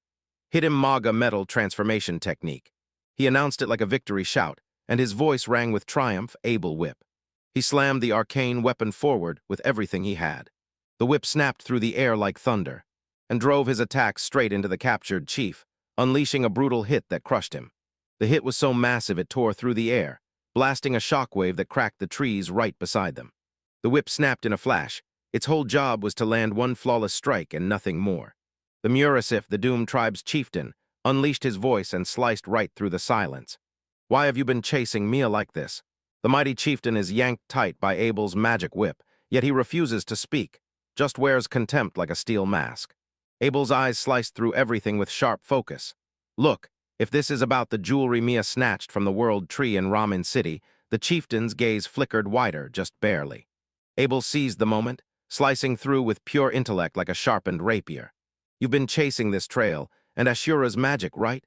"Ashura, I'm talking about that wooden doll you smashed completely." Murasef suddenly unleashed a violent surge of raw power. Abel stared at the chieftain, shocked by the sheer willpower, because he still had the strength to fight back. With a furious roar, Murasev strained against his bonds, and crackling magical energy danced all around him. But it was useless. Abel barked an order and everything snapped into place, whip season. The magical construct snapped tight and slammed the mighty warrior into the earth, wiping out his defiance as a cloud of dust exploded around him. Mananasev groaned through clenched teeth, pain ripping through him. Then Abel blinked, staring at what his body was doing because those bones should have been broken already. "So what's going on with you?"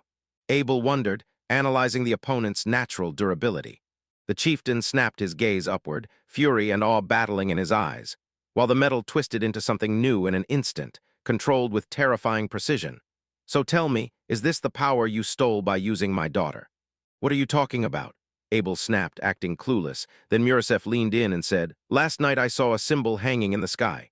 His voice dropped like a death knell. "That's Mia's power, and the prophecy was right." He pinned Abel with a hard, grim stare, eyes screaming certainty. "I don't know what you're hunting, but you probably targeted my daughter because you sensed you could tap into her power, just like a real sorcerer." Ma, who'd been silent as a stone, just froze in total confusion. "Father, what on earth is this even about?" The two men locked eyes, and between them yawned a chasm packed with secrets. Marissa finally broke the silence, her voice thick with ancient pain. "So tell me, do you truly know nothing at all?" A heavy, soul-crushing silence dropped over the plains. 4,000 years ago, his eyes snapped into the distance like he was staring at something only time could reveal.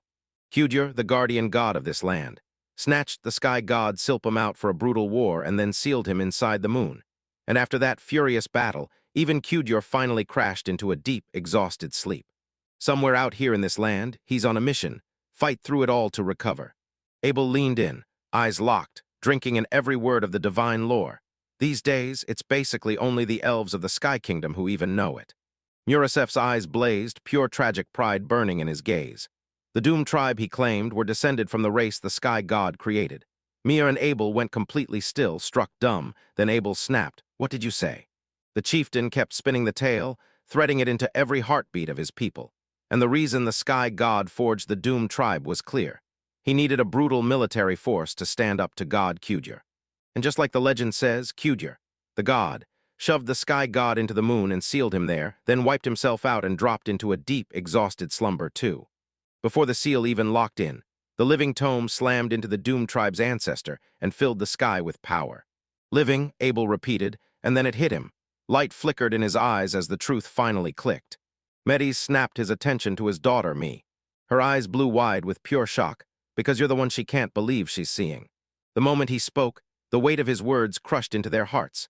So the Doom tribes, born from the Sky God, were spared and allowed to stay in Dinrat, all because God Kudur gave the order.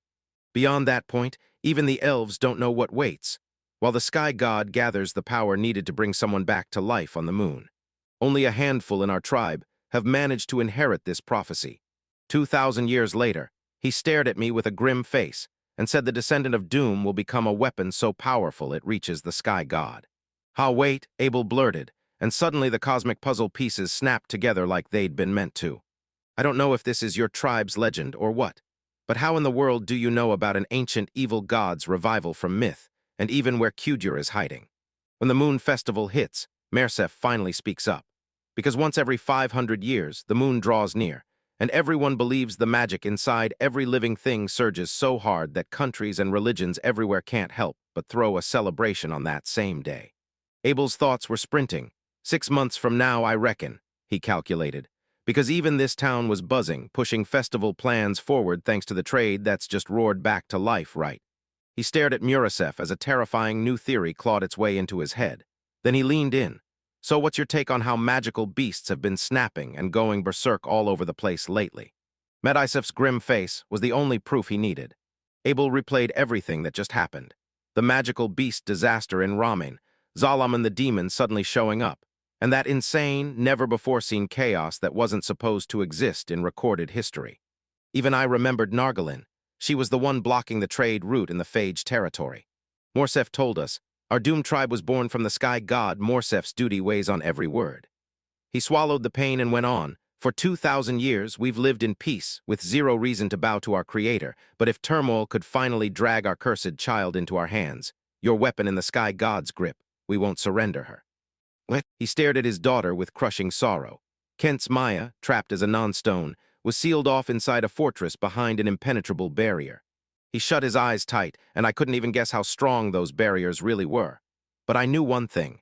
We had to keep her hidden until the Moon Festival 15 years later. Mia's voice cracked as it shook. Why didn't you tell me? Tears flooded her eyes the moment that truth tore through her grudge, and suddenly I realized. If I'd known all along, I never would have hated my own family, and I never would have run. 15 years ago, Morsav confessed, and that memory still feels fresh. When I held my newborn in my arms and realized he was cursed, I knew as the tribe's chief I had to erase every risk that could spark a crisis for the whole world. A split-second vision hit him cradling his tiny infant daughter, and then I. He met her eyes, and pain flooded his own, because the real reason I spared you was pure selfishness. May stood there stone-still as the truth hit her like a wrecking ball. I'm a weapon meant to be unleashed by the evil god the moment it comes back from the dead. Meanwhile, up on a ridge miles away, 2 mountains loomed, and a blazing symbol burned across the night sky. A chill voice from the darkness whispered, and it felt like a perfect omen was landing right on their doorstep. Giselle stood on the cliff, grin blazing. Big Brother's right over there, just like Simsan said, and I can practically feel his magical power blazing toward me from that direction. She clutched the grimoire like it was a trophy, grinning like she just won. Coo. Honestly, I don't know why, but it's wild how perfectly everything is going in my favor. The book throbbed with dark power, and I knew this was exactly my father's wish. I'll make sure Abel and that girl are mine too. That grin screamed pure confidence, like she already knew I'd figure it out. And yeah, I did, because Big Brother was itching to get back home, wasn't he? Standing there in front of her father, Demon Lord Murasef, she finally cracked, forcing the truth that's been haunting her out of her mouth. I am. The deadly weapon the evil god will unleash the moment he rises from the dead. Horror crashed over her. If Dad's words are true, then I'm destined to doom this whole continent, and even Abel's sudden spike in magical power might be the sky god's dormant power stirring inside me. Her mind snaps straight to him, and her heart clenches hard with pure fear. What would Abel think?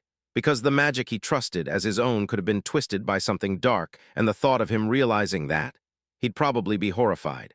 That fear crushed him to the bone. Was he about to push me away for good?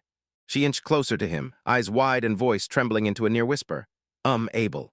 As he spun around, his face went blank and unreadable for the briefest second. Then his expression cracked into this wild, brilliant grin, and his eyes lit up like fireworks with pure, unfiltered excitement. Mina watched her father freeze in stunned silence, so shocked he could only stare at what happened. Abel's brain was sprinting, snapping together clues nobody could even track.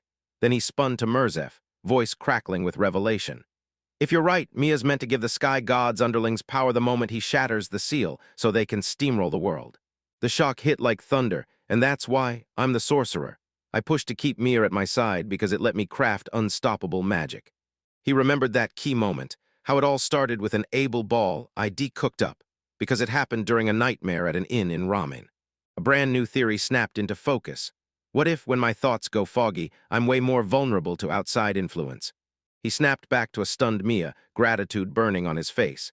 Then he blinked, realizing, since I was with you, I somehow unlocked my power without even noticing. Thanks, Mia. She was still reeling. Seriously, aren't you even a little freaked out by this?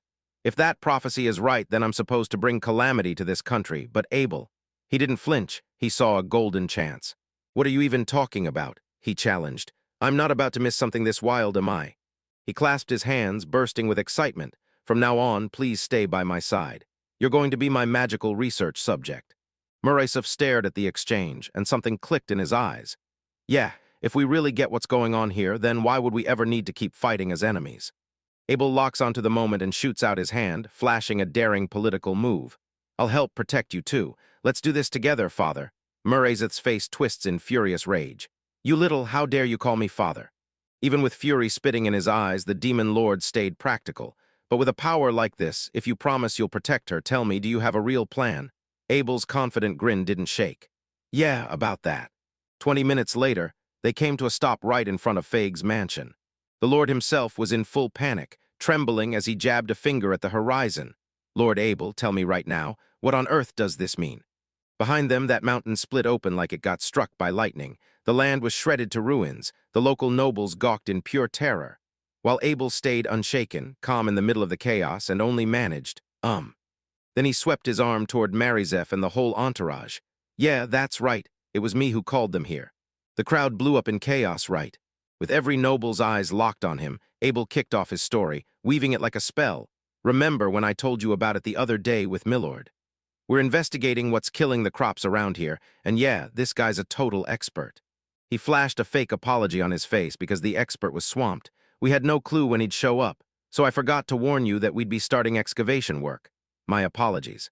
He kept spinning the story, richer and wilder with every beat, because he's way more obsessed with research than I am. Then the moment he showed up, he went absolutely feral over a case he'd never seen before, couldn't sit still for a second. Right, mister. Expert. Before the stunned lord could even fire back, Abel bowed and blurted, I'm sorry for the mess so early, trust me. We'll patch up everything with magic and this place will look normal again.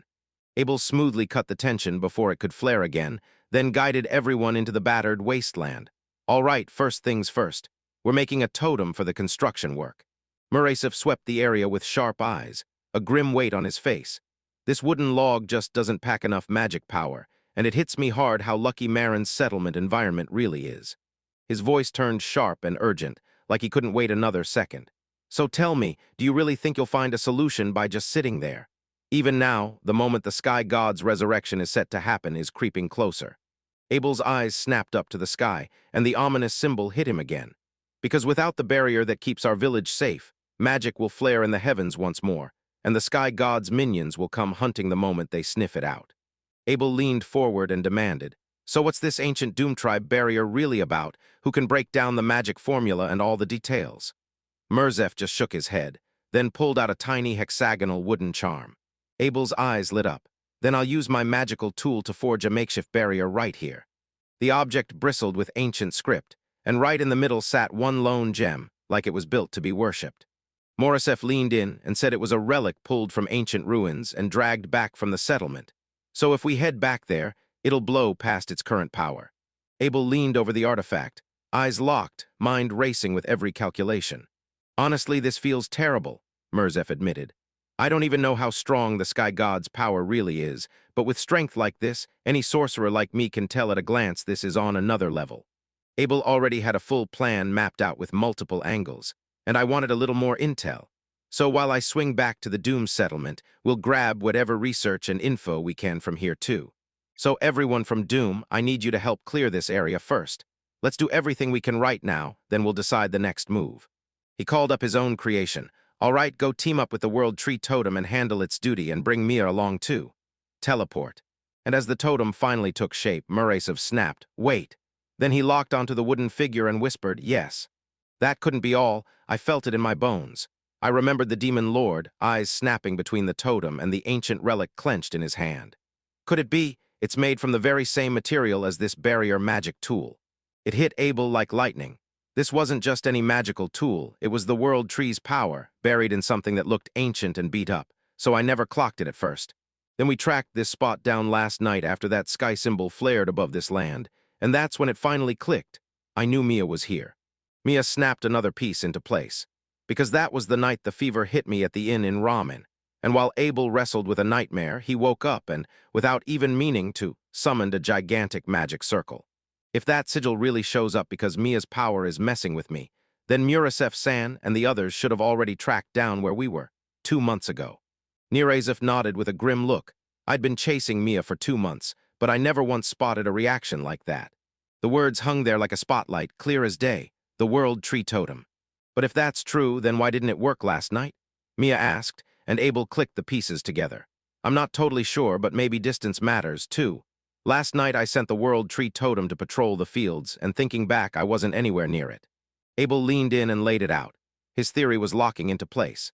Totems naturally hide you from evil like a crushing barrier, and if the World Tree can supercharge defenses, then totems carved from it should slam the barrier power even harder. Trust me, this is a breakthrough. The World Tree, you have to look into it, right? Abel said, whipping around to his companions. My eyes flared the moment I realized it. Yeah, fate really did slam us together. But then something way more boring hit me. Crap, I still haven't paid her back for the money from when we bought it. But Abel didn't slow down for a second. He was already shifting to the next phase. First, we tracked down where the World Tree is. Morissette tried to jump in. Hold on, I've still got things to handle. Thalan, Abel snapped. We're investigating the World Tree right now. Suddenly, Marisif jerked his head up, his face turning steel-sharp, and gather up. He thundered at his men, spilling a brutal, malevolent surge over everyone. That strange, chilling feeling, maybe a demon. One of his men blurted, and Marisif snapped his gaze tighter, confirming it with narrowed eyes. Something sinister is coming, no way. Abel's face drained of color. Already. The mark from last night didn't just ring alarm bells for us, it must have tipped off the sky god's servants, too. Myra's voice dropped into a low, rattling growl. They're coming. Over the rise, a band of knights charged over the hilltop. Abel's blood turned to ice. Those flawless white and gold armors, the woman at the front. He knew them instantly, and his voice came out as a strangled whisper. He froze in total disbelief, his mind screaming, how is she here?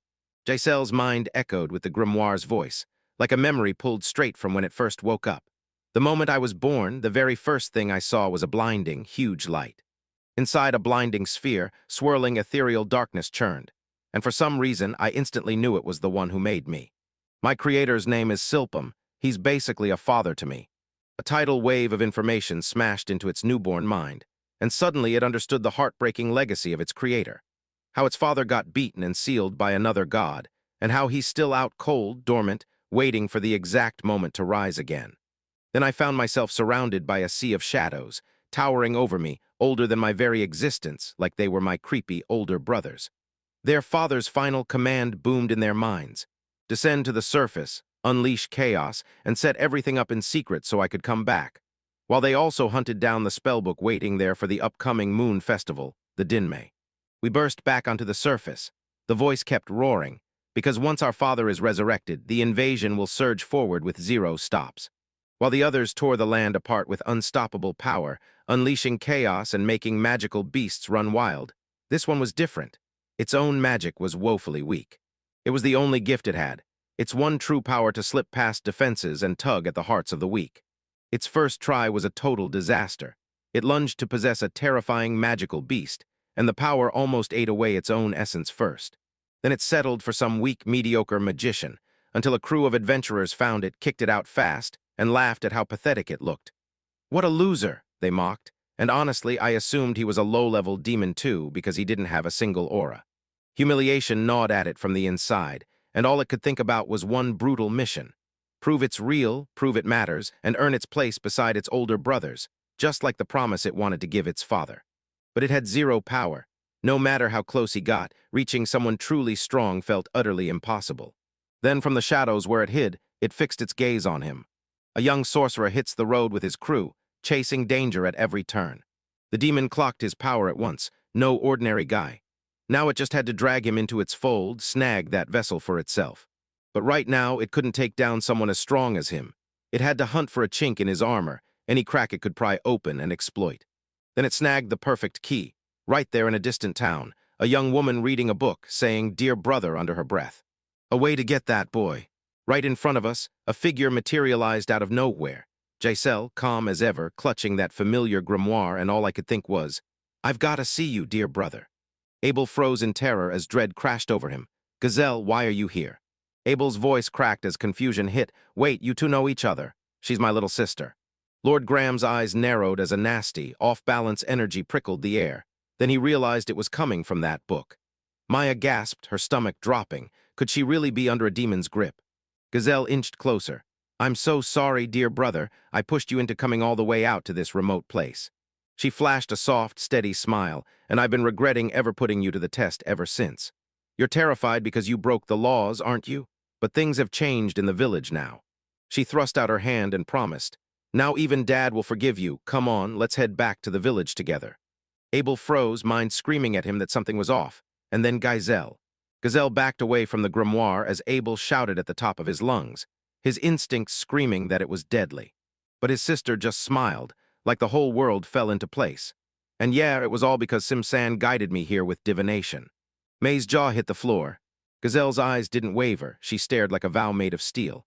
I'm Gazelle Balak, and I'm my brother Abel's betrothed. Chaos erupted. Lord Graham snapped, rage blazing. You bastard, what is this? Tell me, what were you planning to do with my daughter? Gazelle's calm face snapped away, replaced by a sharp, icy glare that locked straight onto Mia. And who the heck do you think you are? She snapped. May, taken aback, stammered, I'm Abel's Gazelle. And before she could finish, her voice snapped, so what's your relationship with my brother? Inside the book, the demon basked in its victory, like it had all the universe in its pocket. And yeah, I'm honestly crazy lucky. Turns out the girl tailing Abel wasn't just some random shadow. She was the magic tome his father swore he'd left behind. Its plan slid into place like destiny, and I just knew. I was the only one worthy of becoming father's confidant. The voice slipped into her mind and hissed, bring Abel back, ignore the girl beside him. Do exactly what I say, big brother. Abel gawked at the girl in front of him. What the hell was going on, and who was she supposed to be? The voice spilling from Gazelle's own mouth turned cold and dismissive. Just ignore the girl beside you, and tell me, don't you think you're being a little too familiar? But for a heartbeat, Gazelle's own will shoved back. Simsan, be quiet. She hissed, yanking the book tight in her hands. Mia stared at Abel, totally stunned. Who is your sister talking to? And Abel's eyes stayed locked on the grimoire like it had him trapped, because that thing is probably what's possessing the book. Lord Graham scoffed, his demonic instincts buzzing as he sized up the energy, like it was nothing more than a dab of mental power. And honestly, it screamed low-level demon. The demon's mind snapped back at the insult. Low-level. How dare they? Both of them had the nerve to mock me. A brutal pulse of dark energy erupted from the book. Gazelle gasped, froze in place, and watched the grimoire slip out of her grasp and drop. She snapped her gaze upward, and there it was. A twisted, malevolent grin cracking across her face, her eyes turning into black voids with chilling white pupils. Lord Graham's eyes went wide with terror, because the demon snatched her body, pranced around like it owned her, and declared its rule like, now I run this vessel. She jabbed her finger straight at Abel and demanded, submit to me. Abel clenched his teeth as the demon laughed in triumph. You dare pull anything shady, I've got your sister's life right in my hands. Lord Graham took one look at the new disaster, and fear hit hard. If we don't smash it fast, we're finished. It has to be done, even if it means risking that girl, because whatever this thing is, it could expose Mia's location to the sky god. The possessed just grinned, bring my puppet here. A tiny wooden totem shot straight into her hand like it had a mind of its own. She thrust it up high, and a roaring storm of energy whirled around her. Life's power, come to me. The earth under her ripped open and split apart the moment she pulled on that immense power. Energy slammed together, surging and pulsing like it wanted to tear reality apart. Abel and Lord Graham stared in shock as a wild surge of raw magic exploded into the air. The totem ripped from her hand like a bullet, locked onto Mia and fired straight at her. Oh no, Lord Graham blurted, panic ripping through his voice. But that wasn't an attack. The possessed Gazelle's voice hissed in a sharp whisper, stealing the air from sleep. Mamie's eyes snapped wide for a heartbeat, then her knees buckled and she crumpled to the ground, unconscious. The demon erupted in laughter, because that wooden puppet was juiced with body-enhancing magic, and Abel Giselle worked his tail off to track you down. Abel reeled in shock as the demon kept gloating, claiming she'd already mastered every spell she could pull from that village, then snatched the Marin tribe's secret techniques too, like I'd expect from your own blood sister.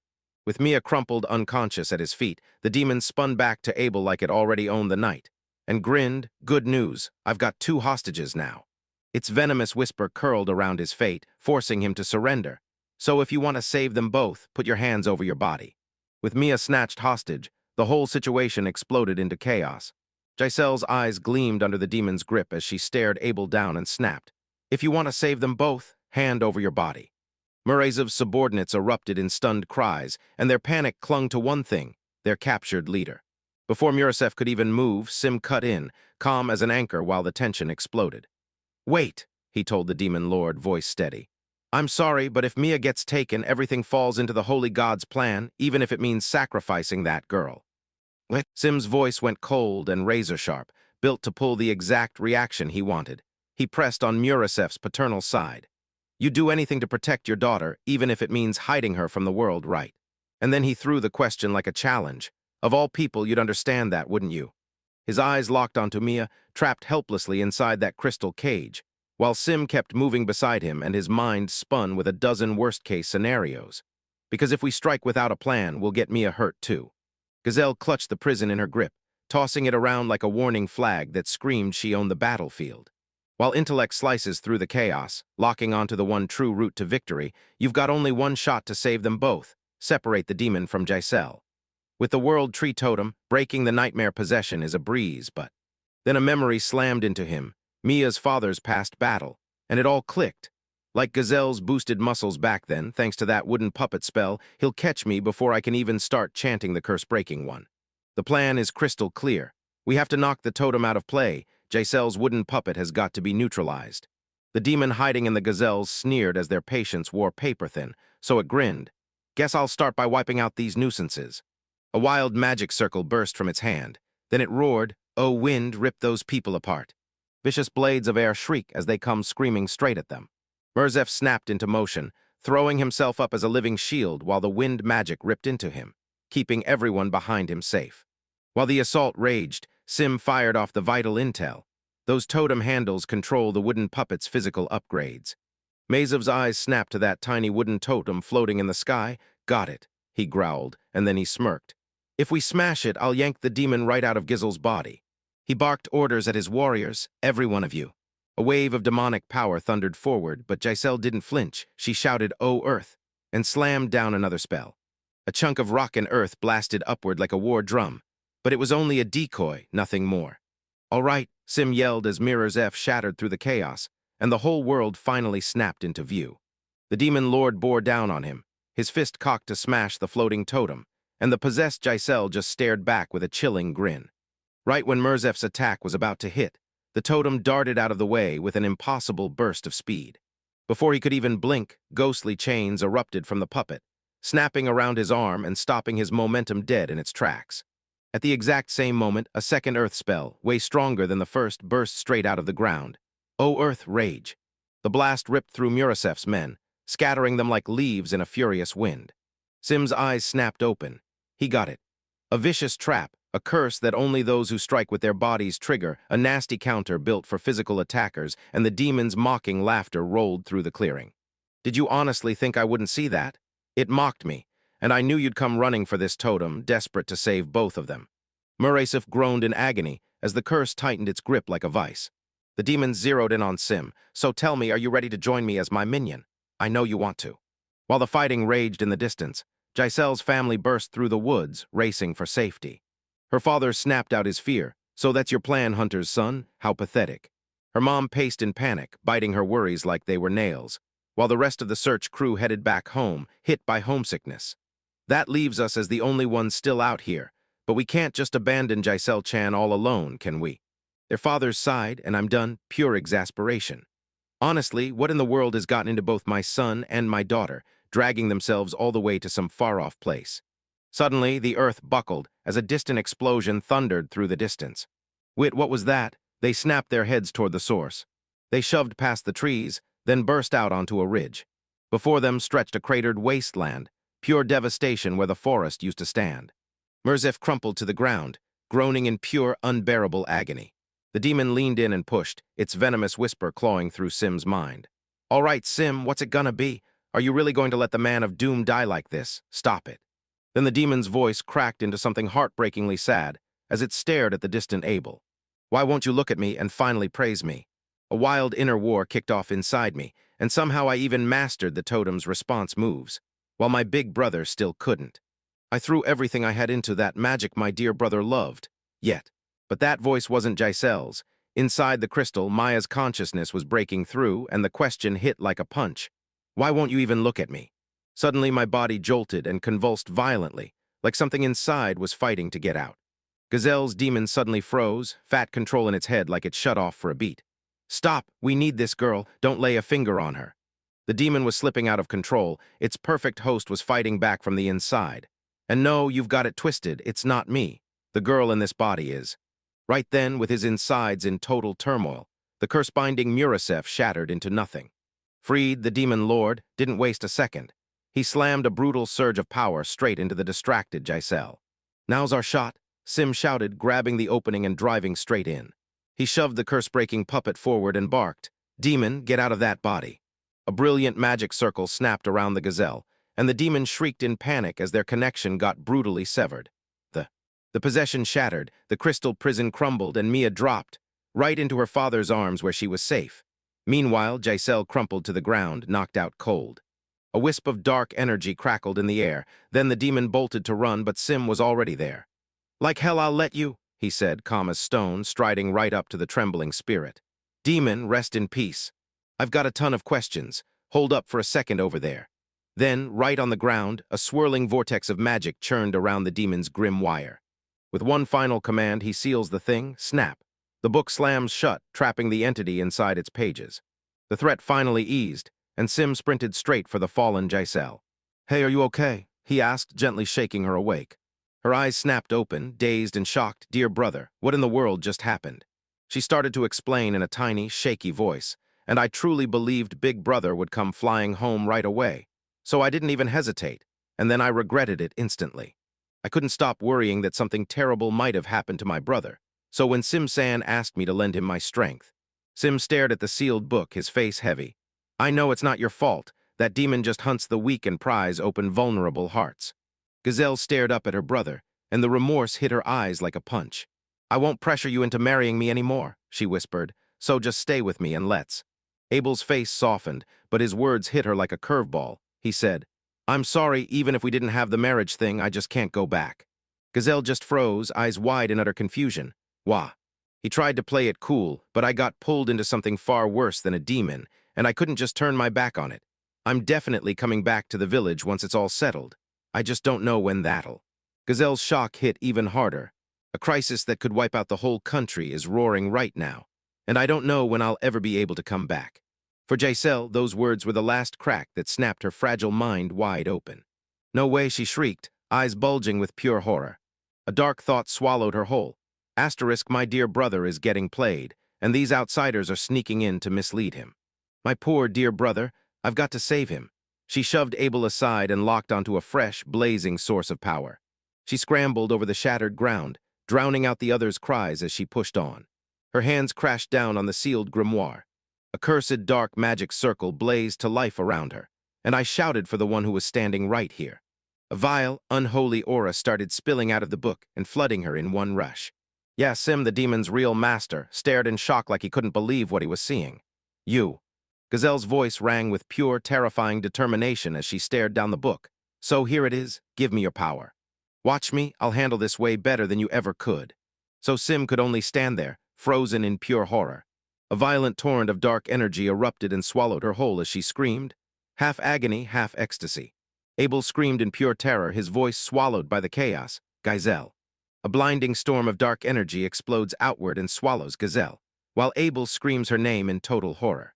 He gapes in disbelief, his thoughts spinning, because the seal has been shattered and he misjudged the demon's real power, so the consequences are crashing down right in front of him. From the chaos and choking gloom, a brand new figure surfaced, oozing pure, unforgiving malice with every breath. Giselle hovered in midair, her body contorting in grotesque angles, glowing eyes blazing with an unholy fire, because whatever was trapped inside her had finally taken the wheel. From down the way, Murasef stared and his face tightened as it all clicked. "My dear brother's being played," he growled because the marks were clear. This wasn't a simple trick, it was the start of something much bigger. Giselle, totally under a curse, ignored them. Then a deadly magic circle flared to life right before her hand, burning with ominous power. She didn't even hesitate. She fired a concentrated beam of pure destruction straight at the demon lord. Mirzef's sister gasped in terror, her eyes bulged wide with pure shock. The blast ripped straight across the earth, erupting with pure cataclysmic fury. Abel stared, his strategy brain grinding through the attack, and dread froze him solid. "Shantless magic," he whispered. Did the demon fully take Gazelle over? Mirzef's soldiers cringed in terror as their courage collapsed. "What the hell is that monster?" One of them shouted. Runaway Mirzef had caught the cold, calculating stare burning in the possessed girl's eyes. A fresh beam tore through the air, and Abel snapped into action, flinging his hands forward like he'd seen it coming. The creature that used to be a gazelle froze for a split second, her voice warped into a distorted whisper, "Big brother." Those words were a savage joke, yet the rhythm of the attack gave it away, and Abel's thoughts went racing, snapping all the pieces together. He spun toward Marishev, and his theory clicked into place. This magic was coming straight from the Sky Country, and she must have fully swallowed the Sky God's power. The trap was way more elaborate than he'd ever pictured, like that damned demon baited us into dropping our guard just to hit us with underhand tricks. But then a weird inconsistency popped up. Wait. Mirzef's sister snapped her head side to side, furious. Giselle would never pull something like that. "It's that evil demon's doing," she hissed. "She only came here because she was worried about me, and she still got played." The possessed gazelle snapped out a deep, furious sigh, her voice crackling with alien power, then practically growled. "So annoying, everyone except me and my brother. I swear I wish they'd all just disappear." Abel clenched his jaw, knew he couldn't hesitate, and snapped his gaze at the demon lord with hard, grim resolve. "I'm going to cleanse Giselle again, and I'll prove she's innocent. I need your help." Mirzef nodded, practically basking in his own pride, then barked, "All of you follow me," and drove a desperate charge forward as the possessed gazelle dropped in from above, raining chase down from the sky.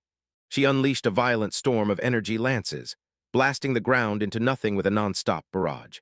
"Again, I'll rip that demon out of Giselle," Abel shot back, his plan snapping into place even while everything raged. Then he used that tiny opening to teleport the world tree totem right behind her. He tracked every single move, holding his breath until the exact nanosecond the opening finally appeared. Mana exploded through him as he barked the command, "Teleport," and that sacred artifact instantly tore into existence right behind the demon. But her reaction was unreal. She spun up a burst of energy from her hand and blasted it out before the totem even finished stabilizing. Ample could only stare in terror as the beam tore straight into its target. The World Tree Totem, their ticket to victory, got instantly vaporized into nothing. Possessed Giselle snapped her fist shut. Then a wicked grin split her face as she crushed the final wisps of sacred energy in the totems. The moment it shattered, the blast of backlash hit like a shockwave. Morasov and his whole retinue got slammed to the ground. Her voice thundered across the blasted wasteland, dripping with triumphant scorn, because that girl's soul has already been swallowed by the Sky God's power. Morasov snapped upright, cold fury hardening his face, so that last plan failed. "Kill that girl," he ordered Abel, and with the World Tree Totem smashed, there was zero time to stall. "My power isn't enough to take this monster," he admitted. But Abel didn't budge. He stood his ground and snarled, "No, I won't." "So tell me, why is the demon lord absolutely furious asterisk? Because this isn't some enemy you can beat while holding back. If you go all in, you should be able to take it down." His sister's voice rang with pure desperation. Like, if we don't act right now, we're done for. Abel's mind raced through the brutal truth. Without the World Tree Totem, getting rid of the demon is almost impossible. The only way to shut her down now is with the Abel Ball or something just as ruthless. "Remember that totem you forged from the soil?" One of his buddies asked if they could use it. Then he cut him off. "Nah." "So you mean Yamasan Nabuo 4, he said. "That's just earth magic packed into a familiar shape, unless it's carved from a tree brimming with insane power. Otherwise, a totem's worthless." And the tactical situation had spiraled. Gazelle's power is higher than last time, so lifting that curse gets brutally harder now. It's like using a totem to force a demon the way you'd use a computer to crack a nasty code. "I'm completely out of options. If I wanted to pick something right now, I wouldn't have the time, and I don't even know where I'd find a tree that fits the bill." He'd spent everything and a mountain of rare materials just to build that World Tree Totem. Now he was broke, out of options, and desperate to find any replacement at all. Hiding in the woods, Abel's friends could only gasp in terror as that monstrous power tore through the air. A desperate plan snapped into place. "Marisef-san," he roared. "Lure it in while I chant the incantation. This is do or die, all or nothing, but it's the only shot we've got." The demon lord lunged forward again and slammed into a devastating counterattack that shook everything. His sister screamed in pure panic. Abel gritted his focus and pushed the incantation to its peak. "Please let this work," he begged. He thrust his hands forward and blasted out a roaring tidal wave of pure, raw magic. Energy tore across the battlefield, ripping the ground apart like it was nothing. He seized the torrent in his hands, and that roaring storm of destruction obeyed his every command. The possessed gazelle snapped around to face the attacker, surprise flashing across her face as the spell slammed into her with full force. But when the light finally dimmed, Abel's eyes snapped wide with pure disbelief. She stood there totally unscathed, the fury of the energies splitting around her like she was the calm center of a hurricane. Then an even deeper, heavier power started pouring out of her body. The air around her twisted and buckled, screaming an overwhelming power that made his look puny by comparison. The demon-riding Dazel tore the world apart, blasting wave after wave of energy, each hit like a meteor slamming into the earth right where Abel and his companions stood. The assault came in on an insane scale, smashing Abel right up to his breaking point. What spell was that? Sylphane screamed, clutching his eyes shut as blinding explosions tore through the air. And if this doesn't stop, we're all going to die. Fiora stared at Abel, worry shaking her voice, while he clenched his teeth in pure, boiling frustration. He shot his hand toward the heavens, throwing every shred of will into a desperate call. "Please, come on, I'm begging you, hurry and answer me." The demon grinned like it already owned the ending, certain it was about to win. Then a shadow crashed onto the battlefield, like the sky itself buckled, while countless things burst out of thin air and the demon's eyes went wide with shock. A whole army of wooden totems surged forward, so packed together they swallowed the sunlight, just like Abel's call commanded. The demon snapped back in shock, its voice dripping pure disbelief. Like, sure, the quality might be bad, but just look at the amount. Abel clocked the instant. Before him, a roaring magic circle ignited as he jabbed his finger at his sister and shouted, "Demon, begone from that body." A brutal wave of pure shock crashed across the demon's face. In perfect unison, the legion of totems twisted their combined power into one brutal pinpoint, then blasted it into the world with a massive cleansing beam. A pillar of light tore down from the heavens and slammed into Gazelle, burning her with pure divine power. The impact snapped through her, and a filthy, dark miasma ripped outward from her body like a violent curse. As she started to fall out of the sky, Abel snapped his focus into place and hurled himself into a fresh spell, then thundered for a wind, yelling his sister's name as it ripped through the air. A brutal gust erupted from the ground, spiraling into a shield-like vortex that softened her fall. He sprinted to her side as the wind softened and eased her down to the earth. "Dazel, do you recognize me?" Her eyes snapped open, dazed for a second, then crystal clear. Relief hit Abel like a tidal wave as she barely managed to whisper, "Dear brother." The disembodied demon started to fade, and its last thoughts rang out in the void. "Wait," I snapped. "I wasn't possessing a mere human at all. I was the one getting played." That girl wasn't possessed. She was yanking power straight out of me and using it like it was hers. Those siblings are way too dangerous. Then the entity vanished completely, and its final thought left a chilling proof of just how terrifying those siblings really are. As soon as the threat vanished, that dark presence ripped itself away and vanished over the horizon. Sylphane stared up at the now empty sky, then whipped his eyes back to the battlefield strewn with lifeless wooden figures. Then he demanded, bewildered, where did all those dolls come from? Abel gasped for air and shot back, "From my family's place." He flashed a little knowing smirk, sure, but the real question was whether he'd actually cracked the trick in time. "That's my master for you." His plan didn't just work. It was genius, built from sharp logistics and airtight magical theory, and he'd rehearsed this exact nightmare years ago. He'd planned to haul the practice totems from his home village, but the village had nowhere near the magic power to pull off that kind of long-range teleport. So he cooked up a genius workaround. He blasted a special pattern of air vibrations, a coded message, straight into the animal-repelling sound device he'd already wired up across the village fields. The villagers caught that odd rhythmic thumping sound, and one by one rushed out to uncover what was going on. The eerie sound guided them straight to the chieftain's house, where Abel's totems had somehow all gathered on their own. The chieftain blinked in shock as his whole garden turned into a sea of wooden dolls. Then one of the totems piped in Abel's pre-recorded message, begging them to set up a teleportation circle on their side. The chieftain froze. Abel sent a message. "He's asking me to help him teleport these totems all the way to the edge of the country. For real." But when he heard the urgency in his student's plea, he didn't pause. He snapped into action and slammed the necessary magic circle into place. Hubble figured out the real cheat code of teleportation magic. A one-way summon guzzles power based on distance, but when he draws matching magic circles at both the origin and the destination, the cost nearly vanishes, turning space into a stable, unbreakable bridge. With the chieftain throwing the gate open on his side, Abel pulled the entire totem army in with barely a sweat, then flipped the whole battle around in one jaw-dropping move. This whole plan only worked because of what he'd built back in the day.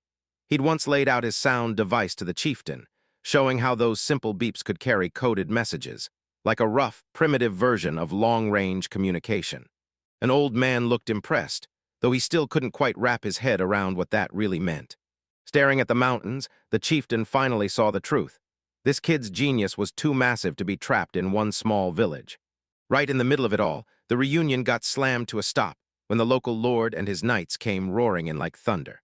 Abel's side flips from demons to dirty politics, like the battlefield just changed its rules.